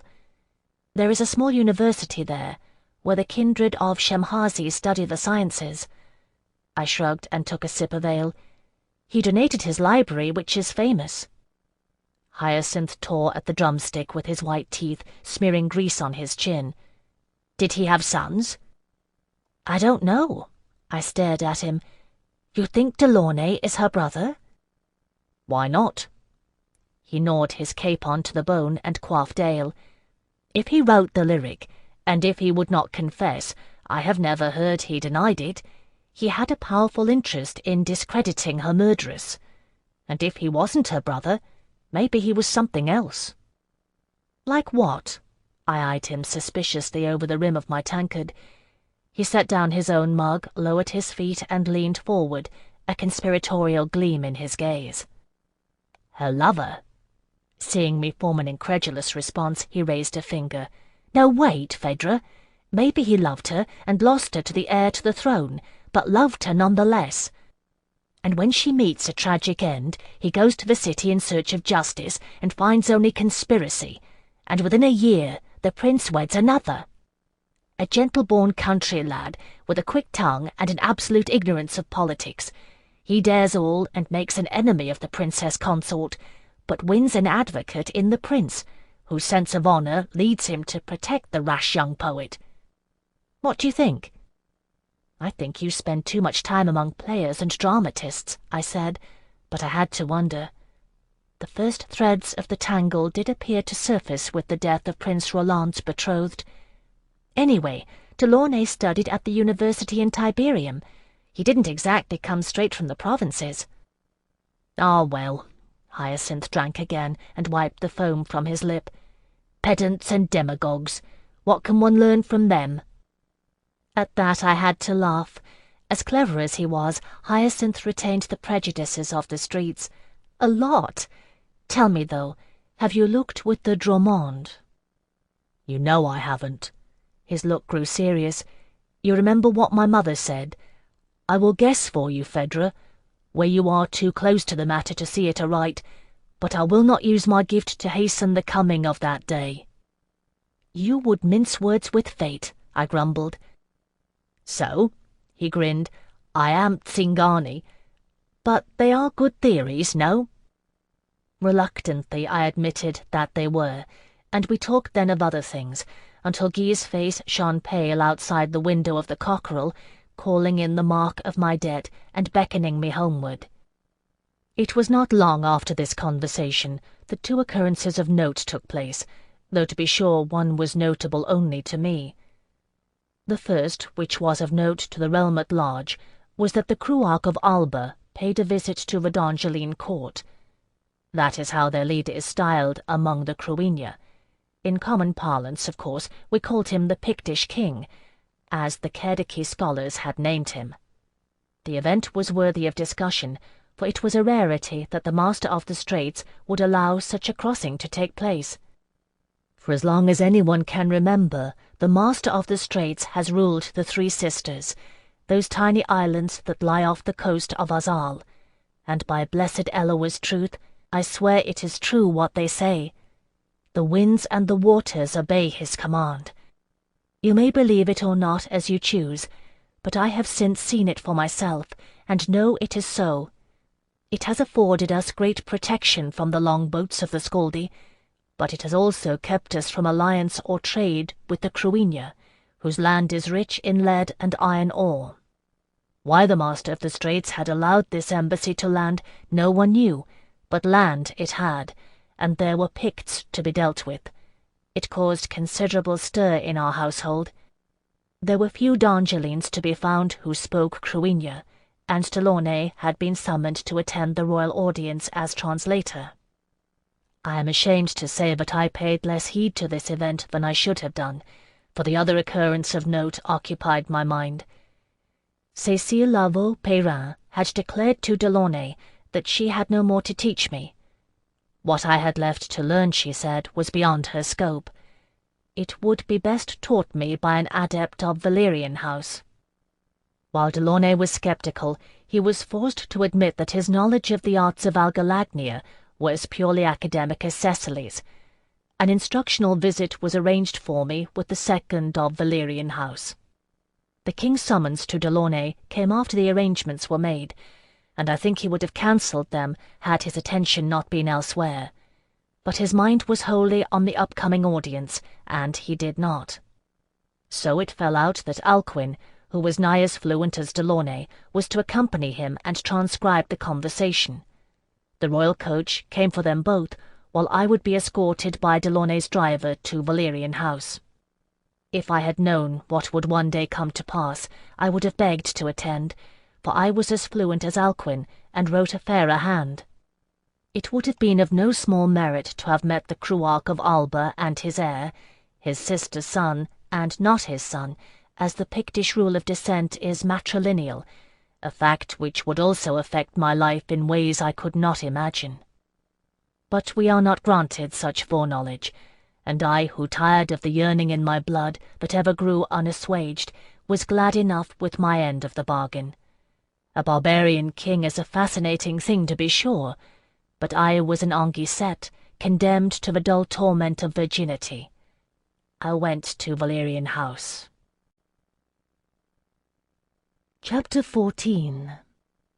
It is a matter of some irony that I, of all people, had so little knowledge of the house to which I would have belonged, had not fate pricked my left eye. The gatekeeper admitted Delaunay's coach readily, and we traversed a long entrance well guarded by trees. I was met in the courtyard by two apprentices, a boy and a girl. Alyssum House is prized for its modesty, but I have never seen any of the night court maintain a more trembling decorum than these two, who kept their gazes steadily downcast as they guided me inside. The receiving room was opulent and unseasonably warm. A roaring fire was laid in the hearth, and the lamps burned scented oil. As I waited, I glanced at the rich tapestries which smothered the walls. Scenes out of Hellene mythology, I thought at first, then looked closer. Stories of rape and torture emerged from their fine woven threads, fleeing maidens, pleading youths, and vengeful gods and goddesses at their pleasure. I sat staring spellbound at the contorted features of a nymph being buggered by a grinning satyr, when the Dawain second entered the room. "Phèdre no Delaunay," he said in a soft voice, "be welcome. I am Didier Vascon, the second of this house." He came forward to give me the kiss of greeting, somehow imparting a yielding quality to the simple courtesy. It stirred and repulsed me at once. "So you are the Anguissette." He searched my features, gazing contemplatively at the red fleck of Kushiel's dart. We would have known, you know. They were fools at Sirius House." His tone held a hint of spite. "It is pride that keeps them from admitting to their ignorance of the breadth of Nama's arts. Have you ever seen a shrine of Kushiel?" The last was asked in a neutral tone, and I blinked at the sudden change of demeanour and subject. "No, my lord." His lashes flickered ever so slightly at the form of address. "You think you are better than me," they said, "but I am not fooled by it." Aloud he merely said, "I thought not. We have only one here. Many of our patrons are dedicated to Kushiel. Would you like to see it?" "Yes, please." He called for servants with torches and led me down a long hallway, then a winding stair descending into darkness. It was hard to see.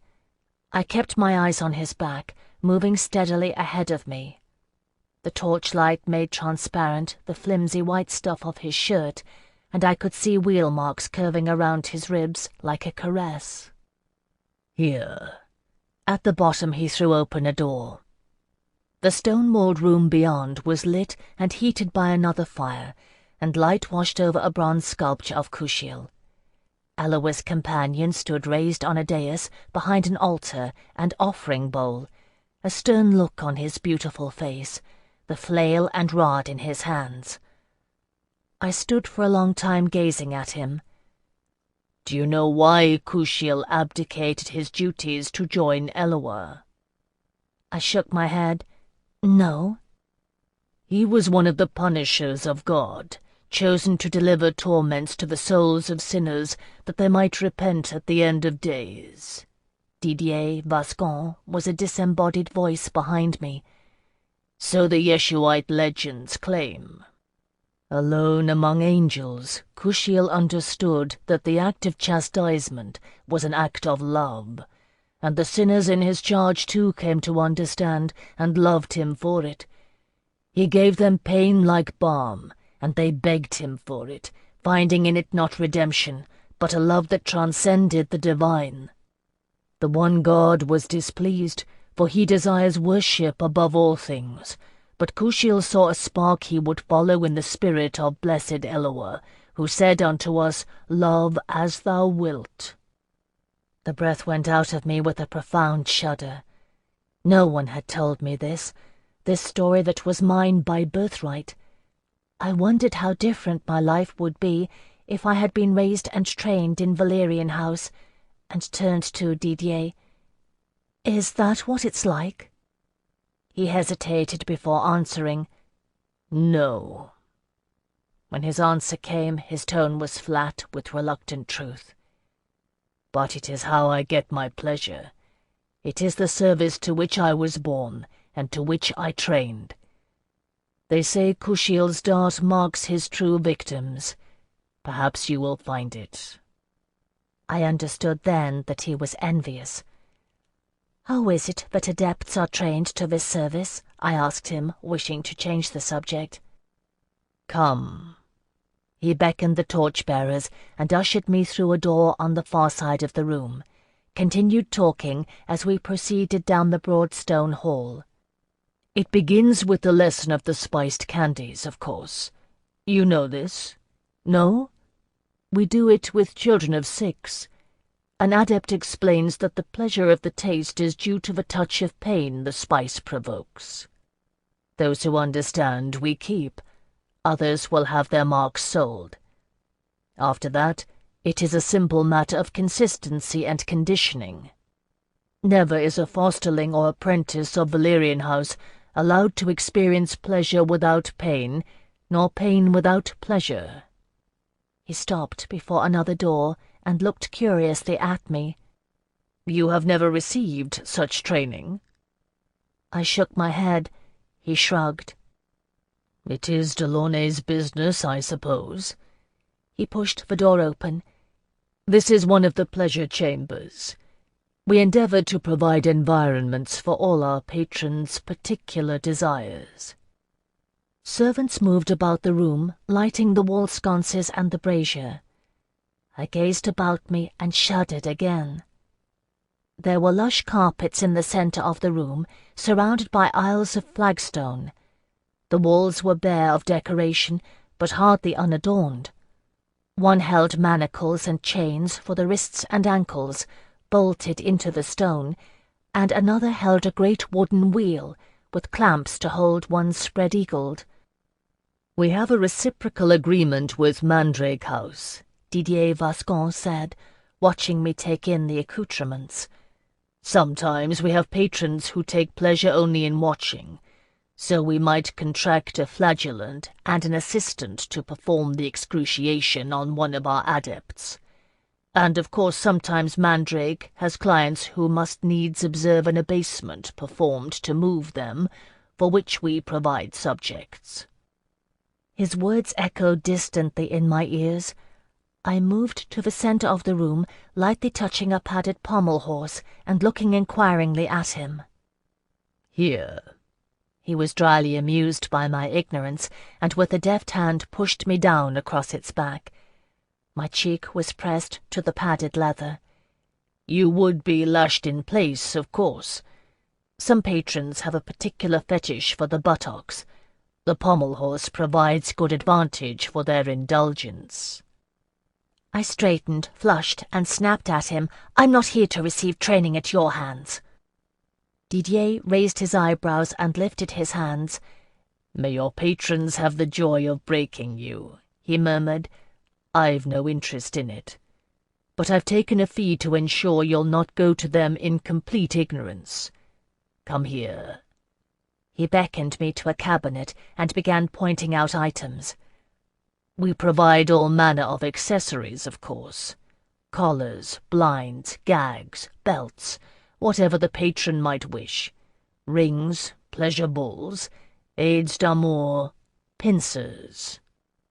"I was raised in Sirius House," I reminded him, wondering if he thought I was so green I'd never seen a shaft ring or a carven phallus. "Pincers," he said, resuming as if I hadn't interrupted. He picked up one of the spring-forced clamps and squeezed it open, raising his eyebrows again.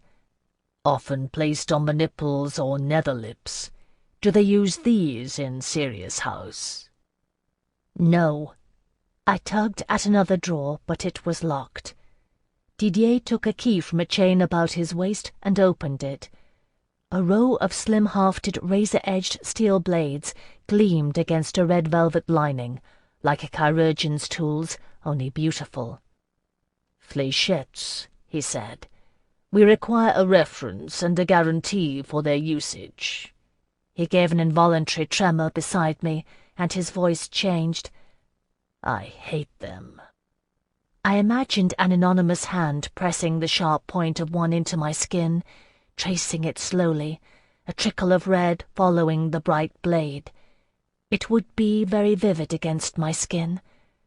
I came out of the reverie to find Didier watching me again. "You are what the stories say, aren't you?" The envy was mingled with an obscure pity. "I hope Delaunay screens his clients well. Come on, I'll show you the upper levels." My tour of Valyrian House continued for some time through a myriad of rooms. Seraglio boudoirs, baths, a folly garden, royal chambers, a harem, a throne room, a room of swings and harnesses, even a child's nursery, although Didier hastened to add that they abided by guild laws regarding the minimum age for adepts. In the flagellary, he lectured at length on the different types of whips and rods, crops, quirts, scourges, floggers, and torses, the cat-o'-nine-tails and the bullwhip, birches, canes, straps, and paddles. Of course, many patrons, he told me in his dry voice, preferred to bring their own implements. I never saw a single patron throughout the tour. It is the policy of the Night Court to provide privacy, but there were always patrons at Sirius House who treated it as a salon, meeting with friends and acquaintances to enjoy each other's company, as well as the services of Namar. By contrast, Valyrian House was marked by an air of hushed secrecy. Fetes and galas were arranged with great care, Didier said, for very select guest lists. When all was said and seen, I was glad that I had gone to Delaunay and not to Valerian House. Although there was nothing I saw that did not in some way intrigue me, it seemed a dull life without the spice of mystery and danger, and indeed even the cursed intellectual rigour that life as a servant of Nama in the household of Raphael Delaunay promised. Any spark of disobedience or rebellion had been long conditioned from the adepts of Valerian House, and how not, when their motto was, "I yield." Mighty Kushiel did not minister to the yielding, but to those who disobeyed and dared suffer the agonies of defeat. This I believed then, and I believe it still, though I dare say I might not have then, had I any inkling how long and difficult the path would be. At any rate, you may be sure that if I left Valerian House without the wisdom of experience to support my beliefs, I left it considerably wiser in the ways of my art. I returned to Delaunay's house full of new-found knowledge, finding to my dismay that he had invited friends for a small dining party, and talk was of nothing but the Cruarch of Alba. Still, if there was consolation, it was in the fact that Delaunay was in high spirits, and called me to join him on his couch. "Surely, if you are old enough to enter the service of Nama, this evening's conversation merits hearing," he said, patting the cushion beside him. He was still dressed for court, and fair glowed with elegance and the flush of good wine and talk. "You know the Comte de Fossé, of course. Gaspard, make her a bow. She is nigh a lady now. And our poetess, Telesis, I cower in your shadow. This is Quintilius Rous of Isonde, who is the finest admiral ever to command a fleet, and my lord Percy of Lagnasse, Comte de Somerville, of whom you have heard tell." I don't know what I stammered, something inept no doubt, as I rose to make my curtsy. I was used to Gaspard Trevelyan, who was almost like an uncle to me, in so far as my notion of kin extended. Telesis de Mornay awed me, though I had met her. But these new additions, the commander of the fleet of Isonde, was legend in 3 nations. And the Comte de Somerville was a prince of the blood, who had led a charge against the Scaldi with Prince Roland and Prince Benedict. It was rumoured that if the king should ever need to appoint a warlord, it would be the Comte de Somerville. Because he figured in a tale out of my childhood, I expected he would be old, like the king, but he was no more than 50 years of age, hale and fit, with grey dimming his golden hair. A faint odour of apples clung to him. I learned later that this was a mark of the scions of Arneil in general, and of the Somerville line in particular. He smiled pleasantly at me, so I would be less fearful of him. "Delaunay's anguissette," Quintilius Rous shouted, beckoning me to his couch, which Alcuin shared. He seized my face in both hands and planted a kiss on it, releasing me with a grin. His weather-beaten face was dragged down on one side by a thick scar where he had been struck by a snapped cable, but his blue eyes glinted unabashedly. I could not decide if he were handsome or ugly. "Too bad I've no taste for pain, eh?" He patted Alcuin's knee. Alcuin smiled serenely at him. I could tell he liked the bluff admiral well enough. Alcuin enjoyed frankness. "You're the spider's pupil. Why do ye reckon elder brother let the Cruarch through?" It took me a moment to realize that by spider he meant Delaunay, and to recall that elder brother was a sailor's term for the master of the Straits, who ruled from the 3 sisters.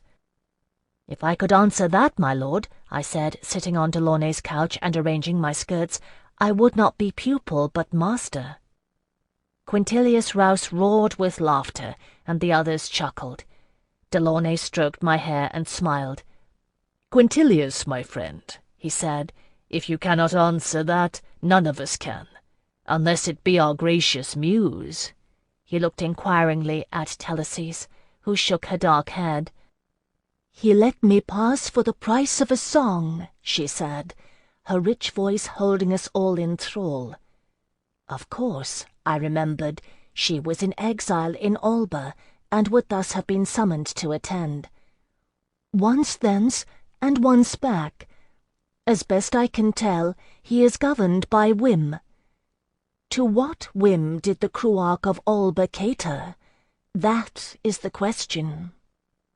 Alcuin cleared his throat. It was a small sound, but everyone listened.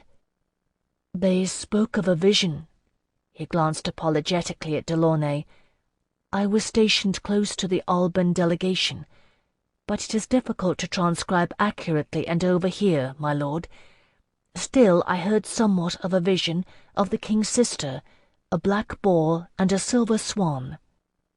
"The king's sister?" Quintilius Rouse made a sour face. "Ye gods beyond! Leonette? What's she up to now?" No, Alcuin shook his head. "The sister of the Cruarch, the Pictish king, mother of his heir." "Leonette has naught to do with her," Gaspard Trevelyan observed. "But I note she took the Cruarch's wife under her wing, or paw, as it might happen. One almost wished to warn the poor thing that there are claws beneath those velvet pads."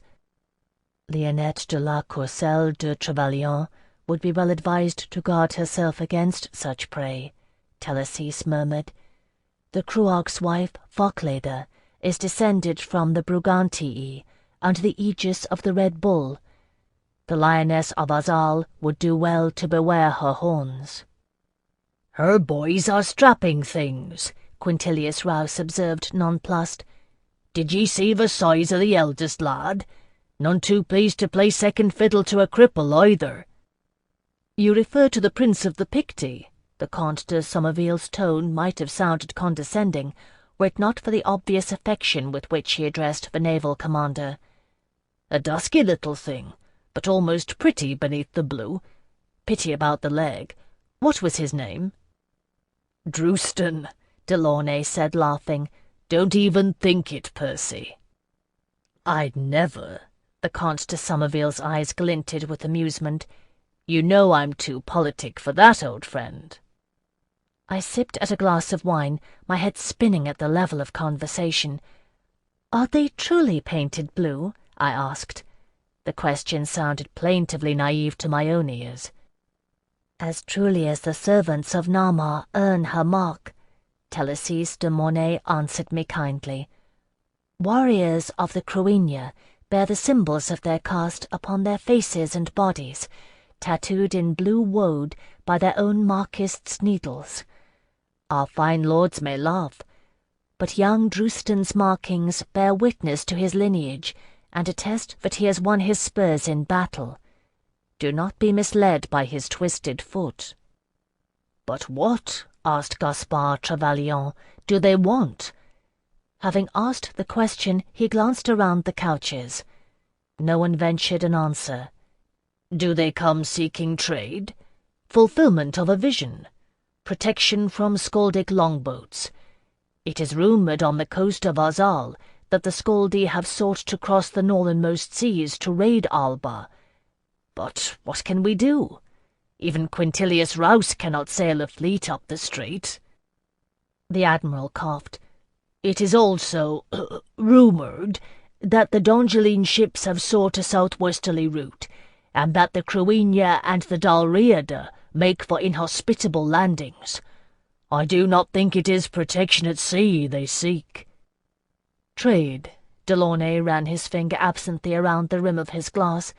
"Everyone desires trade, and it is a form of power, of freedom. The propagation of culture is the guarantor of immortality. How it must gall them to look across the straits and see a world untouchable. And we, the jewel of the land, so close, so far. Do you ever wonder why the Skaldi ever press our borders?" He looked up sharply, his wits in full stride. "No. We are marked, my friends, by the heritage of blessed Eloa and his companions. We thrive where other nations struggle." We live out our days in wine, song, and abundance, nestled on the breast of this golden land, raising our sons and daughters to peerless beauty, and wonder then why we must defend our borders. We raise desire to an art form, and cry foul when it awakens its bloody echoes." "We have raised more than desire to an art form," said the Comte de Somerville, and there was a grim reminder of steel in his voice. "We defend our borders." "So we do," Quintilius Rouse agreed. "So we do." There is a martial solemnity that follows this sort of proclamation. I heard it then, and I have heard it since. In its silence Alcuin shook his head. "But the Master of the Straits has no interest in trade," he murmured, "so there is somewhat more to the matter." I have said it before, that Alcuin's gift surpassed my own in recollection of facts, the swift drawing of connections. I saw that night a faint surprise on Delaunay's face, in his parted lips. I understood then that in this one thing, this quicksilver intuition, the pupil indeed surpassed the master. But where Alcuin went deep, Delaunay went far, and always he had knowledge he withheld from the rest of us. Some far-ranging conclusion was reached that night, for I watched his face as he came to it. "No mind," he said then, and his voice was gay as he reached for his lyre, which he played as well as any gentleman, and better than most. "Tonight the king dines with his blue-marked peer, and Dysandre de la Courcelle, flower of the realm, shall teach a club-foot barbarian prince to dance the gavotte. Telesis, my dear muse, will you give us the honour of a song?" I think of any of the guests, she knew best what he was about. Still she obliged him, singing in her deep, thrilling voice. So passed my first night, accepted as a nigh adult member of Anophiel Delaunay's household. Gaspard Trevelyan left sober, while Quintilius Rouse drank deep and slept it off in Delaunay's guest chambers. As for Alcuin, he took heed of Delaunay's nod at the end of things, and left that night with the Comte de Somerville. I do not think any contract was signed, but the Comte was gracious, and the next day an appointment was made with the Marquis to limn the base of Alcuin's mark, where his spine melded into his delicate buttocks. Chapter 15. Delaunay went twice more to court during the visit of the Cruarch of Alba, and on these occasions he went alone, and there were no parties nor speculation afterward. If he learned anything further, he kept it to himself. The King of Terdange and the King of the Picts exchanged gifts and pleasantries, so far as anyone knew, and the Alban delegation rode back to the coast and sailed across the strait, accompanied by fair winds, sea-birds, and the apparent goodwill of the Master of the Straits. Having renewed his fealty to House Courcelle, the Comte de Somerville returned to his inland troops and his vast tracts of apple-trees. Quintilius Rouse, having depleted our larder and drunk half of last year's pressing, went jovially back to Isande and his fleet, and somewhat later we heard that he had won a pitched battle at sea against the ships of the Caliph of Kebel-im-Akkad, securing a trade route for spices and silks from the east. News such as this made the visit of a barbarian chieftain from a tiny island pale in significance, so it is no surprise that the Picts faded quickly from memory. Life, after all, goes on. Of a surety I was anxious that mine should do so, and soon. Alcuin's success as a courtesan of the first rank continued. Rumour of the auction and his virgin price spread, and I believe Delaunay received inquiries on almost a daily basis. This was what he wished, to be able to choose selectively and say no when he desired, and I will say this at the outset. Never did he contract with a patron before first securing our approval. Delaunay's choice for Alcuin's third assignation was a true stroke of genius. Remembering the auction, Cecily Lavaux-Perrin contracted Alcuin's services for the night of Miaret no Orcus' birthday, bestowing him, adorned in scarlet ribbons and nothing else, upon her friend. Miaret's laughter, I am told, rang from the rafters. Later people would claim it an act of brilliance, because word then spread that Delaunay's protégé could inspire even an adept of the Night Court, and this is true, but I claim a different reason. From that assignation, Alcuin came home heavy-lidded and smiling. He may have been her gift, but Miaret no Orcus possessed the secret of bestowing joy in the act of worshipping Nama. That is the canon of Orcus House, and that secret she shared with Alcuin. I remember it well, for the tender smile Alcuin took care not to turn on Delaunay, and the conversation our lord and master had with me that day. He bid me attend him in the inner courtyard, which is where he preferred to stage all events of significance. I sat demurely on one of the couches, waiting on his attention, while he strolled about the colonnade, hands clasped behind his back. "You know I have received inquiries, Phèdre," he said, not quite looking at me. "Inquiries about you." "No, my lord." It was true. He had never breathed a word of it, nor had anyone else, although my own birthday has passed some weeks gone by. I wondered if Alcuin had known, and resolved to give him a good shaking if I found he had. "Yes, indeed, ever since Alcuin's debut." Now Delaunay looked at me sidelong. It was early evening, and the long rays of sun picked out the gleam of topaz flecking his grey eyes. I found it hard to concentrate on what he was saying. "It is in my mind that you would not take it amiss if I accepted one of these offers." That got my attention. "My lord," I breathed, scarce daring to believe. I had begun to think my ripening body would wither untasted on the vine. "No, my lord, I would not take it amiss." "I thought not." This time there was amusement in his glance. "But there is somewhat we must make clear first. You need a signal." The word landed on uncomprehending ears. "My lord?" "Didier didn't tell you?" He sat down. "It is something they have devised at Valerian House. I spoke to their Dawain at some length to learn what was needful. But times a patron goes too far in the throes of transport. You know that protestation is part of the game, yes? The signal is beyond that. It is a word, if spoken, that halts all play. You must have one, Phèdre." His gaze grew serious. "If a patron fails to heed the signal, he or she is guilty of heresy. It is your safeguard against injury, against violating the precept of blessed Eloa. They say it is best to choose a word that cannot be mistaken for love play. Do you wish to think on it?" I shook my head. The word came unbidden to my lips. "Hyacinth." It is the first time, and perhaps the only, I saw Delaunay taken aback.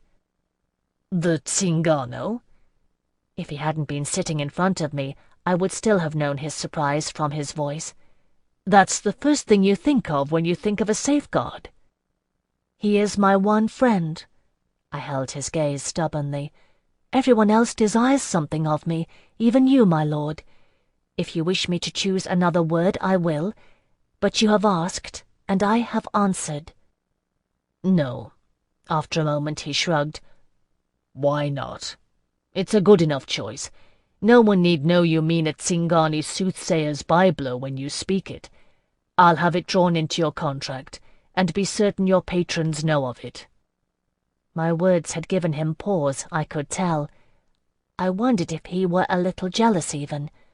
I hoped so, but didn't dare press the matter. "Who are they?" I asked him instead. "And whose offer are you minded to take, my lord?" "There have been several." Delaunay rose to pace again.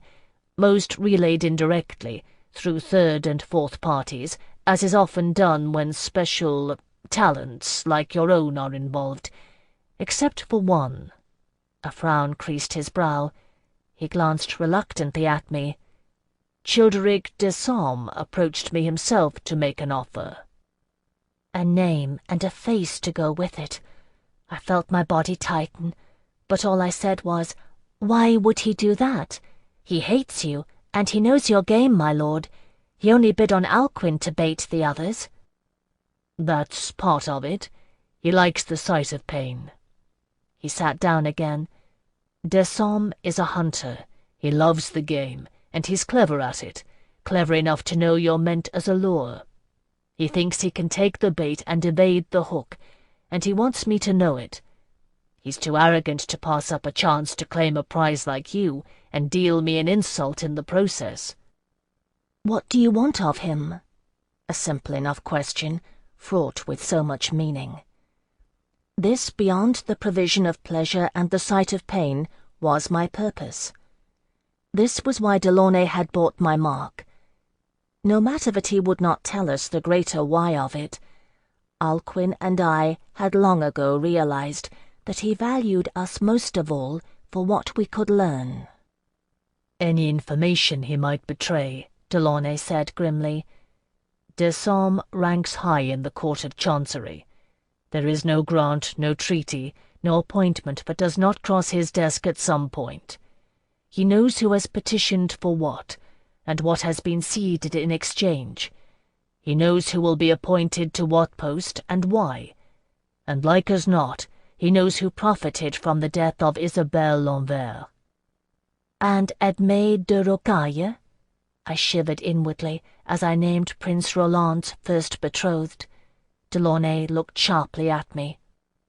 "Isabelle L'Anvers profited from the death of Edmé de Rocaille," he said softly, "and so did Childeric de Somme, for he received his appointment not long after Isabelle wed Roland.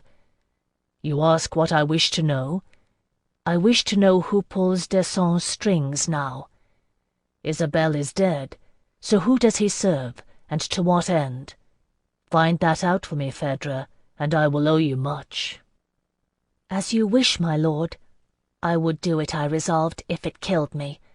I was naive enough still in those days not to reckon how real a possibility it might be."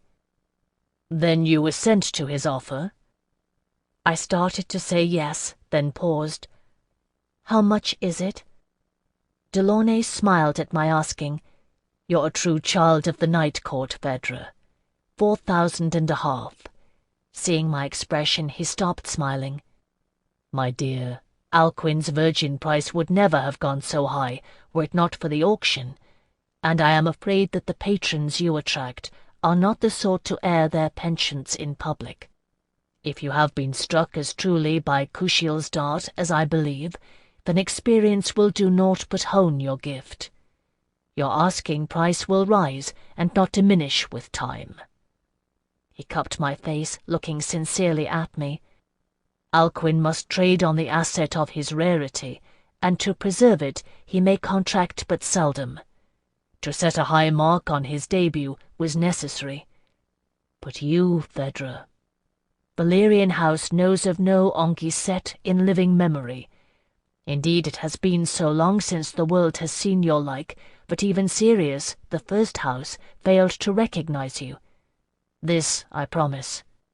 While you live, you will be a rarity." I might have been 7 years old again, standing in the Dalwains' receiving room, where with 4 lines of verse Delaunay turned me from an ill-favoured bastard into the chosen of Elowa's companions. I wanted to cry, but Delaunay didn't care for tears.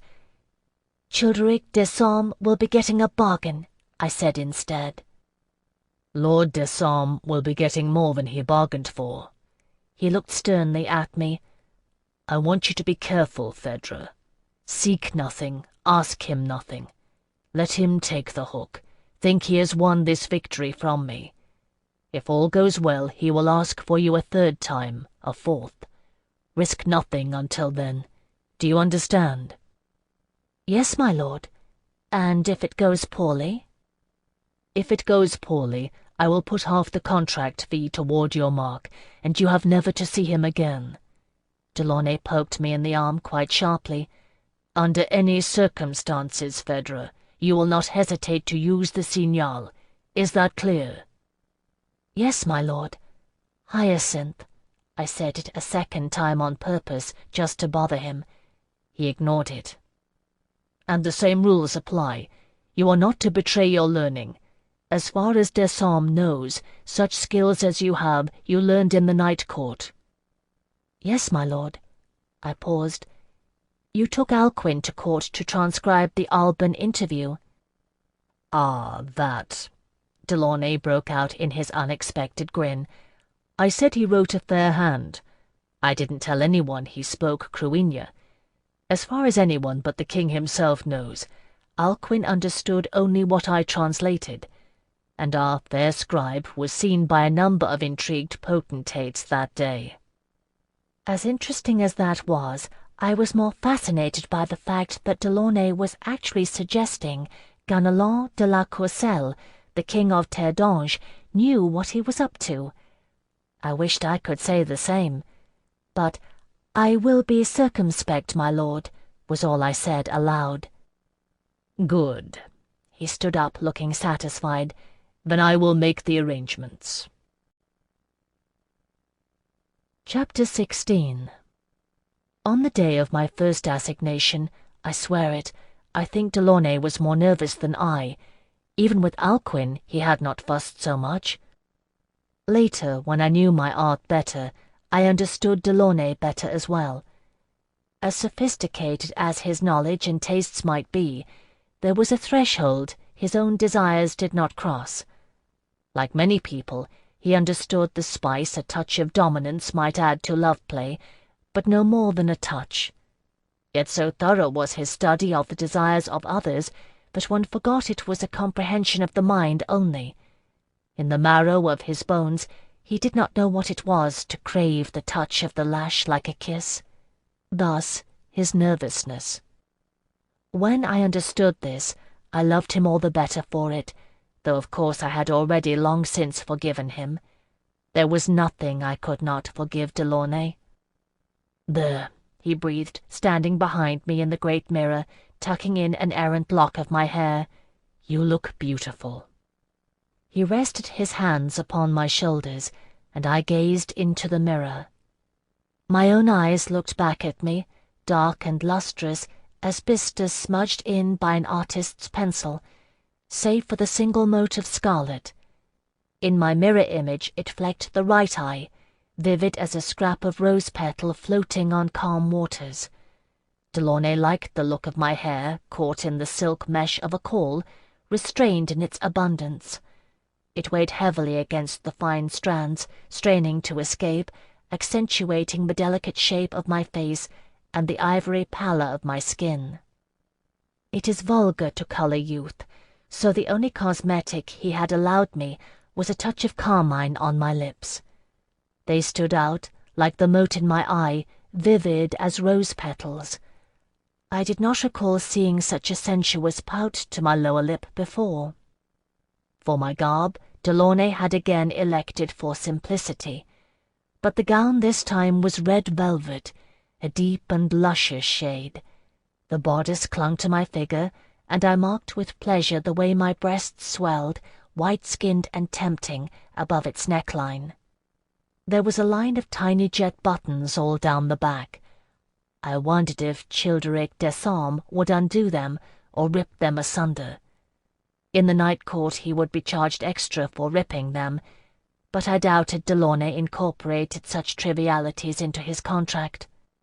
The bodice dropped low on my hips to emphasize the smallness of my waist and the flatness of my stomach.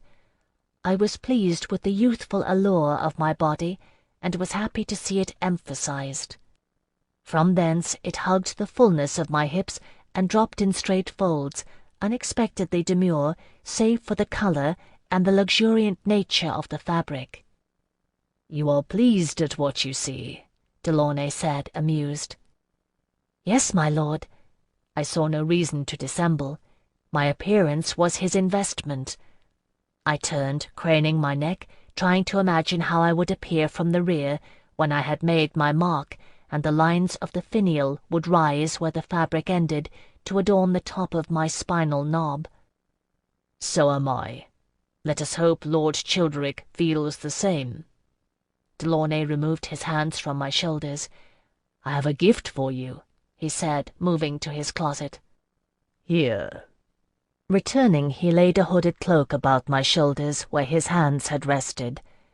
Velvet lined with silk, it was a far deeper red than my dress, a red so dark and saturated it was almost black, the colour of blood spilled on a moonless night.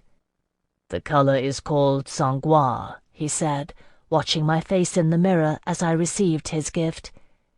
Telesys told me that in the 7th century after Eloa, it was decreed that only Anguissettes might wear it. I had to send to Phyracia to find dye-makers who remembered how to make the formula for it. It was beautiful, truly and deeply beautiful.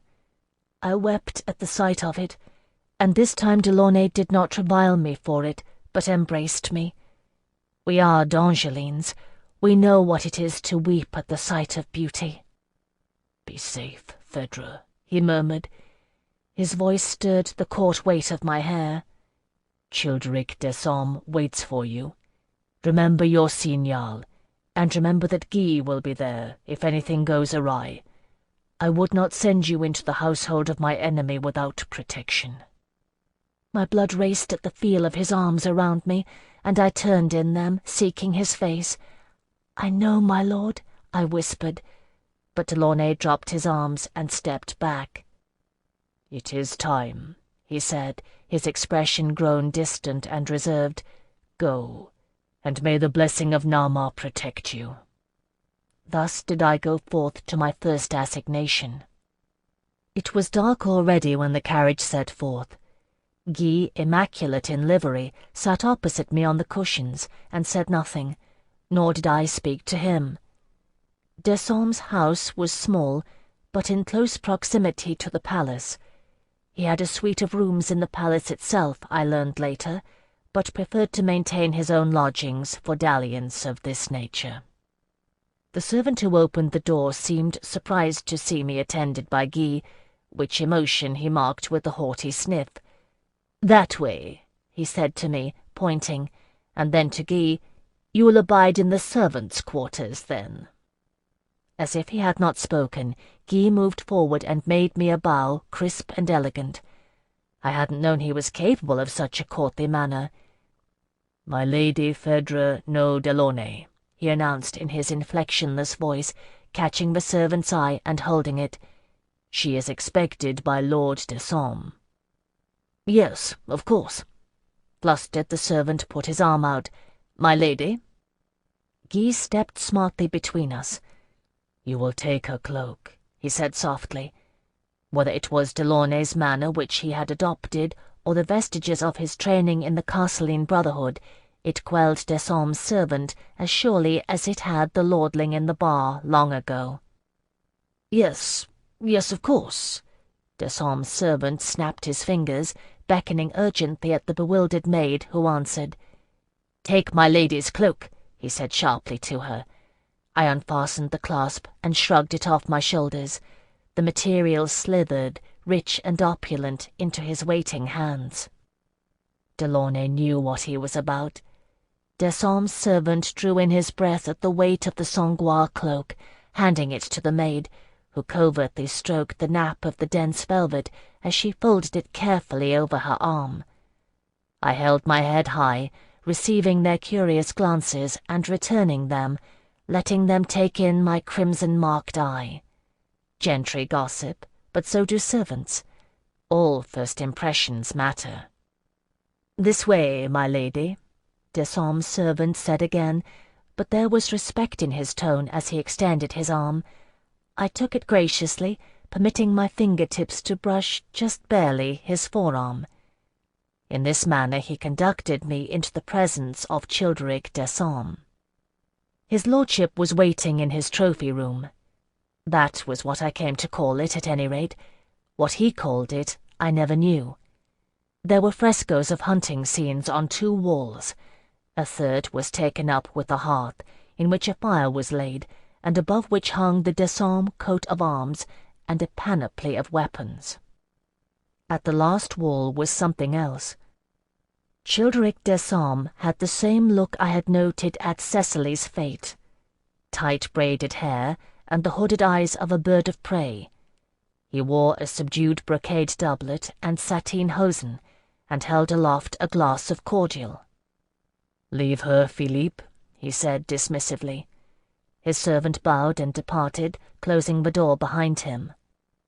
I was alone with my first patron. With swift strides, Childeric Desarmes closed the distance between us. His right hand, unencumbered, rose almost casually, until he dashed it across my face.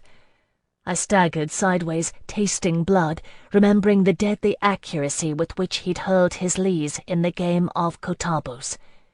He still held the glass of cordial in his left hand, and hadn't spilled a drop. "You will kneel in my presence, whore," he said nonchalantly.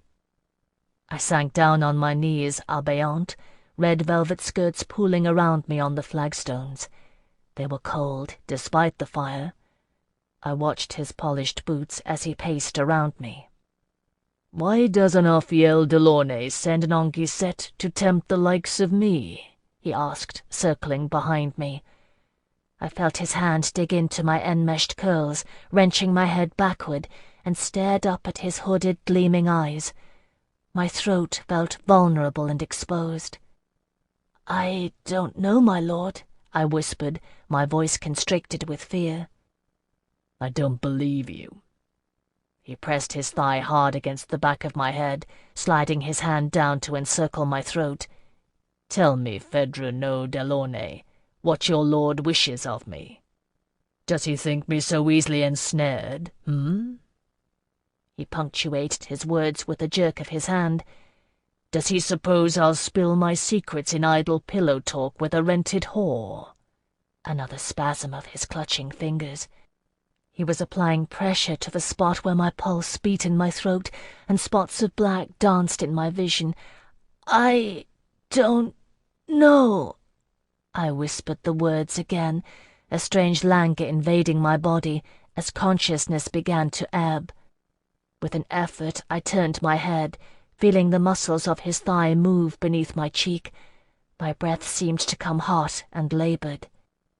"Eloa." Desarmes froze, exhaling the word. His hand loosened on my throat, rising to cup the back of my head. "You really are, aren't you?" I heard wonder and amusement in his voice.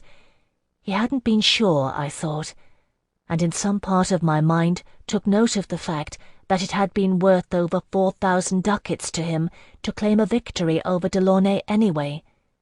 "Prove it then, little Anguissette. As you are, on your knees, please me."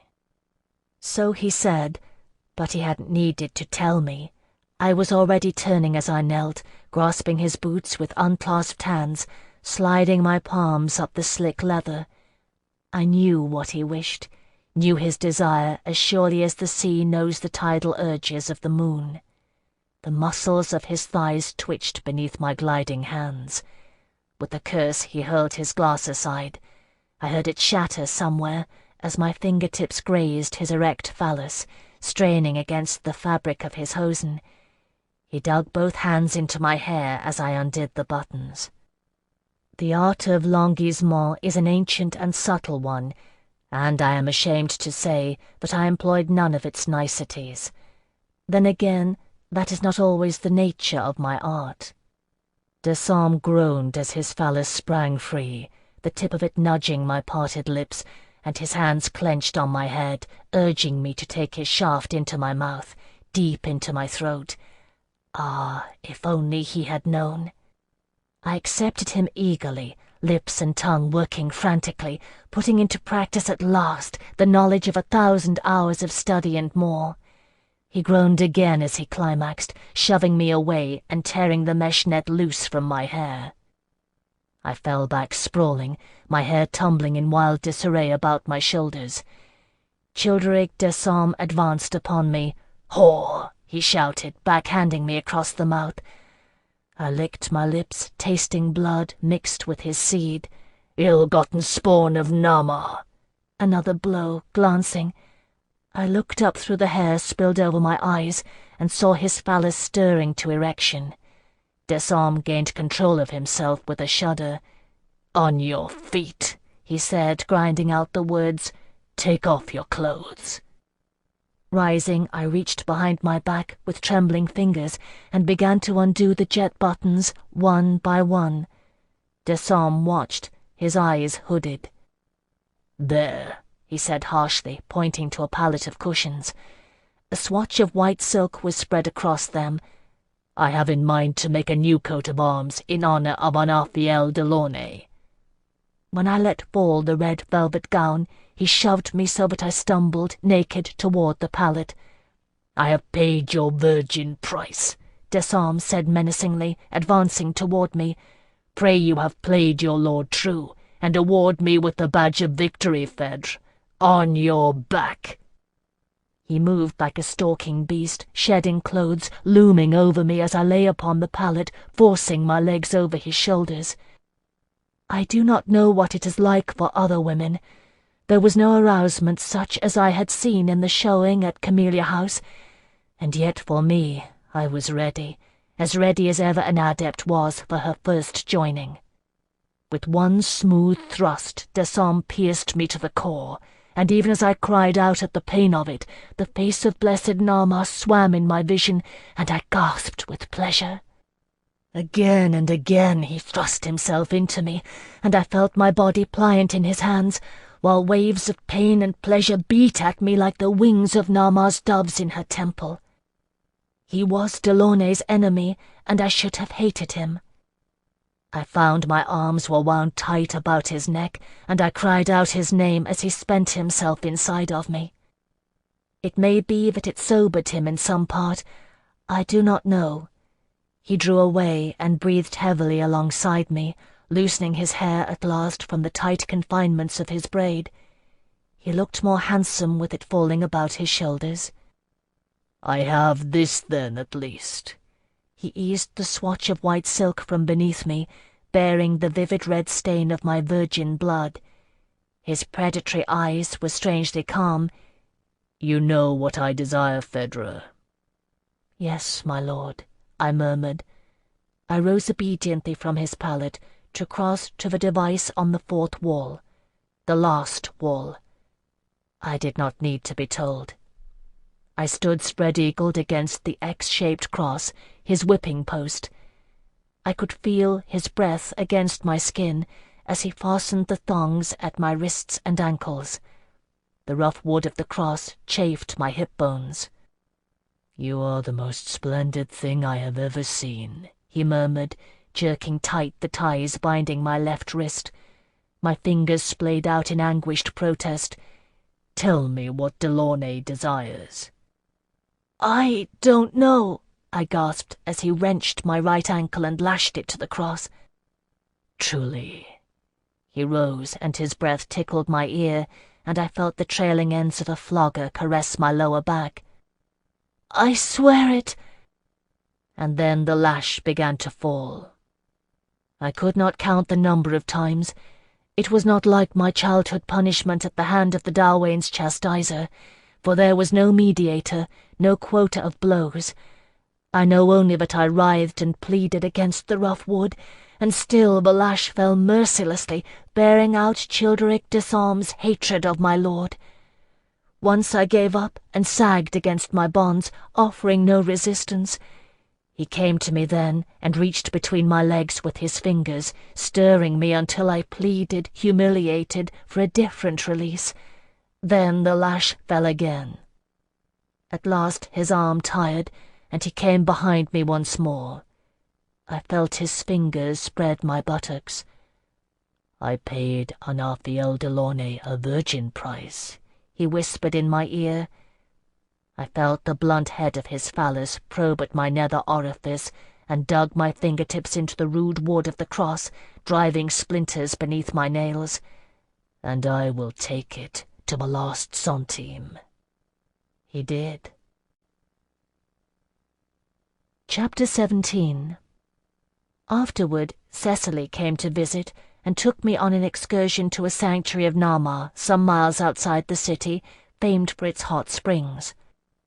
It was strange to treat with her as an almost equal, after so many years as her pupil, but she was gracious as ever, and any awkwardness soon passed between us. There was a chill to the spring air, and the sun was warm and bright, and it was good to see the pale green shoots of new growth emerging as we drove into the countryside. We were well received by the priests and priestesses of Nama at the temple, and though they were discreet, I dare say they recognized the name of Cecily Larbeau-Perrin. "After all," she said in the bathhouse, shrugging gracefully into one of the robes they had given us, "we are servants of Nama, my dear. We may as well indulge ourselves in such amenities as that avails us." The hot springs bubbled in rocky pools, releasing wisps of steam in the cold air. Only a few early flowers bloomed, intrepid and pale, but there was a warble of birdsong, giving promise of summer to come. I followed Cecily as she walked carefully over the rocks, following suit as she slipped out of her robe and lowered her body into the warm, slightly acrid waters. "Ah!" she sighed with pleasure, settling her submerged form on rocks long since worn smooth by water and the luxuriating bodies of innumerable bathers. "They say the waters have good healing qualities, you know. Come, let me see." She examined the welts on my back as I turned obediently. "Skin deep. There'll be no trace of them in a week. I've heard Childeric Desaumes makes love as if he's hunting boar. Is it true?" I thought of him wielding his phallus like a spear, and almost laughed. "It is true enough," I said. The warmth of the waters was beginning to seep into my bones, filling my limbs with a feeling of lassitude and soothing the minor pains Desaumes had dealt my flesh into a sweet, warm ache. He has the passion of his fury, at least. "Is there aught for which your studies with me left you unprepared?" "No," I answered truthfully, shaking my head. "Lord Desaumes desired little in the manner of art." "Others will," she assured me, adding, "Phèdre, if you have questions, do not hesitate to ask me." With that she dropped the matter, and her eyes took on a glint I remembered well from the boudoir gossip of Sirius House. "Do you think he will ask for you again?" Remembering Desaumes' rage, the wild blows of the flogger against my skin, and his breath hot against my neck, I smiled. "You may be sure of it," I murmured, tilting my head back to submerge my hair. It fell, waterlogged and silken, down the length of my back as I straightened. "He will tell himself it is to beat Delaunay at his game," I told her, "but that is only what he will tell himself." "Be careful." The admonishment in her voice was stern enough that I took heed, glancing at her. "If Desaumes realizes you know what you're about, he will be frightened, and that, my dear, will make him truly dangerous." Cecily sighed, looking of a sudden tired and aged through the wreathing steam. "Anaphiel Delaunay does not reckon he does, equipping a child of your proclivities with that much knowledge and sending you into certain danger." There were 100 things I longed to ask her, but I knew well enough that she would not answer.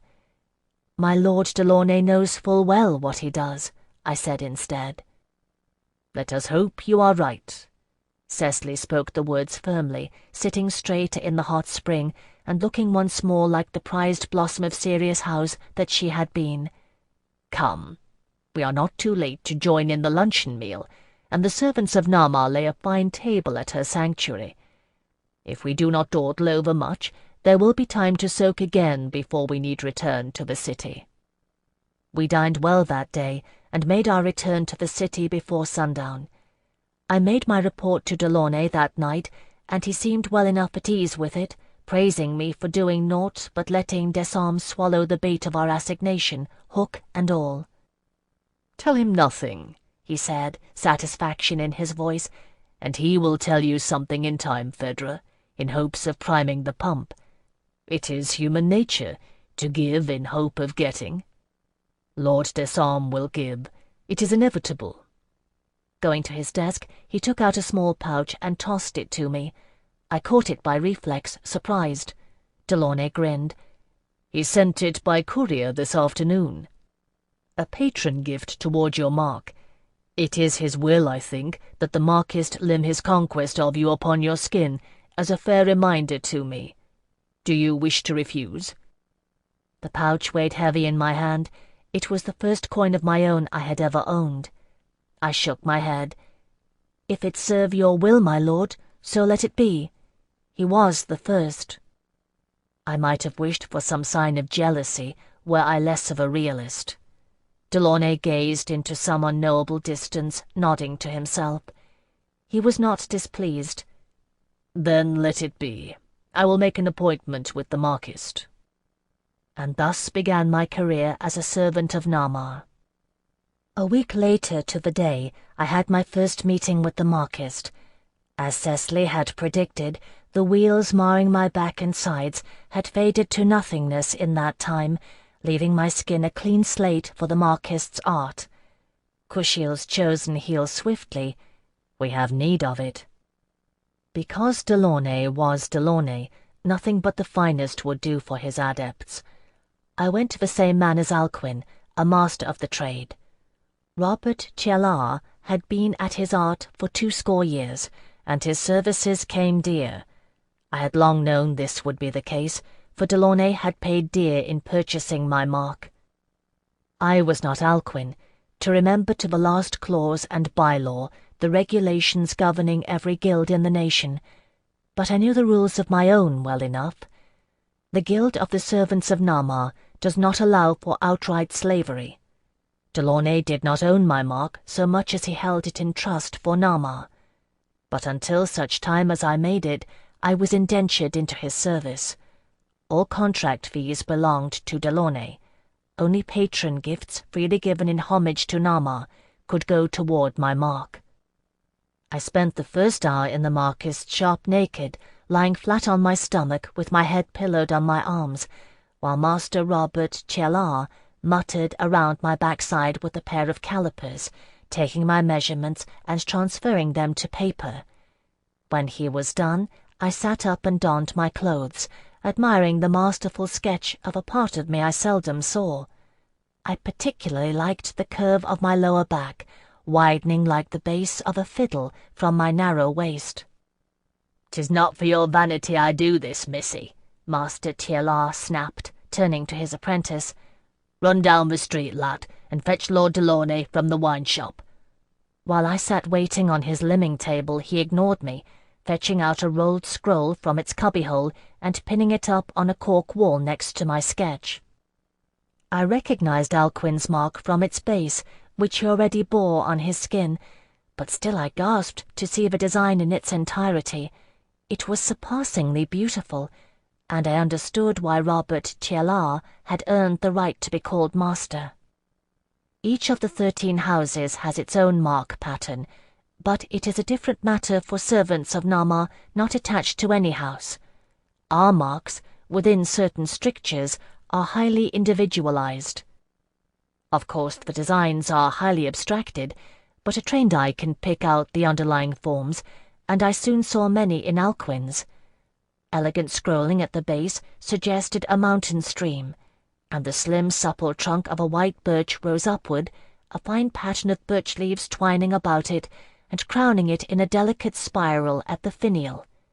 The lines were strong, but the colours subtle, soft greys and charcoals that would echo Alcuin's unusual colouring, with the merest hint of a pale green along the edges of the leaves. What Master Robert Chelar designed for me was different. Delaunay entered the markist's shop laughing, bringing with him a breeze of wine and good conversation, but he soon sobered to the task at hand, poring with Master Chelar over bits of foolscap as sketch after sketch was drafted and refined or discarded. I grew impatient, but he would not let me see until they had a sketch which pleased them both. "What do you think, Phèdre?" Delaunay turned to me grinning, holding out the rough design. It was bold, far bolder than Alcuin's mark. With some effort I recognized the underlying design, which was based on a very old pattern, the briar rose. Somehow Master Tielar had kept the dramatic vigour of the archaic lines, yet infused them with a subtlety that spoke at once of the vine, the bond, and the lash. The thorny lines were stark black, accented in only a few choice hollows with a teardrop of scarlet, a petal, a drop of blood, the mote in my eye. Primitive yet sophisticated, I adored it. No matter how many visits to the marquists were required to execute the design in full, to restore it to pristine condition after my patron's untender mercies, it was worth it. "My lord, it is wonderful," I answered him honestly. "I thought as much," Delaunay preened with satisfaction, while Master Tielar set about transferring the design to the master sketch of my measurements, muttering to himself. It was astonishing to see how the lineaments bloomed beneath the sure gestures of his crabbed hands. His apprentice crowded near, craning to see around Delaunay. "I'll be in the wine shop," Delaunay said to Master Tielar. "You'll send the boy for me when she's done?" The Marquis answered with an affirmative grunt, deep in concentration. Dropping a kiss on my dishevelled curls, Delaunay waved and departed. I waited and waited some more, while Master Tielar copied the design to his very exacting satisfaction.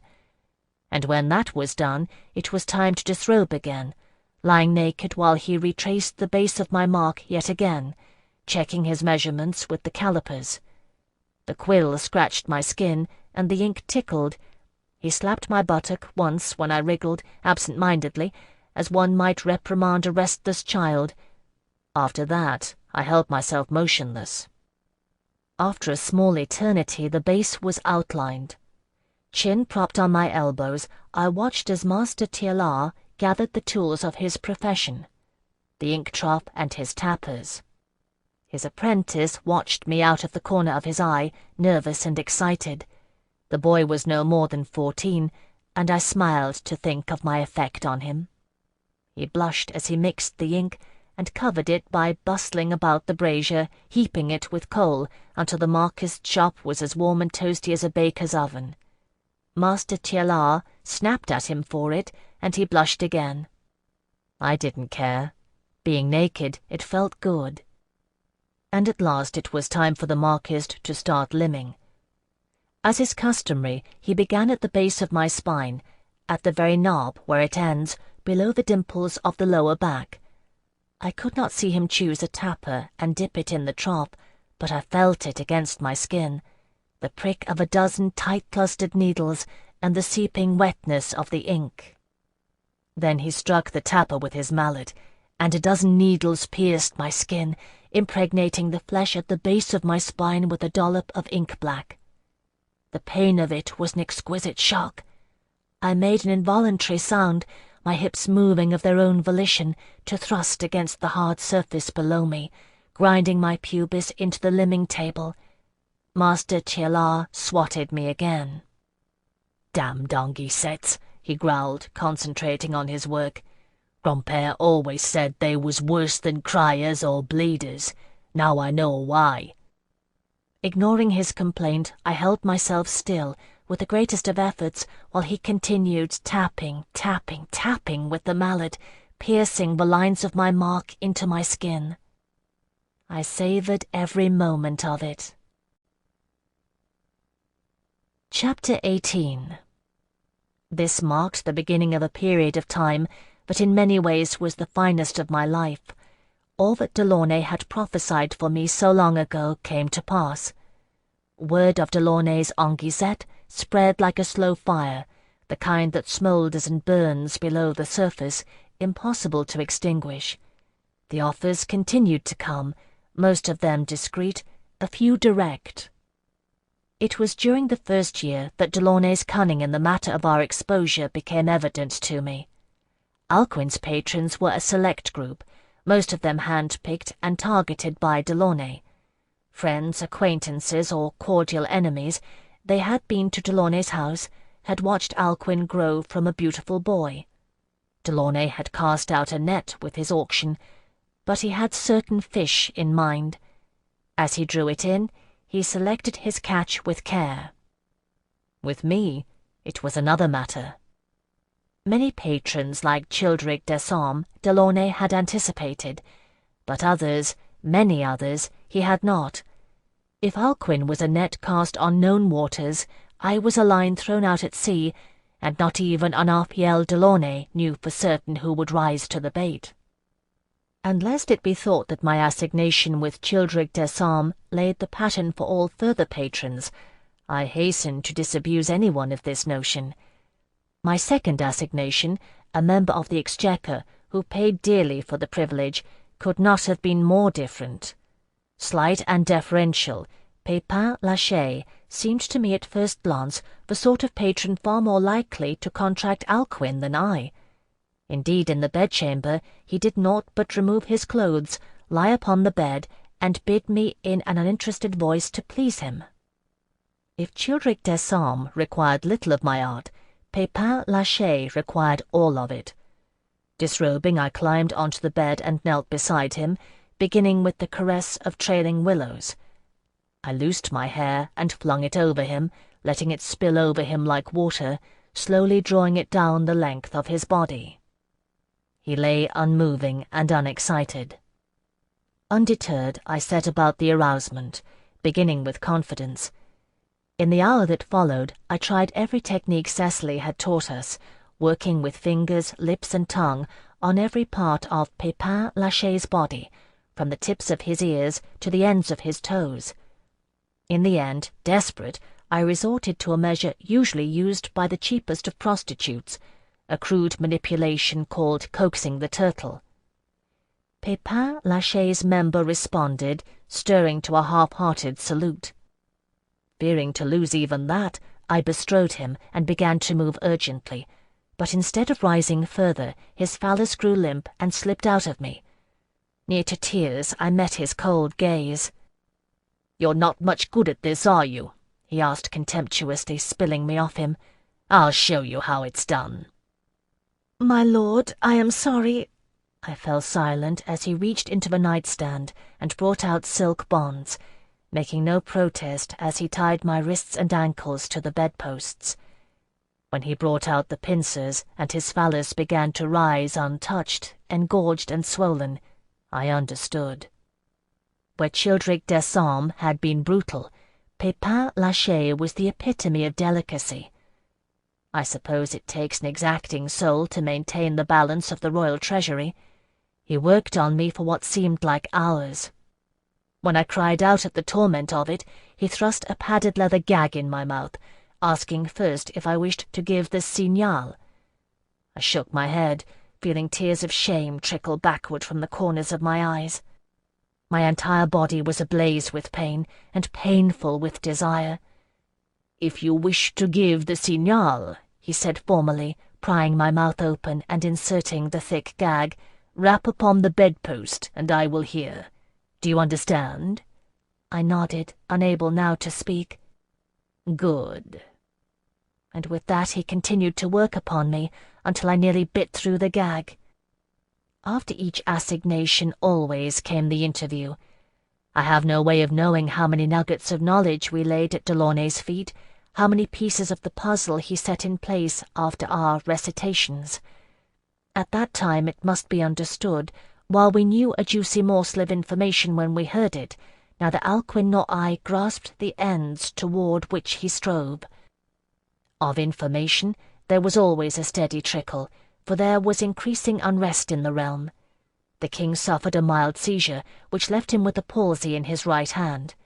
Isandre de la Courcelle remained unwed. Suitors and claimants circled the throne like wolves in early winter, still wary enough to remain at a distance, but with growing hunger. Most ambitious of the pack was no wolf but a lion, the lioness of Azal. Though I never met Lionette de la Courcelle de Trevaillon in all this time, I heard much of her and her constant intrigues. One I even learnt of first-hand. I had been contracted for a 2-day assignation to the Marquise Solène Belfort at her country estate. Delaunay had picked his target well in her. It was her pleasure to assign me tasks I had no hope of completing, and chastise me for the failure. On this occasion she led me to her receiving room, where she had ordered the gardeners to deliver a burgeoning pile of cut flowers. They sprawled in a mound on the sideboard, a profusion of blossoms and tangled stems, dripping onto the wood and shedding dirt and leaves. "I'm going for a ride," she informed me with her customary arrogance. "When I return, I wish to have a glass of cordial in this room, and I wish it to be in proper array, and you in waiting attendance. Is that clear, Phèdre?" I despise being forced to perform menial work, which Solane Belfort had somehow discerned. Women are cleverer than men at such things, on the whole. I dreaded these assignations, except for the fact that she was splendid in her anger.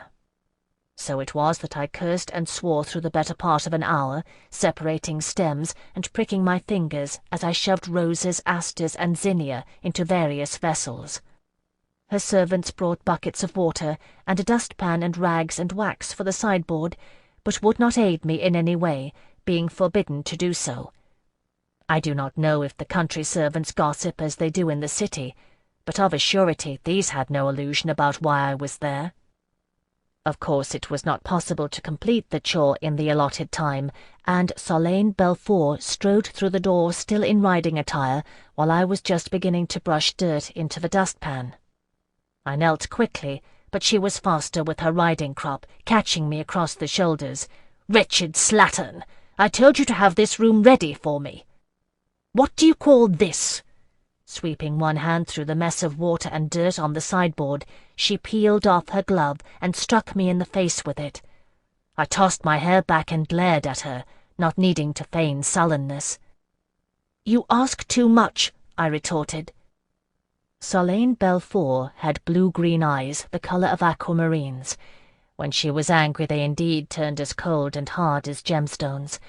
It made my breath come quicker to watch it. "I ask only to be well served," she said coolly. She took her crop in her bare hand, tapping it against the gloved palm of the other. "And you presume too much. Take off your dress." It was not my first time with her, and I knew how the scene played out. It is a strange thing, this playing and not playing. That my role was scripted to meet her desires I knew well, and played it accordingly. But there was no artifice in it when the crop stung my bare flesh over and over, and I pleaded with her to let me make amends. There is a certain victory in it when they surrender. Much as I despised her, I trembled as she allowed me to perform an act of contrition, undoing the buttons of her riding breeches, pressing my mouth against her heated flesh. I closed my eyes as her hands came to rest on my head, the now idle crop held loosely, gently brushing my back and reminding me of its cruelties.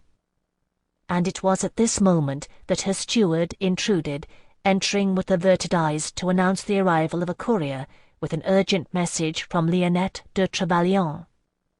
"Blessed Eloa!" There was mingled annoyance and alarm in her voice. "What does she want now? Show him in."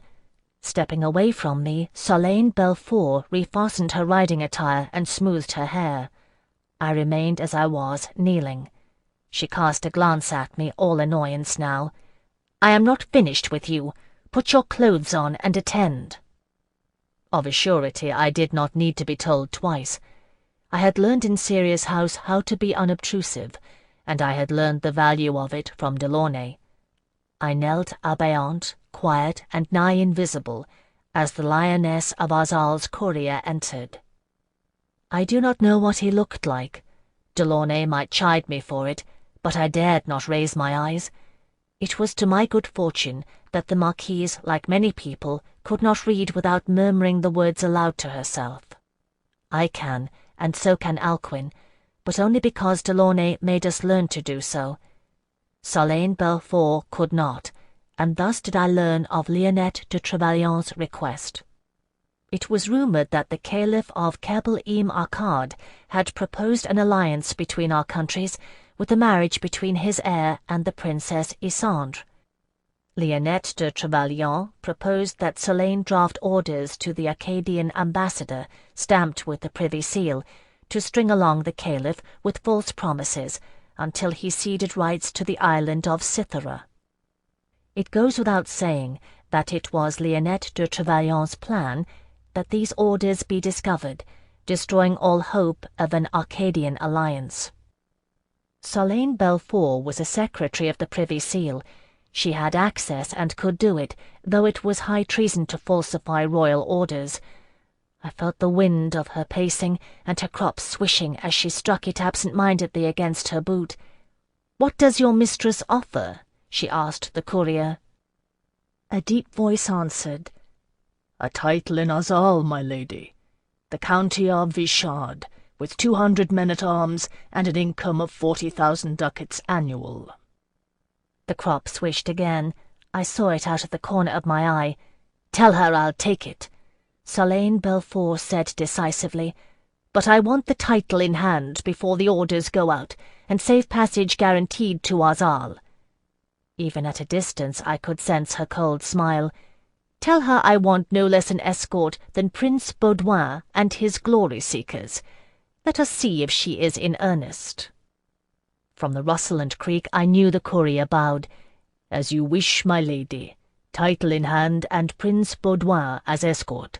I will relay your words." "Good." Some time after the courier had left, I felt her gaze upon me. It lingered for a moment before I looked up.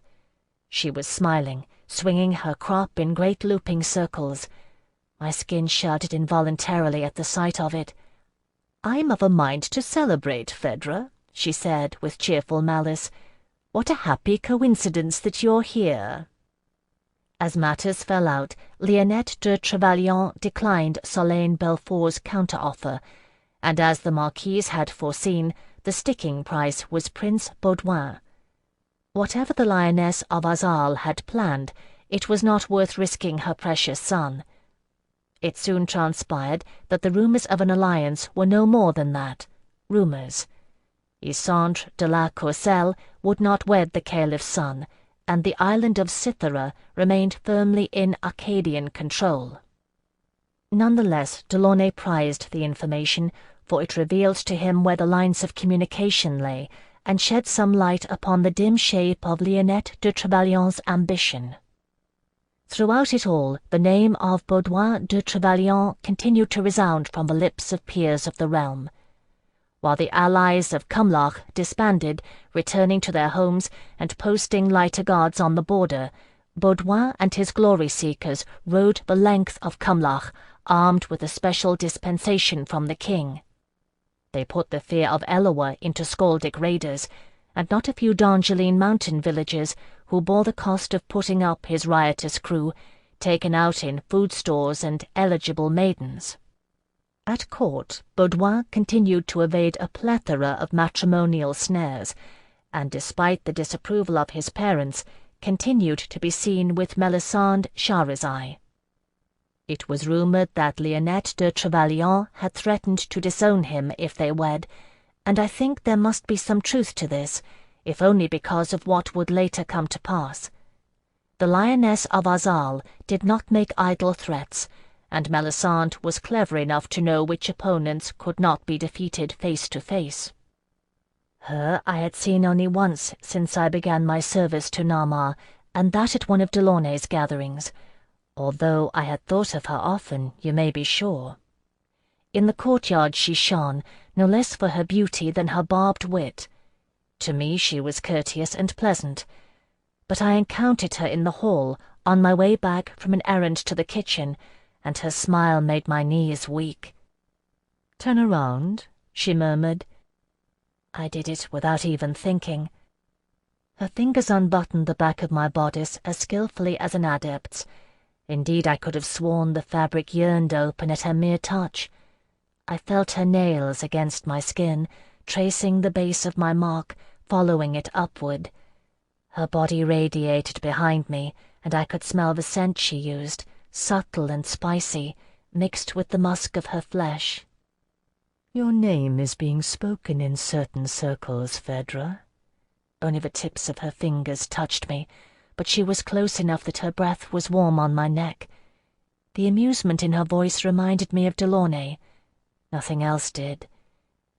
You've never given the signal, have you? No, I breathed the word, unable to summon the strength to speak it. I thought not. Melisande Shahrazai laid her palm flat in the small of my back, where it burned like a brand, then drew it away and did up my buttons, quick and professional. I could hear her smile in the darkness. Some day we will see which throws truer, Kushiel's line or Kushiel's dart. I dare say neither of us knew how true her words would prove, nor in what manner.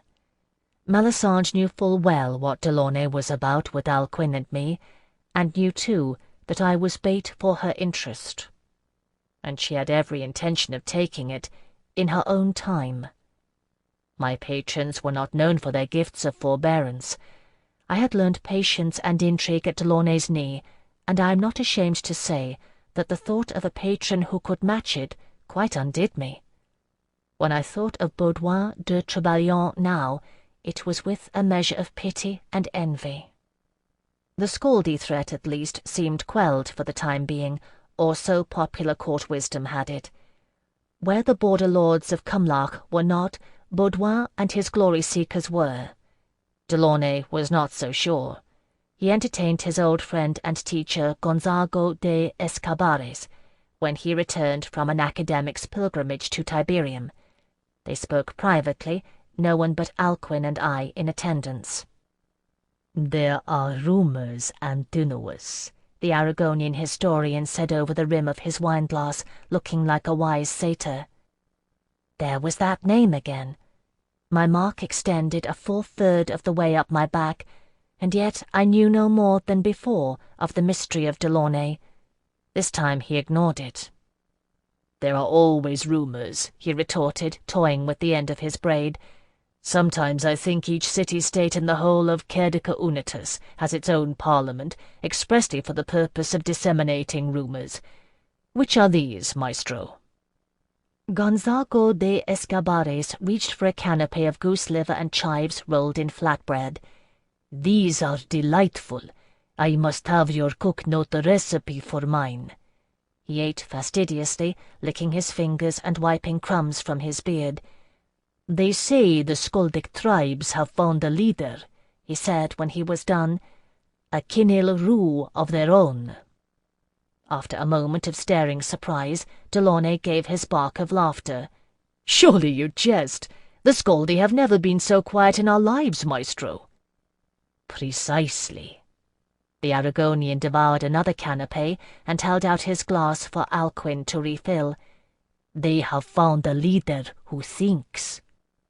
Delaunay was silent, thinking about the implications. The Skaldic tribes were numerous, more numerous than the tribes of Alba and Era, who had united to defeat the Tiberian army, the greatest military force the continent of Europa had ever seen. Islanded, isolated, and hemmed in for centuries by the Master of the Straits, the armies of the Kingdom of Alba had never constituted a true threat to our borders. A united Skaldic force would be another matter. "What are they saying?" he asked at length. Gonzago set down his wine-glass. "Not much yet, but you know there are always Skaldi among the mercenaries travelling the trade routes, yes? It began among them, a whisper, not even a rumour, of great doings in the north. Slowly traders began to notice that their numbers were changing steadily. Not more Skaldi, but different ones, changing places, replacing their numbers. Skaldi went, and Skaldi came. It is hard to tell the difference," he added, "for they are wild and ungroomed to a man. But I spoke with a leather merchant in Milazza, who was certain that he detected a growing cunning among the Skaldi he hired to protect his caravan." I thought of the Skaldic tribesman who had taken me under his wing so long ago, a faded memory of a laughing, moustached giant. There had been no cunning in him, and much kindness. Alcuin sat wide-eyed on his couch. His memories of the Skaldi held only blood, iron, and fire. "He thought they were gathering information," Delaunay said, tugging his braid restlessly as the wheels of his mind turned and processed. "To what end?" "That I do not know." Gonzago shrugged and nibbled at a canapé.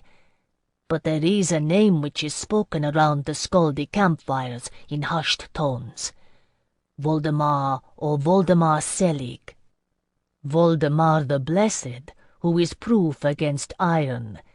And last summer, for a fortnight, there was nary a Skaldi to be found in Caedica Unitas, and it was rumoured that Voldemar Selig summoned a high council of the tribes of Skaldia somewhere in the old Helvetican holdings.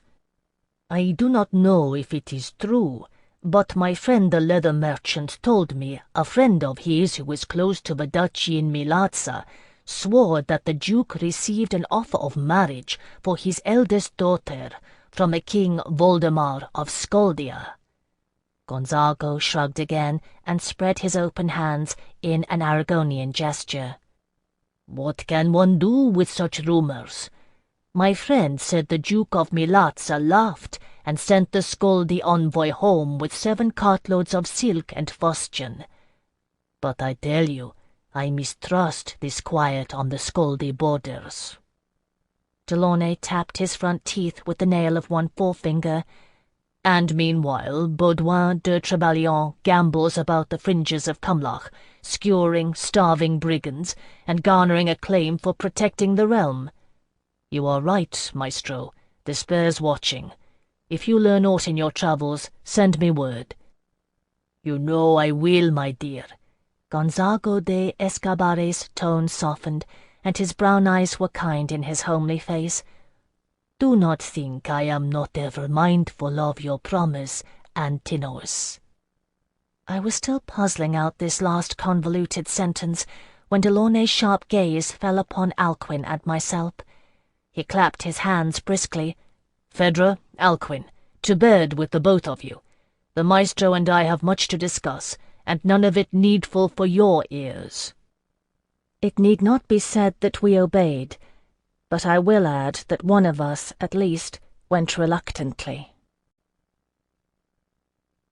Chapter 19. Despite the concerns of Gonzago de Escobares, the only news of note that occurred outside our borders in the following months lay not within Skaldic territories, but in the kingdom of Alba. And the rumour that crossed the waters was this: the Cruarch of Alba was dead, slain, it was said, by his own son, who sought to overturn the old matrilineal rights of succession and seize rulership of Alba for himself. The Cruarch's rightful heir, his club-footed nephew, had fled with his mother and 3 younger sisters to the western shores of Alba, where the Dalriada of Era, who had a foothold there, gave them asylum. No one had ever paid much heed to the regency of Alba before, but because this Cruarch had set foot on Darjeeling soil, it merited a passing interest. In a joint venture with the royal house of Aragon, Quintilius Rous was ordered to bring his fleet through the southerly Cadishon Strait and scout the coastline. He reported that elder brother maintained his sovereignty over Alban waters. Thus Ganelon de la Kushiel strengthened his alliance with the King of Aragon, and Quintilius Rous found an excuse to leave a portion of his fleet on the coast of Kushiel. At Delaunay's he boasted of his cunning, but I liked him well enough to forgive it. Delaunay was summoned twice to court, and afterward said nothing of it. No word came from de Escobares, nor any rumour of Voldemar Selig. The borders of Cumlach remained quiet, so quiet that Prince Baudouin grew bored of seeking glory in the mountains and began to divide his time between the royal court and his home in Azal. His father, the Duc de Trebalion, was quarrelling with the king. Azal maintained a small but capable fleet of its own, and the Duke was put out that the king had called upon Quintilius Rous to scout the coastline instead of him. There was some merit to his grievance, for Azal lay almost in hailing distance of Alba, whereas Quintilius had needed to bring his fleet a fortnight's journey around Aragonia. That the joint venture strengthened ties with the House of Aragon, Duke Mark knew full well, But Quintilius Rous was not of royal blood, and the slight stung. I do not know if the king mistrusted the Duc de Trevelyan on this score. I do know that he mistrusted his sister, and her all-too-obvious ambition for her son, and was too canny to pass up a means of undermining her power when there was political gain to be had in the process. All of these things I heard and knew. Indeed, Delaunay and Gaspard Trevelyan had a falling out over the quarrel between House Kushiel and Trevelyan, but during this time they registered lightly on my consciousness. I was young and beautiful, and I chose my patrons from among the scions of Eloa. I would be lying if I said all of this did not go to my head. There is a power in being able to choose one's own patrons, and I learned to wield it well. 3 times running I declined offers from Lord Childeric Desaumes, until even Delaunay debated the wisdom of my judgment. But in this I was the master of my art. When I acceded to his 4th offer, his final, his servant warned, his stored fury was prodigious indeed. That was the night he burned me with a red-hot poker. It was also the night he let slip his patron's name. Servants of Nama are not the only ones with patrons, of course. In court society, nearly everyone is either a patron or patronized. It is only the services which differ. One of the reasons I loved Delaunay so well was that he was one of the very few people I ever met who truly stood free of the system. I suppose it is one of the reasons Desaumes hated him so. The other reason came clear with the name he so carelessly uttered. Always, without exception, it pleased Childeric Desaumes to press me to reveal Delaunay's motives. Where Solane Belfort sought a myriad of reasons to punish me, Desaumes needed only the one, Delaunay. When he used the poker, he knew he had gone too far. For my part, I sagged in my bonds, splayed against the X-shaped cross he so favoured, fighting to remain conscious, and thinking how Delaunay would berate me for failing to give the signal. In truth, I hadn't thought he would do it. But Desaumes had laid the poker against the inside of my thigh, and the stench of my own scorched flesh surrounded me.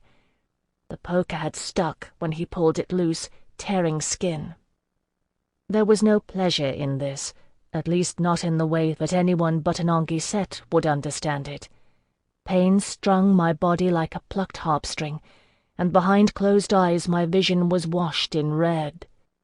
I was in it, and of it, at once the taut quivering string and the high sustained note of it, a note of purest beauty uttered in the depths of torment.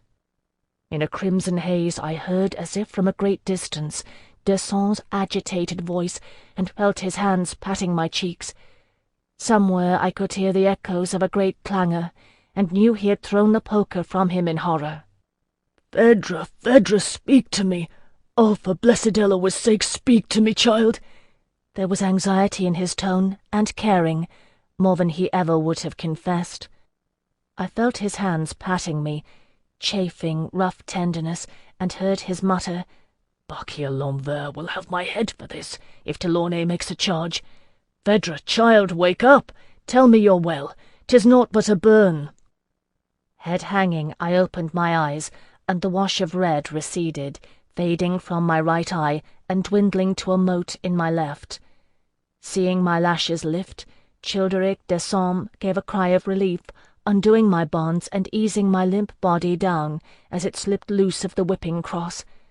Cradling me in his arms in the middle of his trophy room, he shouted for his physician. I knew then that he was mine. As I had guessed, Delaunay was not so pleased, though he withheld comment upon my return. He ordered me confined to bed, and brought in a Yeshuite doctor to attend me. Although they are shunned in many nations, they are made welcome in Terre d'Ange, for blessed Eloa was fathered by the blood of Yeshua, which we do not forget. The doctor cut a solemn figure with his grave face and the long curling sidelocks of his people, but his touch was gentle, and I rested more comfortably when he had applied a poultice to draw the poisons and rebandaged my thigh. It discomforted him to touch me in so intimate a fashion, which made me smile. "I will come in 2 days to examine her," he said to Delaunay in his formal accented d'Angeline. "But I bid you inspect the wound on the morrow, and if there is an odour of mortification, send for me without delay." Delaunay nodded and thanked him, waiting courteously until the doctor was ushered from my room. Then he turned his dry look on me and raised his eyebrows. "I hope it was worth it," he said curtly. I did not take offence, for I knew it was only that he cared for me. "You may be the judge, my lord." I squirmed in my bed, rearranging pillows to sit propped, until Delaunay swore softly and aided me, his careful movements at odds with his tone. "All right," he said, unable to prevent a gleam of amusement from lighting his eye at my dissembling. "There is a pile of love gifts from Childeric Desson amassing in the hallway in atonement for his injury, and if he doesn't stop soon, next it will be a brace of oxen or a copy of the lost book of Raziel itself. Now what information do you have that is so valuable it is worth turning yourself into a braised rack of lamb?" Content to have his full regard, free of judgment, I relaxed against my cushions and gave it straight out. Childeric Desson answers to Kushiel l'Envers. To watch Delaunay's face at such a time was like watching a storm cross the horizon. Duke Kushiel l'Envers was full brother to the long-dead Isabel. "So Desson is the conduit for House Envers' ambitions," he mused aloud. "I wonder who kept the torch alight. He must be behind L'Envers' posting to the Caliphate. You told him nothing?" His glance was swift and cutting. "My lord!" I protested, sitting upright and wincing at the pain. "Phèdre, I'm sorry." Delaunay's face changed as he knelt at my bedside and grasped my hand. "This information you give me is a pearl of great price, truly, but it is not worth the pain you have suffered for it. Promise me that next time you will give the signal." "My lord, I am what I am, and it is for that you bought my mark," I said reasonably. "But I did not think he would use the poker, truly." Seeing him take ease from my words, I pressed the moment's advantage. "My lord, who was Isabelle L'Envers to you, that her enmity should pursue you beyond the grave?" If I thought to catch him in a weak moment, I was mistaken. His features took on their stern look, which I loved. "Phèdre, we have spoken of this, and it is best you do not know why I do as I do. Mark my words, if Childeric Desson truly thought you knew aught you were not telling, he would not be so gentle with you, and his gentleness leaves little to commend it." And with that he kissed my brow and took his leave, bidding me to sleep and be healed. Happily I have good healing flesh, legacy of Kushiel's dart. When the Yeshuite doctor returned, he pronounced the ugly burn clean of any trace of festering, and gave Delaunay a salve to spread on it that would aid the growth of new skin and help to prevent scarring. I saw adepts in Valerian House whose skin was thick with welted scars, but that was never the case with me. Delaunay always kept in stock a supply of unguents and balms to spread on such weals as I received, though I may say that none ever worked so well as the Yeshuite salve. Since I could not practice my art, I spent time with Hyacinth. Even as my station had changed, so had his. He had at long last convinced his mother to part with some of her hard-won gold to augment his own, and they now owned the building on Rue Coupole. It was no less small and squalid than before, but it was theirs. They lived as they always had on the lower floor, and let rooms to an interminable stream of Tsingani families who passed through the city with every horse fair and circus that followed the trade routes. His mother had grown older and dwindled in size, but the fierce glare of her deep-set eyes had not diminished. I marked how the itinerant Tsingani paid her respect, and I marked how they avoided Hyacinth, though I never spoke of it to him. Among the Tsingani he was half d'Angeline and shunned, but among d'Angelines he was the Prince of Travellers, and the denizens of Mont Louis continued to pay good coin to have him read their palms. For his part, Hyacinth had not given up his dream of finding his mother's people and claiming his birthright as her son. But these were not such Tsingani as passed the city's boundaries and came to dwell for a time within it. They had done so once, and once only, he told me, for so his mother had told him, and lost their fairest daughter to the wiles of D'Angeline's seduction. Now only the poorest of companies entered the city gates, while the flower of Tsingani nobility wandered the earth, following the Lungodrome, the long road. So Hyacinth believed, and it was not for me to disabuse him of this notion. Perhaps, indeed, it was true. For now he seemed well enough satisfied to remain the undisputed Prince of Travellers in Mont Louis, and I was glad of it, for he was my friend. I never told him, though, that I had chosen his name as my signal. I loved Hyacinth dearly, but he would have crowed like a cock to hear it, and I could not abide that much of his vanity all of a piece. "So Childeric Desaumes is in the L'Envers pocket," he said when I told him my news, and whistled through his teeth. "That is news, Phèdre. What does your Delaunay make of it?" "Nothing." I made a sour face. "He gets closer-lipped with age, and would fain protect us with ignorance. Though I think sometimes he tells Alcuin things he would not have me hear." We sat at the kitchen table, and I had thrown off my sangois cloak, which I wore everywhere those days, for the air was stifling and smelled of cooking cabbage. His mother poked and muttered at the stove, ignoring us. It was a reassuring constant in my life. Hyacinth grinned at me and tossed a silver coin in the air, catching it in one hand and making it walk across his knuckles, then disappear. He had learned the trick from a street-corner illusionist in exchange for 2 weeks' lodging. "You are jealous." "No," I said, then, "Yes, perhaps."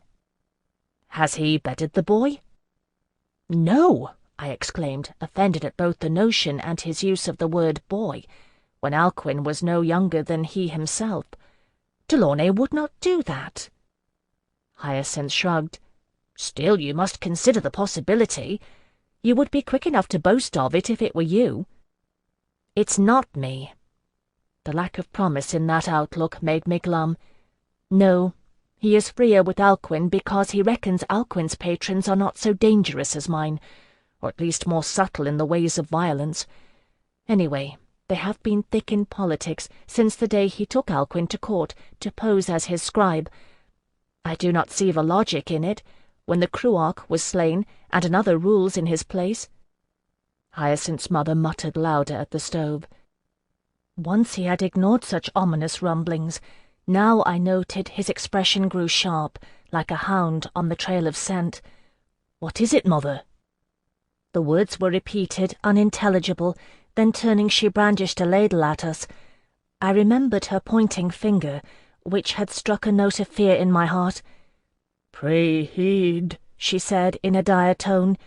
"Do not discount the Culloch, got him." I looked at Hyacinth, who blinked. "I do not understand your words," he said carefully to his mother. She trembled and lowered the ladle, passing her other hand before her eyes. Her face looked sunken and old. "I know not," she admitted in a thready voice. "The Black Boar." I cleared my throat, feeling strangely apologetic. Both of them glanced at me. "It is Cruinia, madam.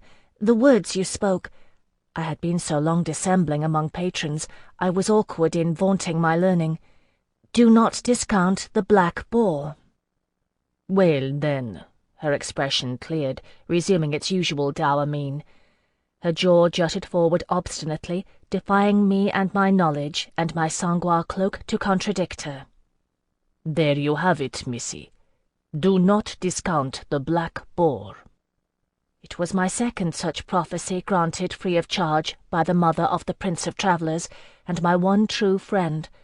And as clear as the first had been, the second was oblique. I looked once more at Hyacinth, who raised both hands and spread them, shaking his head. Whatever the black boar might be, he knew no better than I. When I returned home, I related the incident to Delaunay, who had spent the day being fitted for a new suit of clothing. As he misliked wasting overmuch time on tailors, he was in a foul mood and quick to dismiss the warning.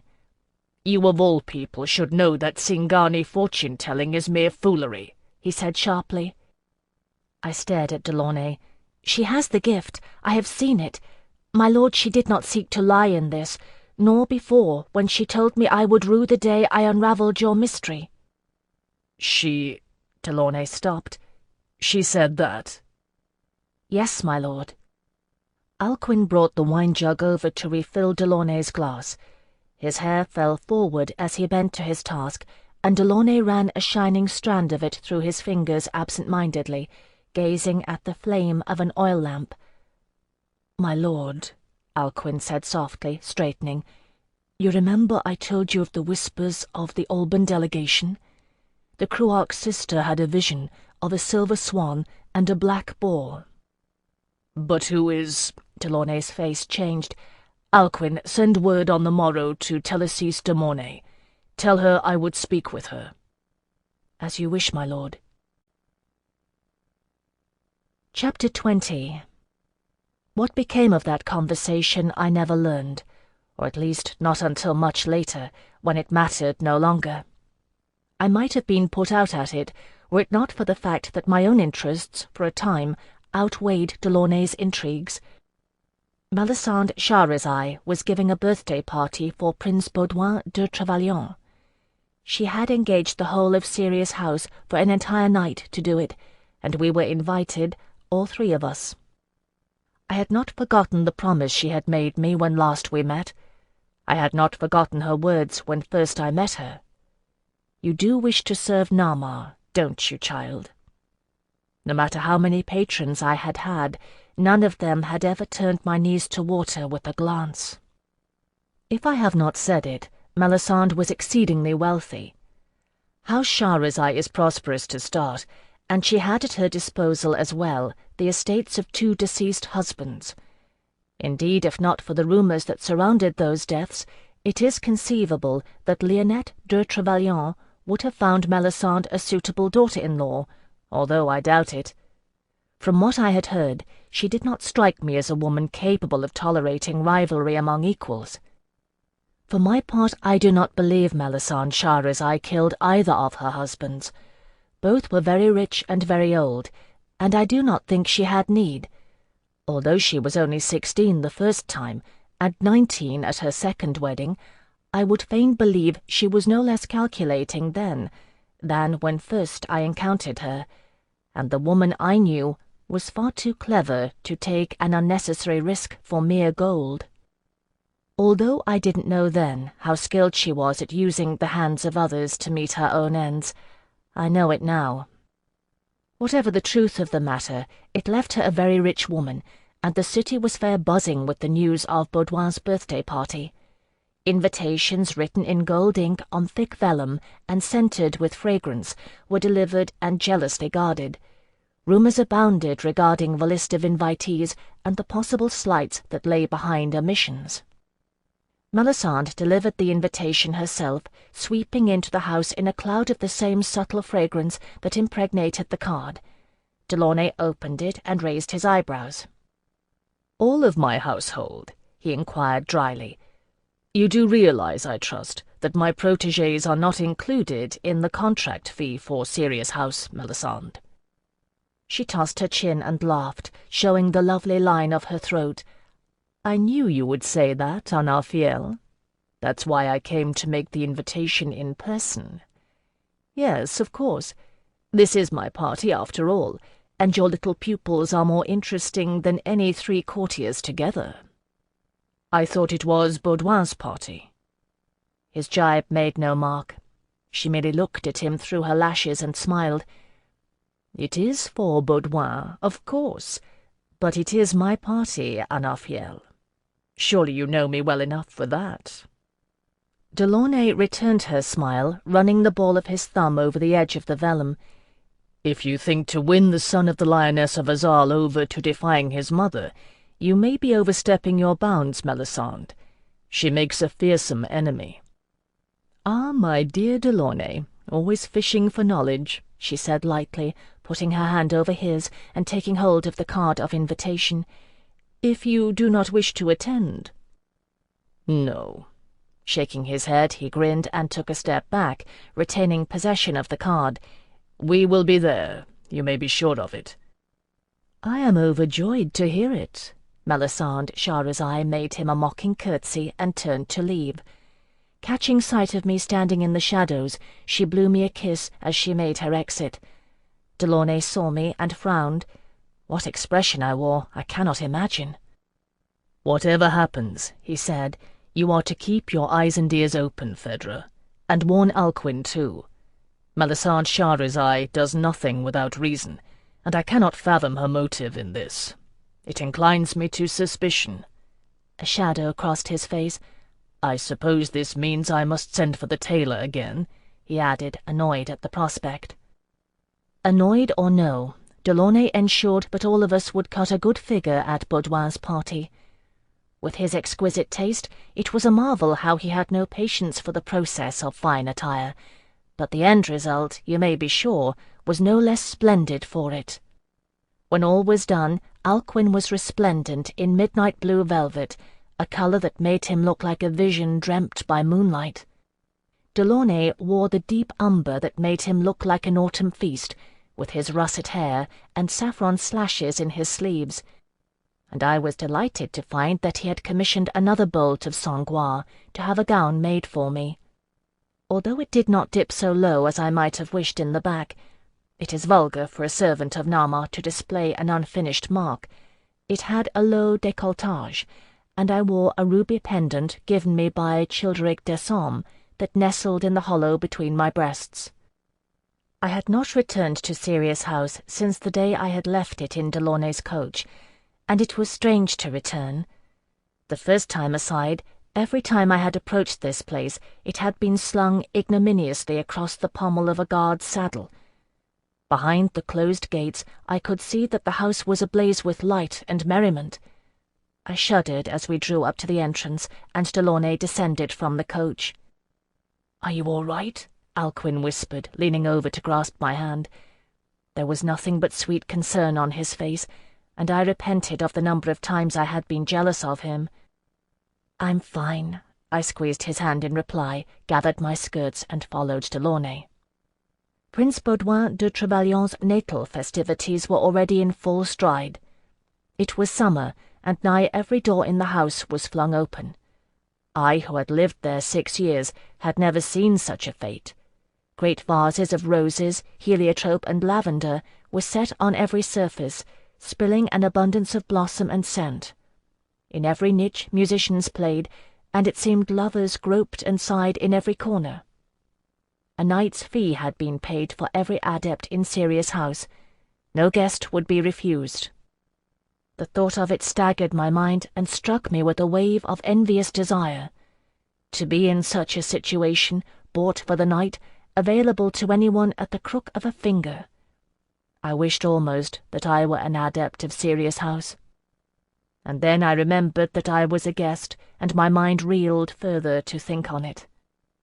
We were conducted to the great hall, which was lit and adorned as I had only seen it for the midwinter masque. A throng of people in gorgeous plumage had already gathered, the sound of laughter and flirtation mingling with music, and 100 savoury odours wafting in the air. Beautiful apprentices of both sexes carried trays of food and drink, offering them to all and sundry.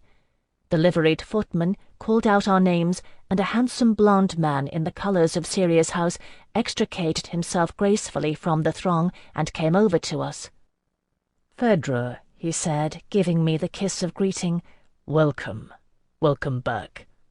It was Jareth Morin, a little older but much the same. I blinked in surprise, seeing that he wore a Dalwain's chain about his neck with the seal of Sirius House upon it. He turned smiling to Delaunay. "My Lord Delaunay, it is good to see you. Be welcome. And you are Alcuin no Delaunay?" He grasped Alcuin's hand briefly, seeing a hint of reserve flicker in the dark eyes. I had forgotten the exquisite courtesies of the night court, or rather I had never been on the receiving end of them. "Be welcome." "The Dow—" I began to ask, then corrected myself. "The old Dawain." Jareth looked grave, although I could tell it was put on. "She died some 7 years ago, Phèdre. It was a peaceful death. She went in her sleep." He touched his chain. "I have been Dawain since." "I am sorry," I murmured, unaccountably grieved. As fierce as the old woman had been, she was a part of my childhood.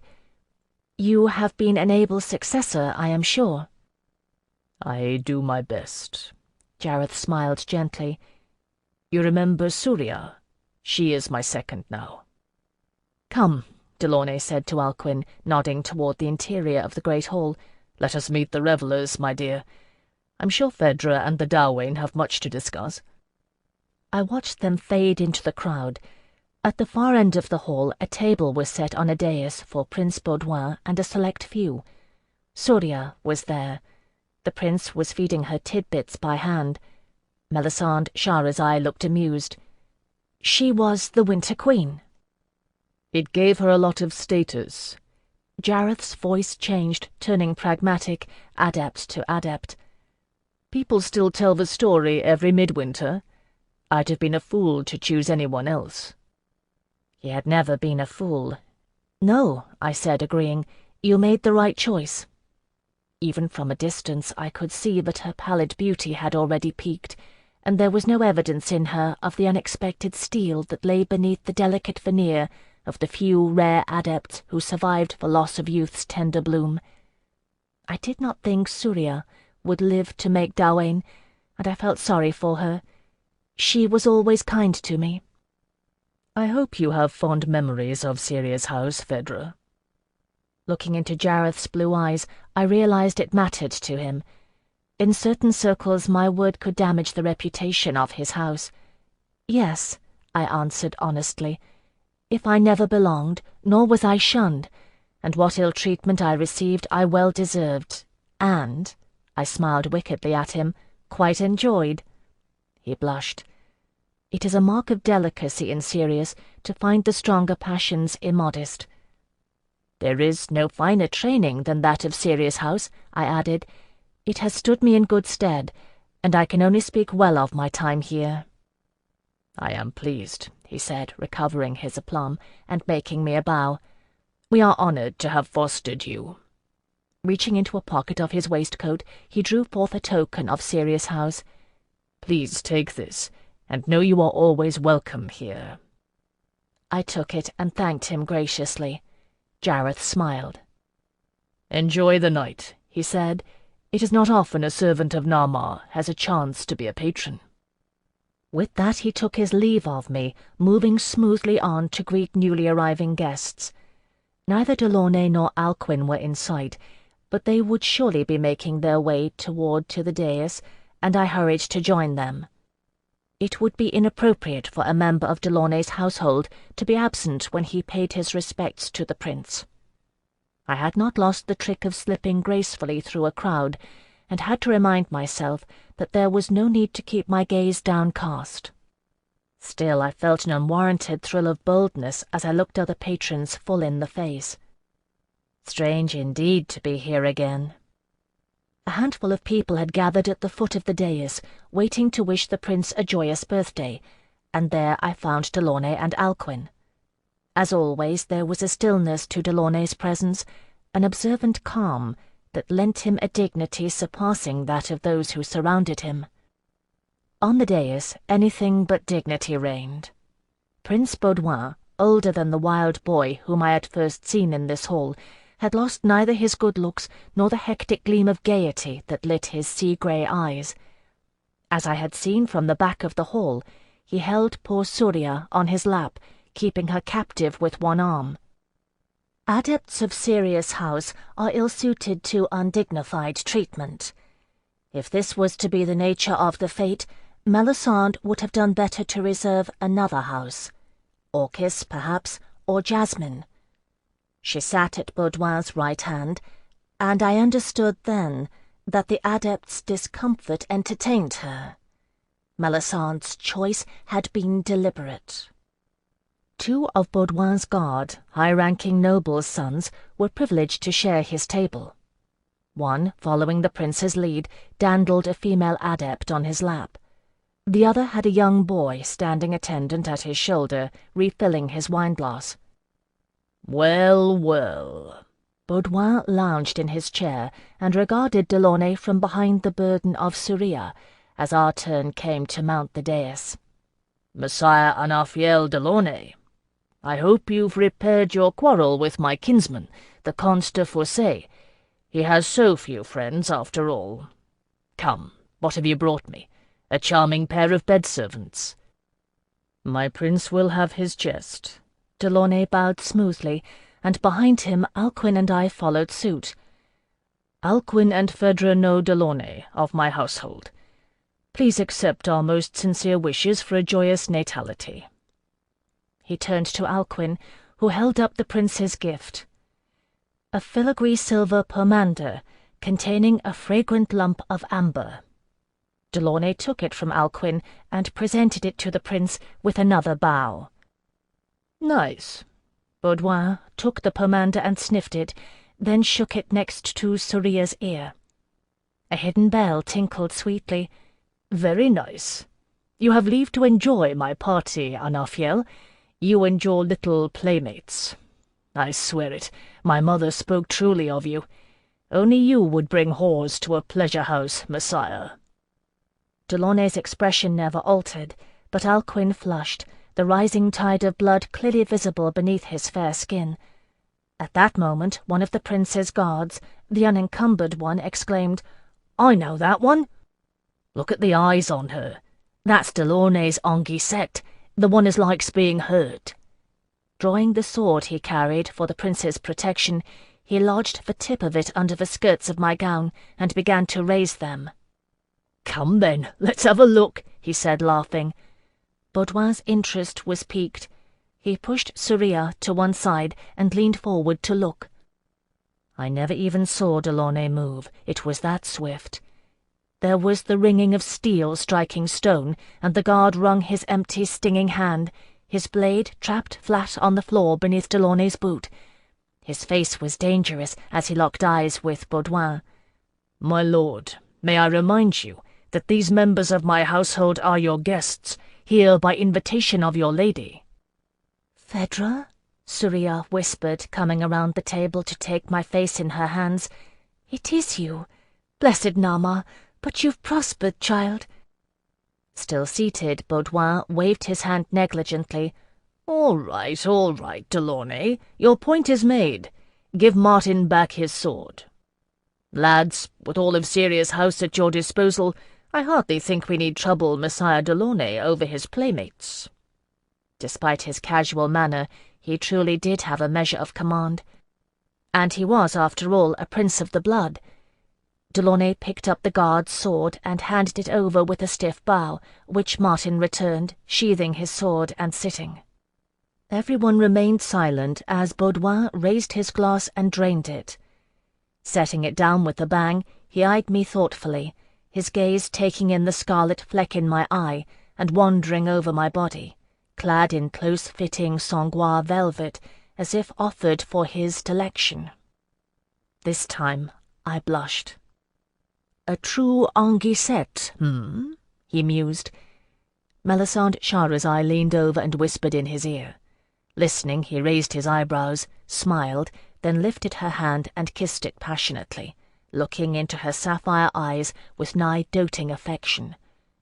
"You are without peer," he murmured to her, and waved his hand again in our general direction. "If you would serve my will, go now, and make merry. Your prince commands it." "Yes, my lord," Delaunay said dryly, motioning us to precede him.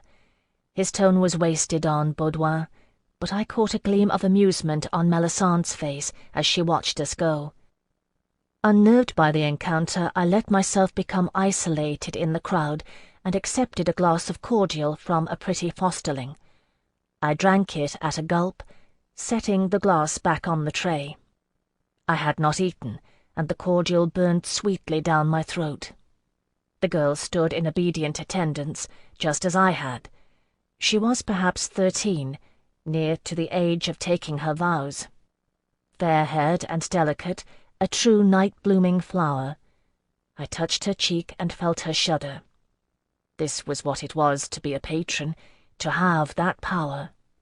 I was discomfited by it and moved away, feeling her lifted gaze at my back, wondering. Delaunay had ordered us to watch and listen, but I was hard put to concentrate. I moved among the crowds, pausing to converse here or there, trying to discern the patterns beneath the merriment, but my veins were afire with the cordial I had drunk, and the music and candles and scent of flowers made my head swim. Prince Baudouin's friends and supporters abounded, declaring in carelessly loud tones that they should call for a public referendum, that the king should appoint Baudouin his successor, that Parliament should intervene. None of the talk was new, and none seemed more urgent nor serious than it had a year ago. Growing weary of circulating, and wishing to avoid the advances of a certain persistent chevalier who was plaguing me to dance with him, I slipped out of the great hall and made my way to a seldom-used pleasure niche on the first floor that had served as a refuge sometimes in my childhood. A flicker of lamplight and a man's beseeching voice stopped me before entering. I drew back into the shadows. "I have sent word to you 5 times. How can you be so cruel to refuse me?" There was desperation in the tone, and I knew the voice. It was Vital Bouvard. Alcuin's voice, cool and distant. "Sir, I did not think to see you here. You are not known to be a friend of Prince Baudouin's." "Nor am I known to be an enemy." After the alarm in Vital Bouvard's voice, there was a pause. "The Lady Shahrazai pays for information on the Strigadza, and the Strigadza pay for talk of House Trevelyan. Where is the harm in it? I am a trader, sweet boy." His tone turned wheedling. "Why will you not deign to ply your trade?" I heard a rustle and a scraping sound. Alcuin had shaken off his touch. "I am a servant of Nama, not a galley slave, sir. 7 times I have agreed to your contract, and 7 times you have stinted your offering." Another pause. "I will make you a patron gift." Bouvard's voice trembled. "Any amount you name, only say it." Alcuin drew a deep breath, and his voice turned ardent as he answered. "Enough to make my mark, and the answer to Delaunay's question. That is my price, sir." At this even I caught my breath sharply. There was a long silence, and then Bouvard spoke again. "You ask too much," he said dully. "It is my price." There was adamant in the words. I was astonished at the depth of feeling in him. I had known from the beginning that he had no love for this work. I had not known until then how much he despised it. And if he had hidden it from me, how much better had he hidden it from Delaunay? Well, indeed, I think, for Delaunay would never have permitted Alcuin to continue in the service of Nama had he known. Not only was it against his nature, but blasphemous as well. "And if I pay it," Bouvard was saying, the tremor back in his voice, "I will see you no more." "If you pay it," Alcuin said softly, "you will see me once more, Messiah. If you do not, you will never see me again." Another long silence, then once more Bouvard. "It is too much," he said, repeating himself. "I will think on it." Alcuin made no reply. I heard the swish of cloth as Bouvard turned to leave and retreated further into the darkness, not wanting to be seen. There was not much risk of it, as he had the look of a man much distracted as he hurried past me. When Alcuin didn't emerge, I stole forward to steal a glance. There was a small statue of Nama in the niche, before which he knelt. Lamplight flickered on the ghostly white of his hair as he gazed up at her. "Forgive me, my lady goddess," I heard him murmur. "If I violate your precepts, it is only to obey those of our Lord Eloah. What I do for love." It was enough. I did not want him to know I had witnessed it. Adepts of Sirius House and pupils of Anafiel Delaunay alike are taught to move without sound when need requires. I crept away in silence. Lovers clinched in the hallways and boudoirs, revellers danced and drank in the great hall, musicians played, apprentices served, and adepts offered pleasure. In all the gaiety, only I seemed to feel solitary and alone. As a child, I could not have imagined one might aspire any higher. To be a courtesan of such note that I might attend a fate such as this, before I had even made my mark. As the invited guest of a prince's mistress, it was more than ever I had dreamed, but my pleasure was tempered by too much knowledge. Knowledge of Delaunay's teaching, knowledge of Alcuin's despite for this world I knew so well. This world in which I had no place as patron or servant. I missed Hyacinth and wished he were here. I even wished the old Delaunay were here. Driven by melancholy, I sought solace in one of the lesser gardens, thinking to be alone with my unaccustomed emotions and soothed by the moonlit play of water in the fountain. Even in this I failed, for the shadowed torches were lit, and several others had found the garden already. In one dim corner, a knot of people writhed to the sound of giggles and moans. I tried to count their number by limbs, and failed. 3 at least, but perhaps 4. Under an ornamental apple tree, another couple lay entwined. Since I had no place else to go, I sat by the fountain anyway, trailing my fingers in the rippling water, and wondering if the Delaunay's ancient golden carp still lived. I felt a touch on the back, on my neck. Phèdre. I knew her voice. It sent a shiver of cold fire down my spine. I looked up to see Melisande Shahrazai smiling down upon me. "Why are you here alone?" she asked. "Surely you would not disdain my hospitality." I stood quickly, brushing off my skirts. "No, my lady." "Good." She was standing close enough that I could feel her warmth. It was too dark to see the blue of her eyes, but I could see the languorous sweep of her lashes. "Do you know what they say in Kushiel about sinners in Kushiel's charge?" she asked, running the tip of one finger over my lower lip. I shook my head, dazed by her nearness. "It is said that when offered the chance for repentance, they refused it for love of their lord." With the same hand she undid my hair, letting it fall in a cascade. "I believe I have found the perfect gift for Prince Baudouin tonight," she said casually, twining her hand in my hair. "You." Jerking her grip tight, she brought me hard up against her and kissed me. I gasped when she released me, and sat down hard on the rim of the fountain, unable to stand, the entire length of my body throbbing from the sudden contact with hers. She had bitten my lip, and I touched it with my tongue, wondering if she had drawn blood. Melisande laughed, the sound liquid in the moonlight.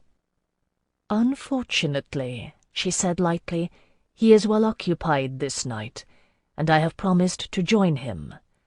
But I will speak with Delaunay on the morrow about making an arrangement for the prince. After all, I owe him a farewell gift." Turning, she beckoned to the darkness behind her. A fair young man, cast in the canon of Sirius House, stepped forward in compliance. "Jean-Louis," Melisande said, laying her hand on his chest, "Phèdre is my guest. See that she is well pleased." He bowed gracefully. "Yes, my lady." She patted his arm and took her leave of the garden. "Be gentle with her," she said over her shoulder, amusement in her voice. Much to my dismay, he was. Chapter 21. I do not know if either Alcuin or Delaunay availed themselves of Melisandre's hospitality in the same fashion. I rather doubt it. Delaunay gave my dishevelled appearance a sidelong glance in the carriage ride home, but offered no comment. True to her word, Melisande Shahrazai sent a man around the next day, bearing an invitation to Delaunay to pay her a visit that evening.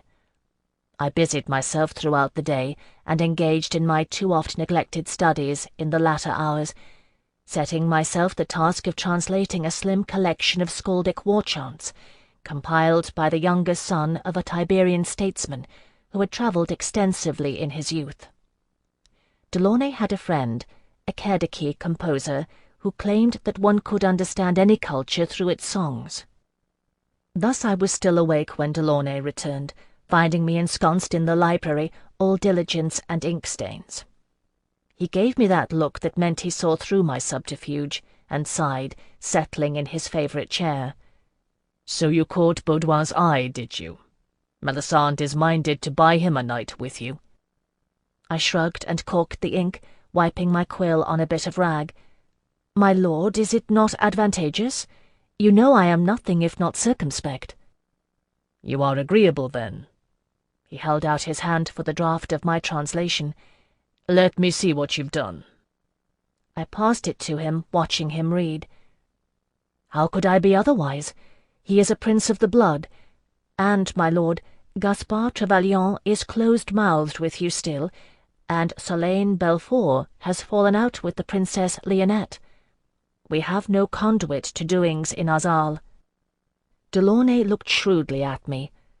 "Baudoin de Trevelyan is a lion's cub and dangerous, Phèdre, and Melisande Shahrazai standing in his shadow makes him thrice dangerous. If you would do this thing, I bid you keep your tongue sealed.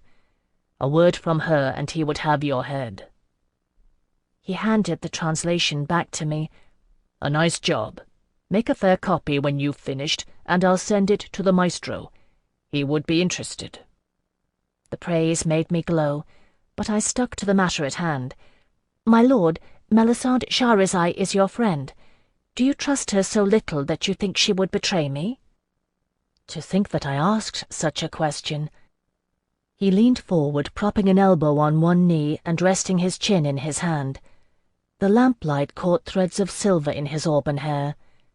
"Melisande plays a subtle game, and I do not know the nature of it. If ever we found ourselves at cross purposes, I would not look to our friendship for protection. Melisande knows too well how far I would go to—" He caught himself and fell silent, shaking his head. "It matters not. Heed me well when I counsel discretion, Phèdre." "Was she your lover?" Oft-times, when someone makes a stand in one place, they will cede ground elsewhere. Delaunay had taught me the trick of it, and I used it on him now. "A long time ago." He grinned at me. It was of no moment, then, if he revealed it so lightly. "We are well matched in many ways, but that was not one of them, unless it be that we were too well matched. If neither will give way in love, it is not pleasing in the eyes of Nama." Delaunay shrugged, rising to his feet. "Still, I do not think either of us gave the other cause for regret," he added. "Well and good. If it is your will to accede, then I shall have the contract drawn." "It is, my lord." The assignation excited me, which I did not deny. A date was set for some weeks hence, and time passed slowly. I busied myself as best I could, taking great pains with the fair copy of the Book of Skaldic Songs for Gonzago de Escobares. They were songs of battle, and I showed them to Alcuin, but he did not care for them, and I did not blame him for it. No word came for him from Vital Bouvard, and I did not speak to him of what I had overheard. Nor did I tell Delaunay. But when I made an excursion to the sanctuary of Nama with Cecily Lavaux-Perrin, I spoke of it to her, for it weighed upon my mind, and I knew she would understand. She was of the Night Court. "You are right not to interfere," she said to me. "Alcuin has pledged his service, and it is between him and Nama. If his heart is true, she will forgive. Nama is compassionate." "His heart has always been true," I said, knowing it was so. "Well, then," Cecily smiled gently, and my mind was eased. Of all people I have known, none were kinder and wiser than Cecily. So I believed then, and so I still maintain. Though it seemed it never would, at length the day of my assignation arrived, and with it came a gown, sent by Melisandre's messenger, of cloth of gold. My wardrobe was quite fine by now, for Delaunay was generous in such matters, but I had never owned anything quite so exquisite as this. There was a matching caul of gold mesh strung with seed pearls. I dressed with great care, admiring myself in the mirror. Alcuin sat on the edge of my bed, watching with his grave, dark eyes. "Be careful, Phèdre," he said softly. "I am always careful," I retorted, meeting his gaze in the mirror. He smiled faintly. "You were not careful with Lord Descent, and you will not be careful with Melisandre. You could lose yourself in her, I have seen it, and she knows what we are." I tucked a stray curl into the mesh. "I am for Prince Baudouin this night. You know that." Alcuin shook his head. "She will be there. It is his pleasure to have her present in the bedchamber. I have heard it. Melisandre Charizai is the goad to Baudouin's desire." The thought of it made my heart quicken, but I took care not to show it. "I will be careful," I promised. And then the coach arrived, and we spoke no more of it. Alcuin accompanied me downstairs, where I presented myself for Delaunay's inspection. "Very nice," he murmured, settling my sanglois cloak on my shoulders and pinning it for me. "A member of the House of Delaunay with a prince of the blood. Who would have thought it?" He smiled, but there was a reserve to his tone I didn't understand. "I shall be proud of you." He kissed me on the brow. "Be well." Safe in the assurance of his blessing, I went out to meet Melisandre's coach, Guy trailing me like a shadow. I do not know how many properties Melisandre Charizai owned, but one of them was a house in the city. I had supposed it would be close to the palace, but it was in a quiet section near the outskirts of town, a rich little gem of a house surrounded by trees. Later I learned that she had quarters in the palace itself. This was where she went when she wished to entertain in private, for her own sake as well as Prince Baudouin's. I was not sure what kind of reception to expect, but when her servants ushered us into her home, Melisandre welcomed me like a guest. "Phèdre," she said, giving me the kiss of greeting, "I am pleased you accepted. You know my Lord Prince Baudouin de Trevelyan?" I looked past her and saw him, and made a curtsy. "I am honoured, my prince." He came forward and took my hands, raising me. I remembered how he had swept me into his arms at the midwinter masque. "It is my honour to receive such a gift," he said, and looked past me to smile at Melisandre. "One so touched by the hand of Elowa's companions." Melisandre returned his smile, laying a hand lightly on my shoulder. Caught between the two of them, I trembled. "Come," she said, "we would have you play for us while we dine. Is that acceptable?" I made myself nod. "It would be my pleasure." She turned to a servant. "Attend to Messire Delaunay's man, and see that he is well quartered. We will adjourn to the table." Although I was trained to it, it had been some time since I had been asked to play for a patron's pleasure. I saw clearly enough what was intended as I accompanied them. The velvet hassock and the lap harp made it plain. I sat and took up the harp, playing softly while they dined. It was strange to be welcomed as a guest, then ignored in such a manner. Servants in the black and gold Charizai livery moved smoothly and silently, serving an array of savoury dishes. Melisandre and Baudouin ate and bantered in low tones as they dined, speaking as lovers will of inconsequential things. I played, feeling very odd indeed. When they had finished and the dishes were cleared, Melisandre ordered a third glass of wine poured and dismissed the servants. "Phèdre, join us," she said, setting the glass at Baudouin's elbow. "Drink." I set down the harp and rose obediently, coming to stand next to him. I tasted the wine, and it was very good, subtle and spicy, with an undertone of currants and rich earth. "So you were raised at serious house," Baudouin mused, grey eyes beginning to gleam.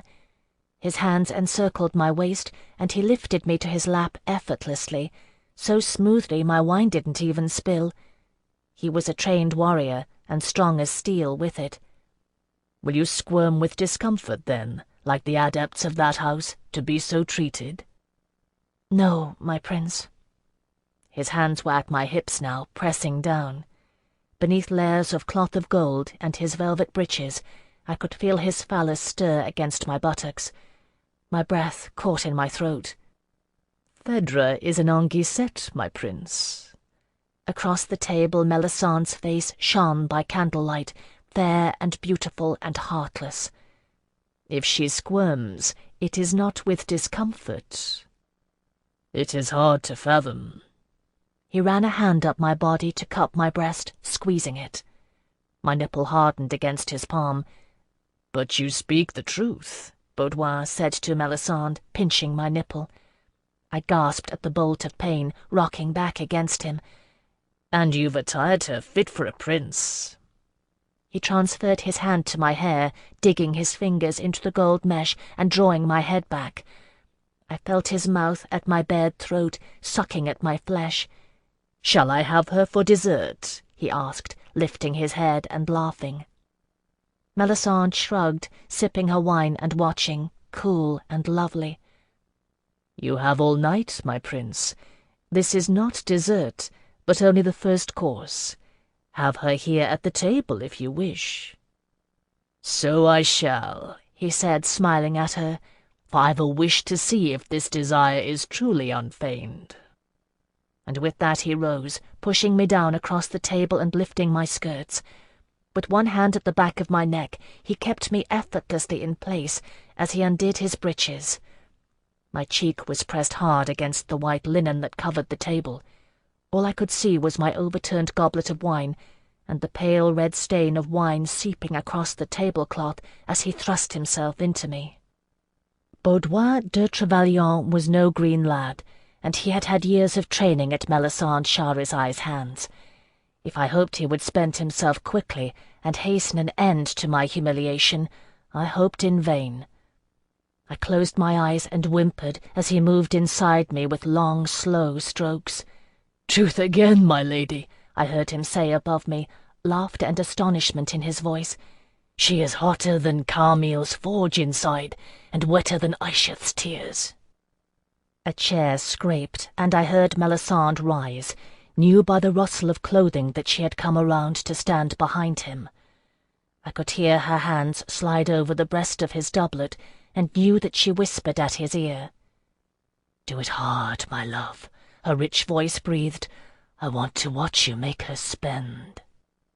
Tears trickled from beneath my closed lids as he laughed, obeying her order, bringing me to the brink of pleasure with fierce, hard thrusts.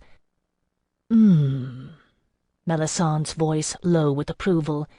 "My love, you do well." She touched my cheek, grazing it with her fingertips, and gave the command coolly, "Now, Phèdre."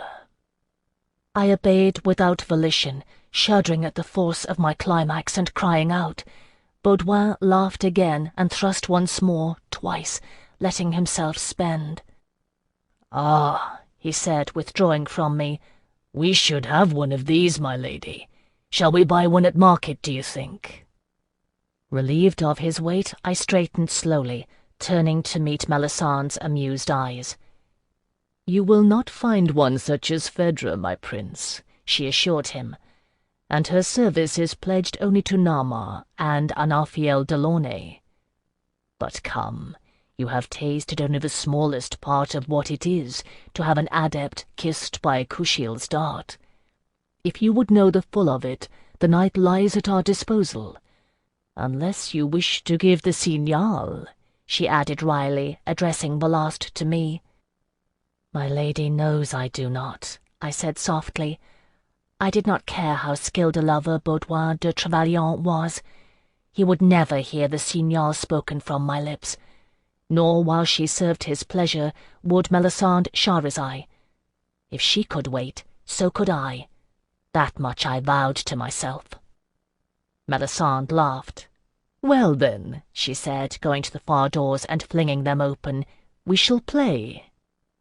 Beyond the dining hall lay a pleasure chamber. Through the door I could see it bathed in firelight, cushion-strewn, with a complete flagellary and a wooden wheel with manacles, an exact replica of the one I had seen in the halls of Valyrian House. Baudouin looked at Melisande and smiled. I thought of Hyacinth's name and bit my tongue. But if it is true that no soul is free of the touch of Kushiel's fire, it is also true that in most it is a mere smoulder. Baudouin de Trevelyan did not burn with it, without Melisande to fan the spark in him. It was her I feared, and not him.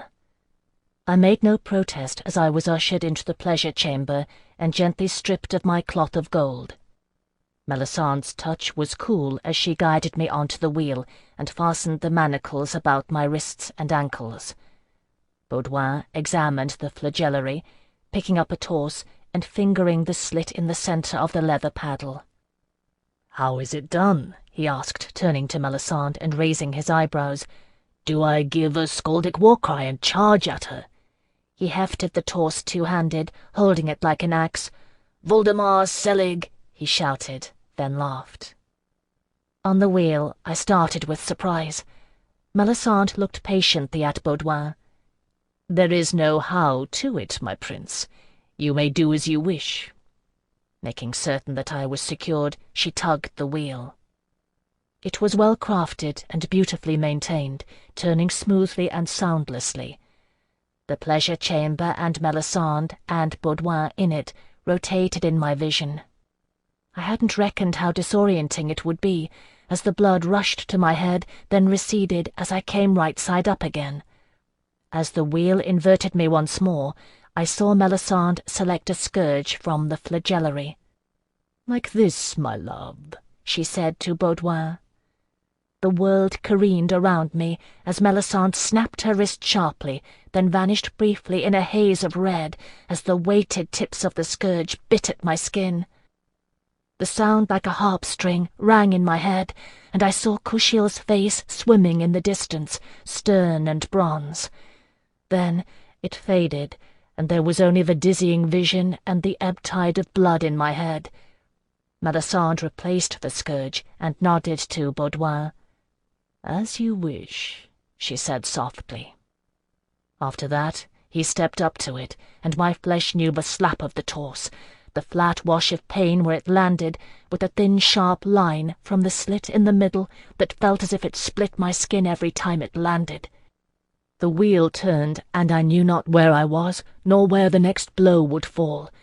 But the red haze never returned. When at last he wearied of it, he turned to Melisande, drawing her reverently over to the cushions. I was left hanging, partially inverted. Before the pressure of my own blood grew too much and consciousness left me, I saw him undo her gown and draw it off slowly, tracing its path with his lips, kneeling before her. Melisande saw me watching and smiled, and then I saw no more. I do not know how long I hung there, nor who took me down. I woke in the morning in a strange bed, and was treated like a guest by the servants when I arose. Melisande came into the dining hall as I broke my fast, looking fresh and composed. "The coach is ready, and Delaunay's man is waiting." She set a purse on the table near me.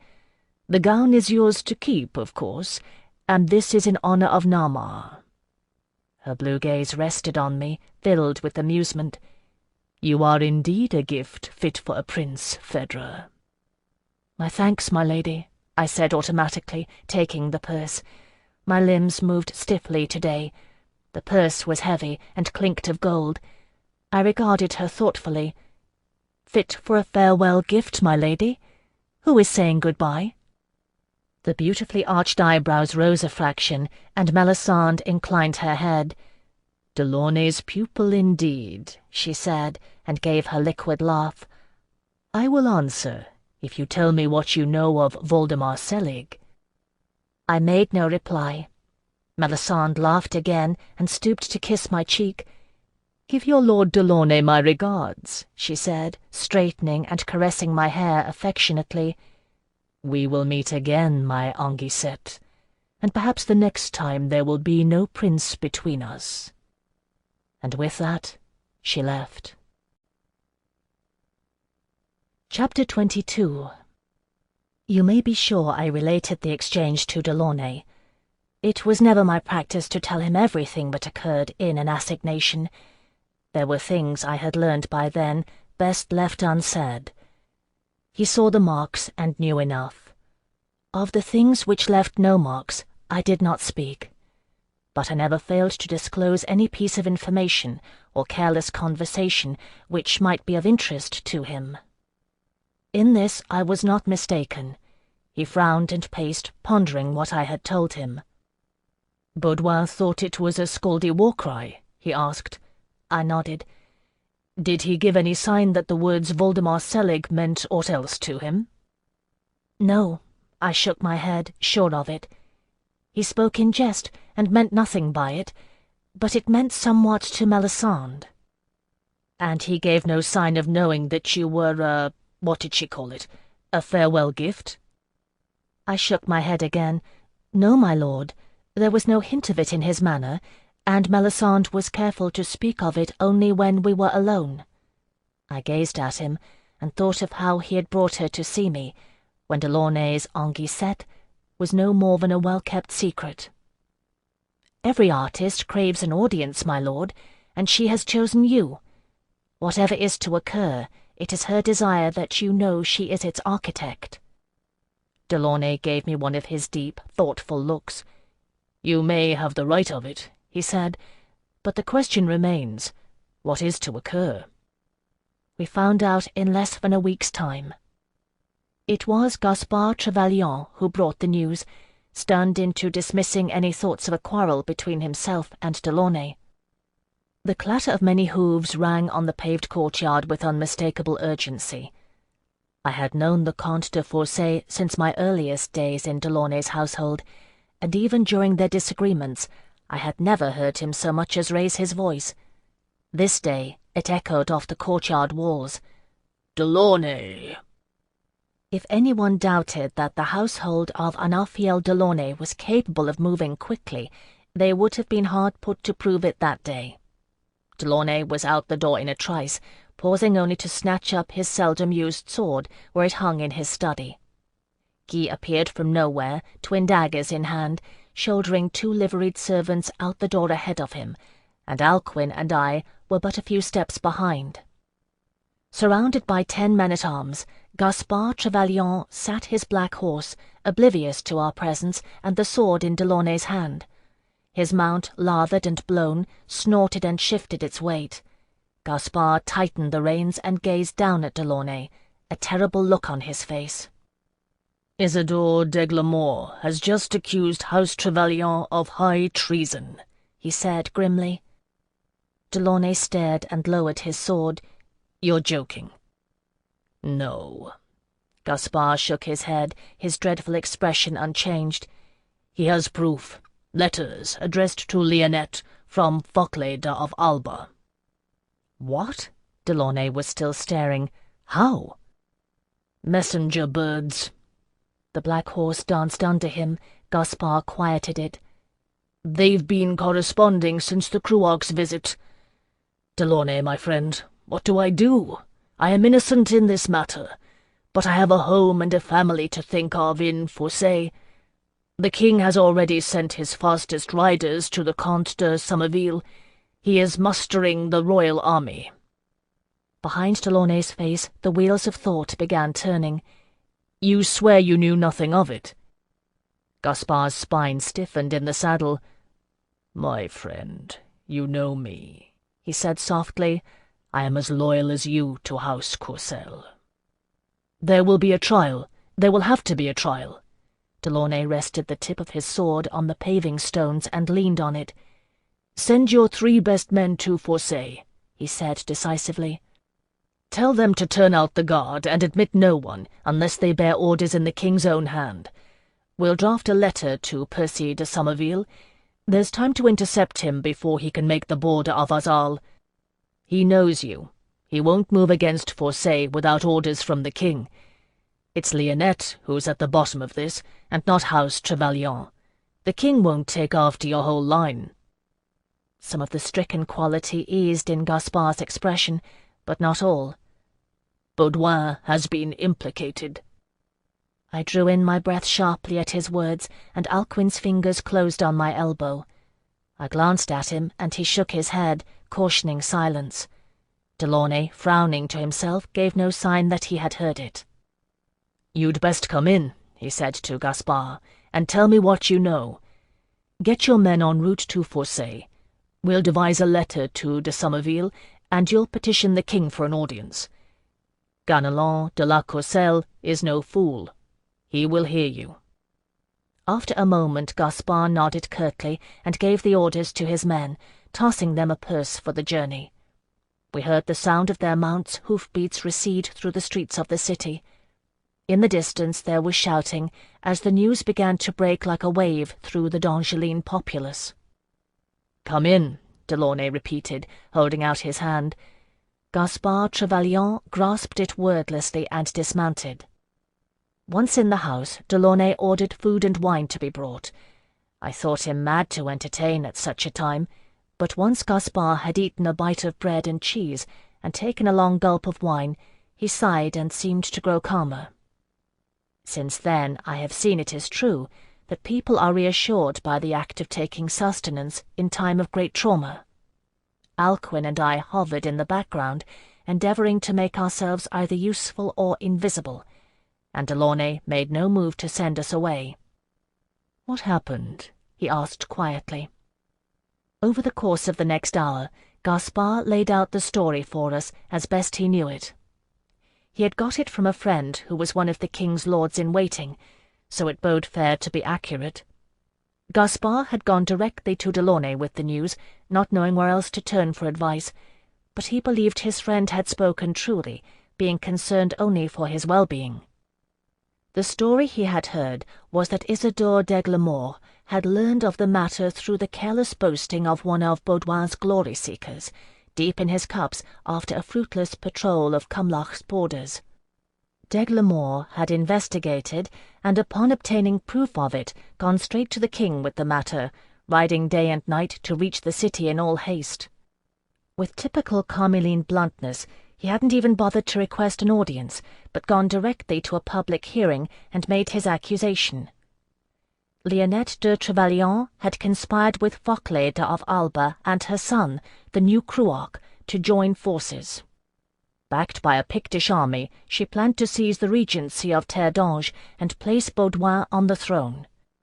In exchange she would put the forces of Azal at the disposal of Focleda and her son to hold the kingdom of Alba against the dispossessed heir and his allies among the Dalriada. To accomplish this, the Azalese fleet would sail directly against the Master of the Straits. While they had little hope of defeating him, they could perchance distract him long enough to ferry the Pictish army across the strait at its narrowest point. Once they had secured the throne, they would have the whole of the royal fleet at their disposal to achieve their return. "It was a clever plan," Gaspard concluded, wiping his brow with the velveted sleeve and holding out his wine-glass for a refill. "Dangerously clever. If d'Aiglemont hadn't proved loyal, Baudouin was his friend after all. He might have stood to gain." I thought of Melisande Shahrazai's smile and the dark glitter of the Duc d'Aiglemont's eyes behind the Jargarundi mask. I was not so sure he did not still stand to gain. Delaunay had to ask. He did it gently. "What about Mark?" There was no love lost between Gaspard and Lionette, but Marc de Trevelyan was his cousin and his friend. Gaspard shook his head somberly, eyes shadowed. "My friend, if I could answer you truly, I would.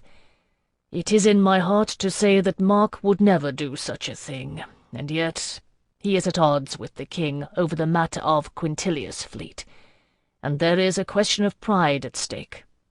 He has long disapproved that Ganelon will not see his granddaughter wed, and the fate of the realm settled.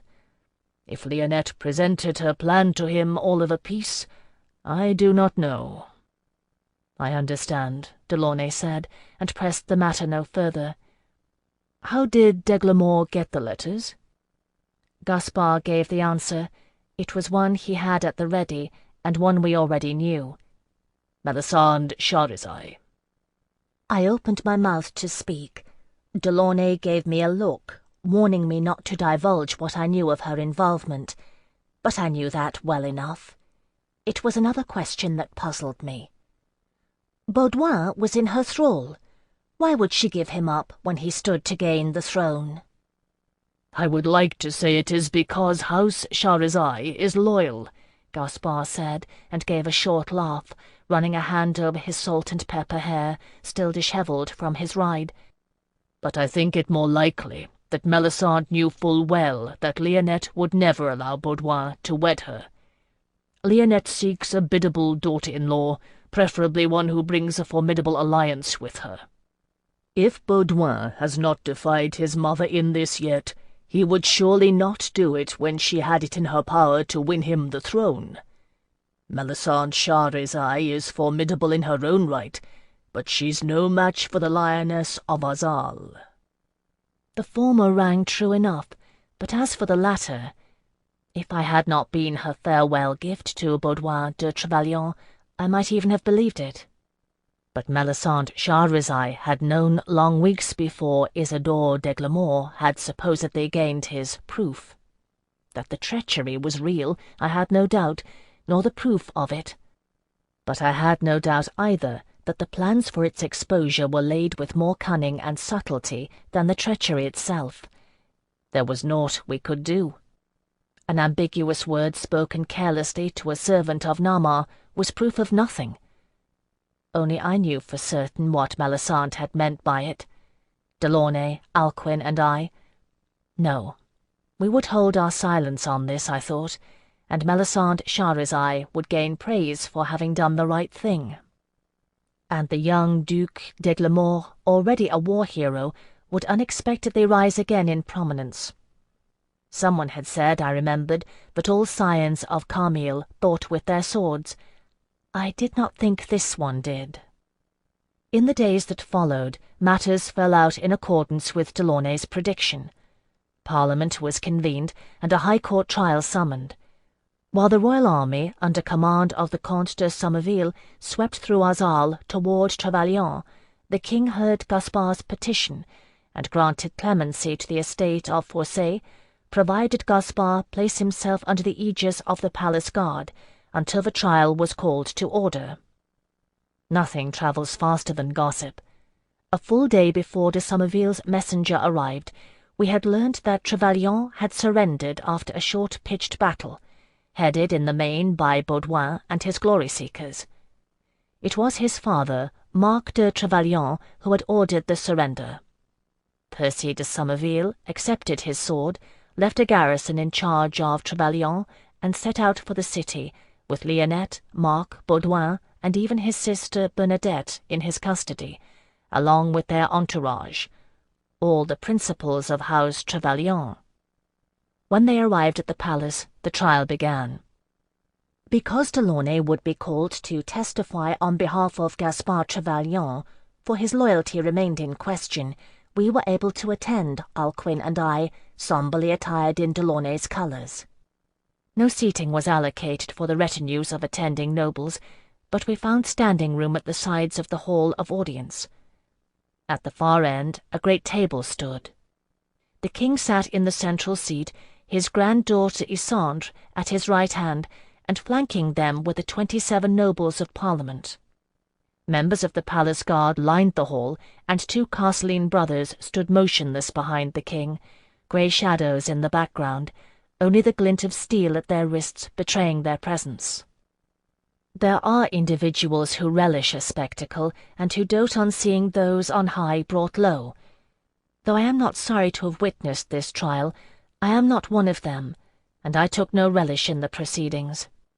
Lionette de la Courcelle de Trevelyan was foremost among the accused, and the first brought for questioning. I had glimpsed her only once from Cecily's balcony, but I had heard tales all my life of the Lioness of Azal. She swept into the hall of audience, attired in a splendour of blue and silver brocade, the colours of House Kushiel, reminding anyone rash enough to forget it that she was sister to the king, and bearing prominently the shackles of her confinement. At the time I was surprised to see that Ganelon de la Courcelle had demanded his sister enchained. Later I learned that this dramatic touch came at Lionette's insistence, but it mattered naught. Never let it be said that the Lioness of Azal lacked for pride of her part in the scheme. She denied nothing. The evidence was brought forth. Her chin rose as she stared defiantly at her brother. He was a full 20 years her elder. She was born late, and they are long-lived, the scions of Eloa, and it was plain that neither bore each other a great deal of filial affection. "How do you plead to these charges?" he asked her when the matter had been laid before Parliament. His voice strove for sternness, but nothing could hide its tremble, nor the palsy that shook his right hand, though he held it down at his side. Lionette laughed, tossing her greying head. "You dare ask me, brother dear? Let me charge you, and see how you plead. You cripple the realm with your lack of resolve, clinging to the ghost of your dead son in a murderous get, without even the decency to make an alliance through marriage." Her eyes flashed dark blue, the same colour as the king's. "And you dare question my loyalty? I admit it. I have done as I saw fit to secure the throne for the D'Angeline people." The crowd murmured. Somewhere there were those who would voice approval, if only they dared. But the faces of the king and the lords and ladies of Parliament remained stern. I chanced to look at Delaunay. He stared at Lionette de Trevelyan, and his eyes burned, though I could not say why. "Then you plead guilty," Ganelon de la Courcelle said softly. "What part did your husband play in it, and your son and daughter?" "They knew nothing," Lionette said contemptuously. "Nothing.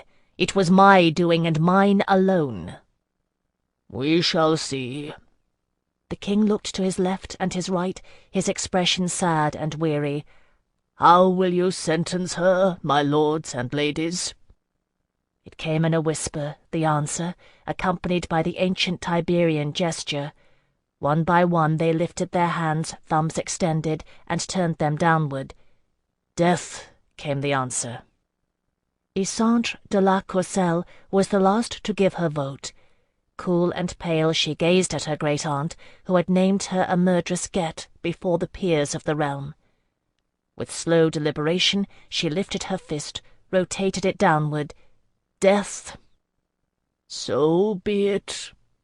The king's voice was as thin as the wind rattling the autumn leaves. "You have 3 days to name the manner of your choosing, Lionette."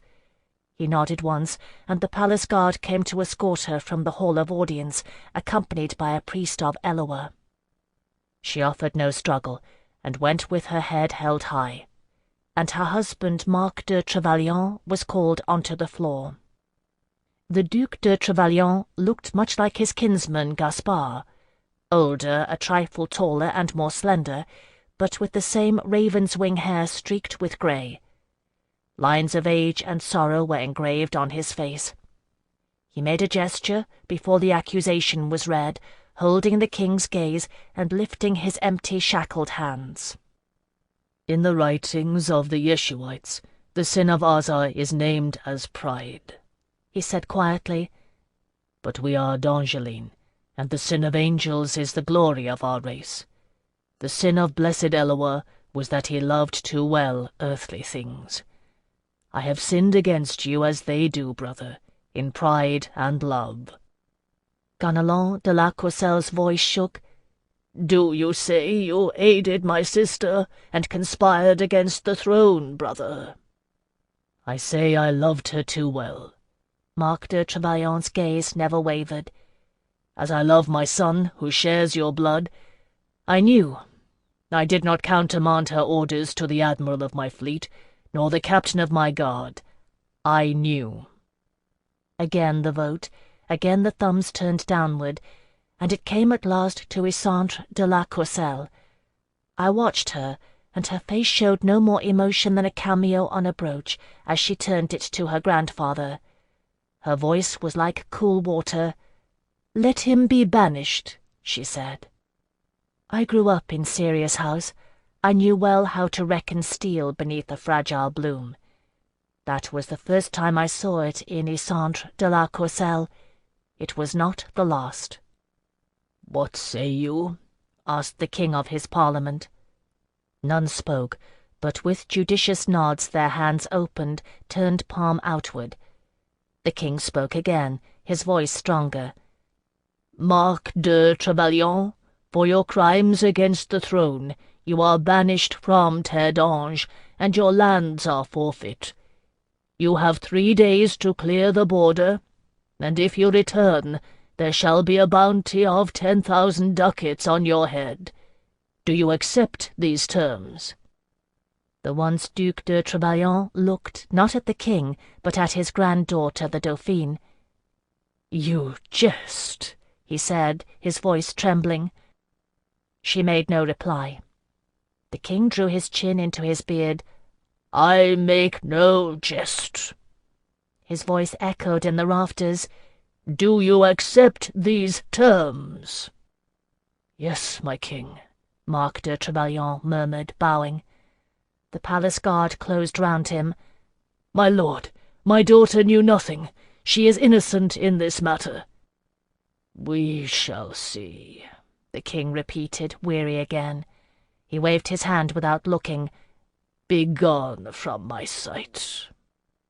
A whispered consultation took place at the table. They had planned to call Baudouin next, I knew. Delaunay had had it from a friend who drew up the lists. But they changed their minds and called instead Bernadette de Trevelyan, his sister. I would have known her for Baudouin's sister, for they looked much alike, but her manner was as shrinking as his was wild. It was not easy having the Lioness of Arzal for a mother, I thought, if one was not the favoured cub. Within several minutes of questioning, it was obvious that she had known as much as her father, and done as little. I watched closely this time, saw the old king look to his granddaughter, saw her faint nod.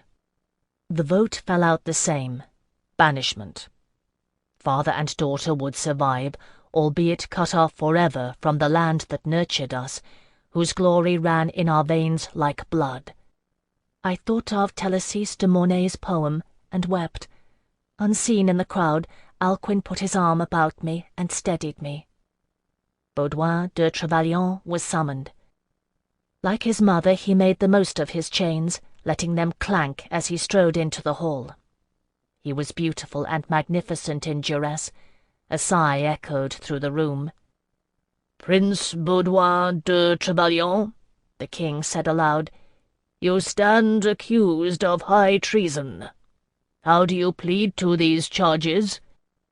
Baudouin tossed his hair. "I am innocent." Ganelon de la Courcelle nodded to someone I could not see. From the wings, Isidore Duc d'Aigues-Morts approached the floor. His face was like a mask as he inclined his head to Baudouin, then bowed to the king and gave his testimony before the high court. Only his eyes glittered, dark and impenetrable. It was the same story Gaspard had told: a soldier's drunken boast, a loyal duke's investigation. Baudouin flushed and stared at him with hatred. I remembered that they had been friends.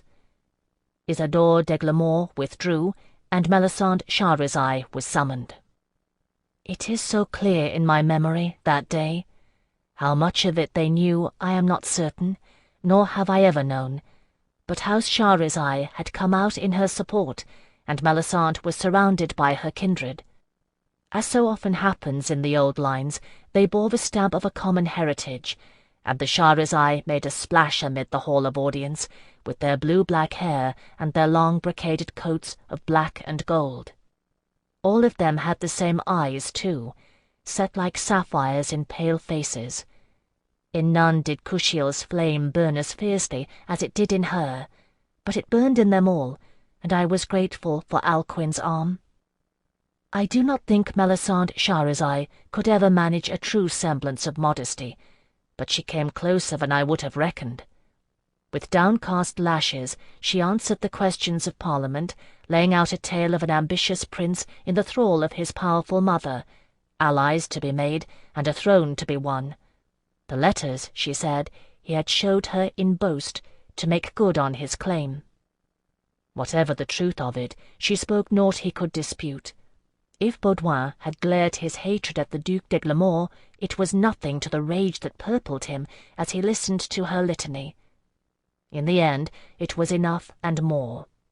With stern remorse, the nobles of Parliament voted. One by one, while Baudouin stared incredulous, their thumbs turned down. Death.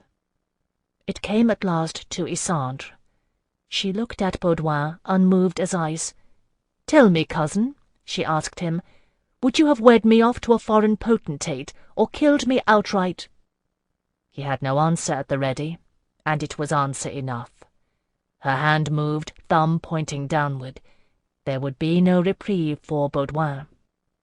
There was too much evidence. No sighs echoed the king's. "So be it," he said, and no one doubted that he grieved to say it.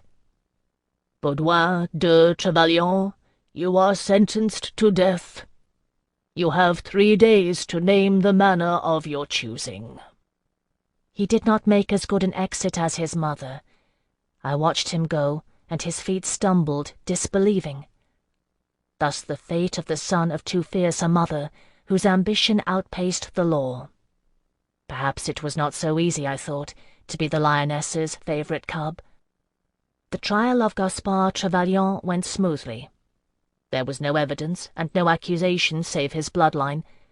I watched Delaunay give his testimony, saying how Gaspard had known naught of the plot, and brought word straight to him, heeding his advice to make a clean breast of it to the king, and I was proud to be a member of his household. In the end, Gaspard was absolved of any wrongdoing, and his title and estate affirmed in public forum. Delaunay had regained his composure. His face gave nothing away, but I marked all the while how Isandre de la Kushiel hung on his every word, and there was a hunger in her gaze I could not name. Chapter 23. In the end, the executions were held privately. It was a matter of much speculation, for the Lioness of Azal had threatened to grieve her brother through the final minute of her life by whatever means she could, and surely a public execution would have raised much ill feeling against him. But at the last, her pride won out. She would die with dignity, and not on display for the masses. It was a swift-acting poison, I am told. She drank it straight off, and laid down to wake no more. Of Baudouin it was said that he died well. When he was told that his mother had chosen a private death, he called for his sword. The king ordered his bonds struck, and his own captain of the guard to stand at second. But whatever his flaws, Baudouin de Trevelyan was a prince of the blood, and no coward. When he fell on his sword, he aimed true, the point positioned directly over his heart. The captain of the guard sheathed his blade unused. A strange and sombre mood held the city in the aftermath of the trial and execution. I felt it myself. To mourn their deaths would have been to sympathize with high treason, yet mourn we did. For as long as I could remember, the lioness had ruled in Azal, and her wild boy had been the d'Angeline's darling, the Sun Prince, the daring war-leader. Now they were gone, and her husband and daughter wandered in exile. The shape of our world was forever changed. Even Hyacinth, by nature cynical about the fate of nobility, was touched by it. He had placed a considerable wager on the manner of death Lionette and Baudouin de Trevelyan would choose, but a morbid superstition was on him when he collected his winnings on the following day. "It is blood-cursed," he said with a shudder, holding up a silver regal. Do you see, Phèdre? There is a shadow on it." "What will you do?" I asked. "Give it away?" "And pass on the curse?" He looked at me in shock. "Do you think I have no more scruples than that?" He shook his head, dispelling the idea. "No, I cannot use this profit for gain. I'll use it to make an offering to Azar and Eloa. Come, let's see if there are mounts to be had at the stable." The youth tending the stables that afternoon was familiar, a long-time errand boy and message runner. He left off dicing with a groom and jumped up with a grin. "Off to play the lordling about town, Hyas? Good day for it. It's quieter than Kushiel's bedchamber around here." "It'll pick up, once they set out to drown their sorrows," Hyacinth said, sounding certain of it. With a sidelong glance at me, he added in a less confident tone, "Just bring out the quietus too, will you? And fetch a lady's saddle for Phèdre no Delaunay." The lad hadn't seen me standing in Hyacinth's shadow, but he moved with alacrity at mention of my name, which made me smile. In Knight's doorstep, the D'Angeline street folk knew better than to stand in awe of the self-styled Prince of Travellers, but Delaunay's Anguisette was another matter. I wore the dark brown cloak and not the sangoire, but Hyacinth took care that his friends knew who I was. It added to his prestige, and they in turn took care that I was well guarded, so both of us gained by it. Once mounted, we struck out through the city at a careful pace. In the distance behind us, I heard a skittering of hooves and a muttered curse, and turned to see if I could catch a glimpse of Guy, wondering if he had been forced to lease a mount from Hyacinth's stable. Though he was nowhere in sight, I did not doubt but that he was there. The streets were largely empty, and where people were, they stood about in small groups, talking quietly. I saw black armbands on not a few D'Angeline arms, but their bearers turned away quickly, not wanting their faces marked. "Do you grieve for him?" Hyacinth asked softly. A cart approached from the opposite direction, and I did not answer immediately. I was no more skilled a rider than Hyacinth. "Prince Baudouin?" I asked when the street was clear. Hyacinth nodded. I thought of his careless arrogance, his insulting manner, his hand at my neck pressing me against the table. And I thought of my first sight of Baudouin, bright with wine and merriment, the mask of Azar askew on his brow. He had named me Joy-bearer and kissed me for luck, I remembered. And 9 years later, Melisande Shahrazai had presented me to him with a kiss of death. I had known, and I had kept my silence. Truly I had brought him all the luck of my ill-chosen name. "Yes." "I'm sorry." He touched my arm lightly, his gaze questioning. "Is it that bad?" I had not told him everything, nor could I. Even now I merely shook my head. "No, never mind. Let's go on to the temple." We rode in silence for a while. "There will be other princes," he remarked presently, glancing at me, "and one day, when you have made your mark, you will no longer be a Vrachna's servant, you know." The temple of Azar beckoned in the distance, slanting beams of sunlight setting its copper dome ablaze. I cocked my head at Hyacinth. "And will I then be worthy, O Prince of Travellers?" Hyacinth flushed. "I didn't mean—" "Oh, never mind. Come on, I'll share the offering with you." "I don't need charity from you," I spat at him, digging my heels into the mare's sides. She obliged by breaking into a brief trot, which set me to bouncing ungracefully in the saddle. "We give each other what we can spare, and what we can accept," he said cheerfully, grinning as he drew alongside. "And this is as it ever has been between us, Phèdre. Friends?" At that I made another face, but he was right. "Friends," I agreed reluctantly, for I loved him dearly despite our quarrels.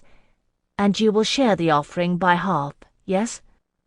So it was that we came, bickering mildly, to the temple of Azar, and gave our horses into the hostler's keeping. I was not surprised to see that the temple was well attended that day. House Trevelyan was of Azar's lineage, and I had seen the black armbands. Inside the temple, hundreds of candles burned, and banks of flowers lined the walls. The priests and priestesses of Azar wore saffron tunics with a crimson chlamys, or half-cloak, fastened with bronze brooches. Each of them wore the bronze mask of Azar, individual features lost behind the mask's forbidding beauty, though none, I dare say, was so finely wrought as the one Baudouin had worn to the midwinter masque. We gave our offerings unto a priestess, who bowed and gave in turn to each of us a small bowl of incense, and we took our places in line to await our turns. I gazed at the statue of Azar upon the altar as we waited. The same face echoed in a dozen masks about us, gazed forth above the altar, proud and beautiful in its disdain. Azar held one hand open, palm upwards. In the other he held a sextant, for that was his gift to mankind, knowledge, forbidden knowledge, to navigate the world that was. Hyacinth went first, and then it was my turn. I knelt before the offering fire, and the priest at the altar sprinkled me with his aspergillum, murmuring a blessing. "If I have sinned against the scions of Azar, forgive me," I whispered, tilting my bowl. Grains of incense spilled like gold into the flame, which burned briefly with a greenish tinge. The rising smoke stung my eyes. Mindful of the line behind me, I rose and gave my bowl over to the waiting acolyte, then hurried to join Hyacinth. The temple of Eloa was quieter. No doubt people bore in mind that if Lionette and Baudouin de Trevelyan were scions of Eloa, so much the more so was House Kushiel, against whom they had committed treason. There is no roof on Eloa's temples, only pillars to mark its four quarters. Always, by tradition, the inner sanctum itself stands open beneath the heavens, unpaved, free to grow as it will. In the city's great temple, ancient oak trees flank the altar, and a profusion of growth flourishes amidst the temple grounds, flowers and weeds alike lovingly tended. By the time we arrived, it was nigh dusk, and the sky overhead was a deepening hue, the first stars emerging as pinpricks of light. Barefoot and robed in blue, a priestess met us with the kiss of greeting, and an acolyte knelt to remove our shoes, that we might walk unshod in the presence of blessed Eloa. Our offerings were taken, and scarlet anemones pressed into our hands to lay upon the altar. The statue of Eloa that stands in the great temple is one of the oldest works of D'Angeline art. By some reckoning it is crude, but I have never thought so. It is carved of marble, and vaster than the size of a man. He stands with unbound hair and an eternal smile, gaze cast down upon this world. Both hands are empty. One is extended in offering, and the other is scored with the mark of his wound, the blood he shed to mark his affinity with humankind. Birds and an occasional bat flitted about the trees as Hyacinth and I approached under the darkling sky, the advent of night leaching all colour from the scarlet anemones we bore. The earth was moist beneath my feet. Again I let Hyacinth precede me, but this time no words came as I made my offering. In the presence of Eloa all was known, and all forgiven. I touched the fingers of the marble hand he extended, knelt and laid my blossoms at his feet. Stooping, I pressed my lips to the cool marble of Eloa's foot, and felt peace pervade me. I do not know how long I lingered, but a priest came, hands on my shoulders, bidding me to rise. He met my eyes as I did so, and his gentle smile did not falter. In his kind gaze I saw knowledge and acceptance of all that I was. "Kushiel's dart," he murmured, touching my hair, "and now my servant.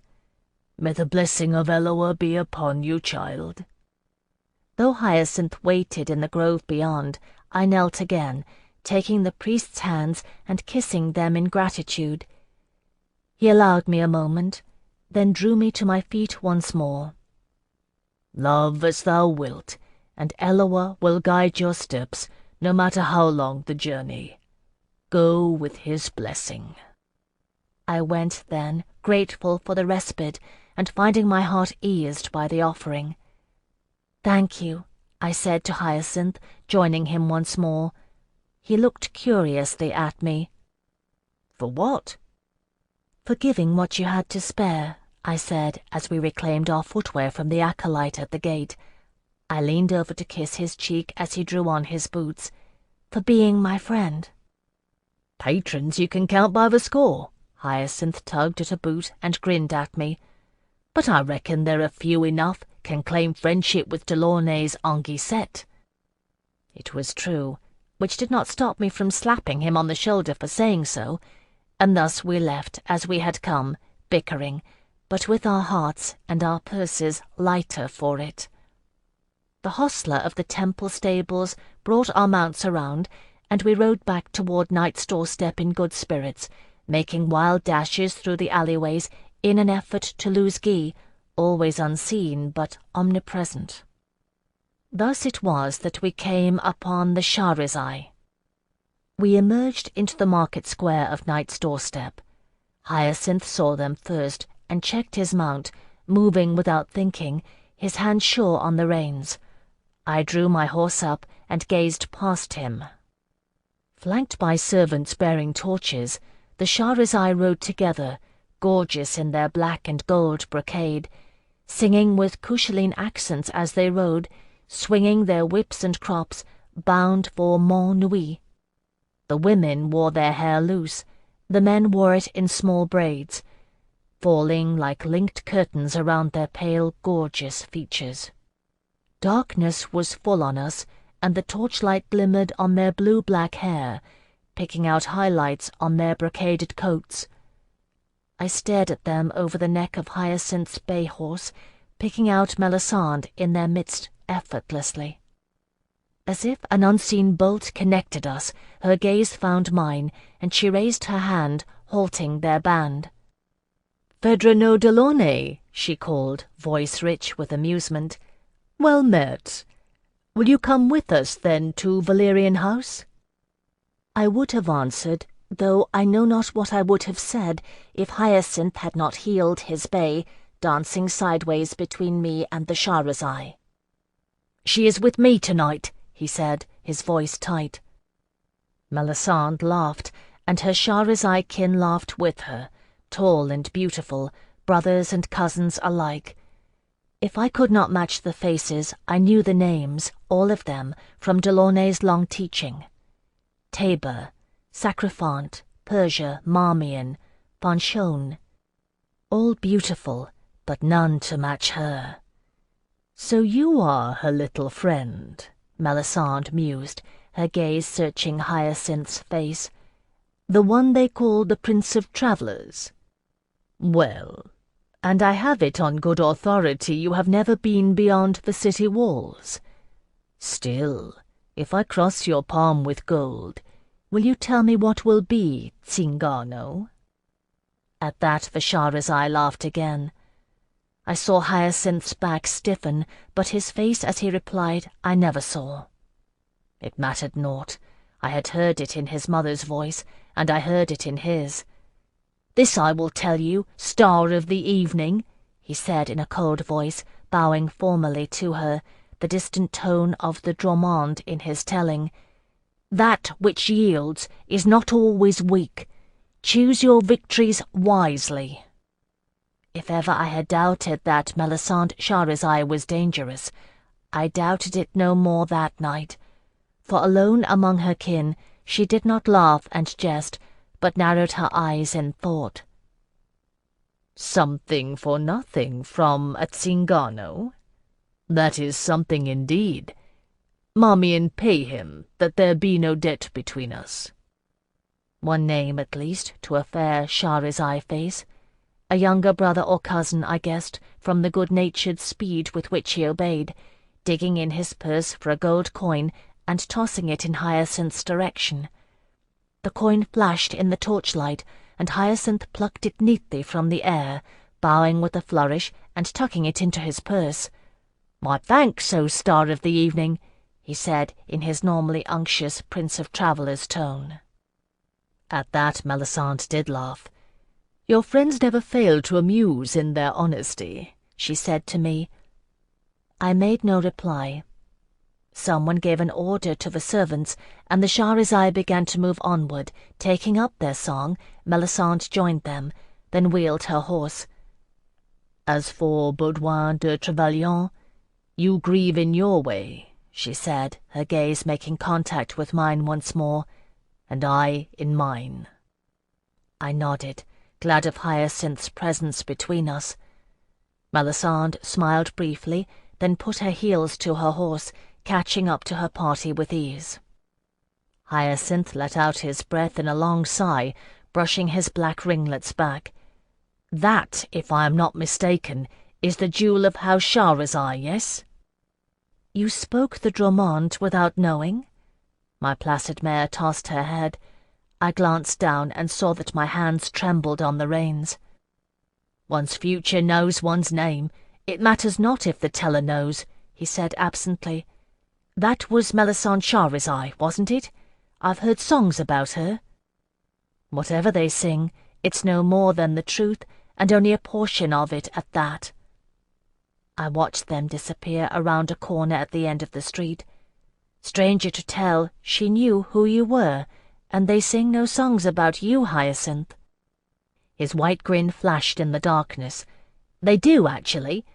Haven't you heard the one Faniel Duart wrote about the Prince of Travellers and the wealthy Comtesse? It's a great favourite at the Cockerel. But I take your meaning." He shrugged. "She is a friend of Delaunay's. Mayhap he told her. Still, it is something, to so catch the interest of a prince's consort. I suppose you should be flattered." "Her interest is first in Delaunay's intrigues," I murmured. "As for the rest, she is Kushiel's line. It is writ in her blood as surely as mine is writ in my gaze." "That much is obvious," Hyacinth said dryly. "Only Kushielines would do their grieving at Valyrian House, and only you would be fool enough to go with them." "I didn't." "Nor would you," a third voice said behind us, flat and inflectionless in the dark. I twisted in the saddle to see Guy, unmounted, leaning against the alley walls with his arms unfolded. He raised his eyebrows at me. "I'm sure you wouldn't betray Lord Delaunay's trust in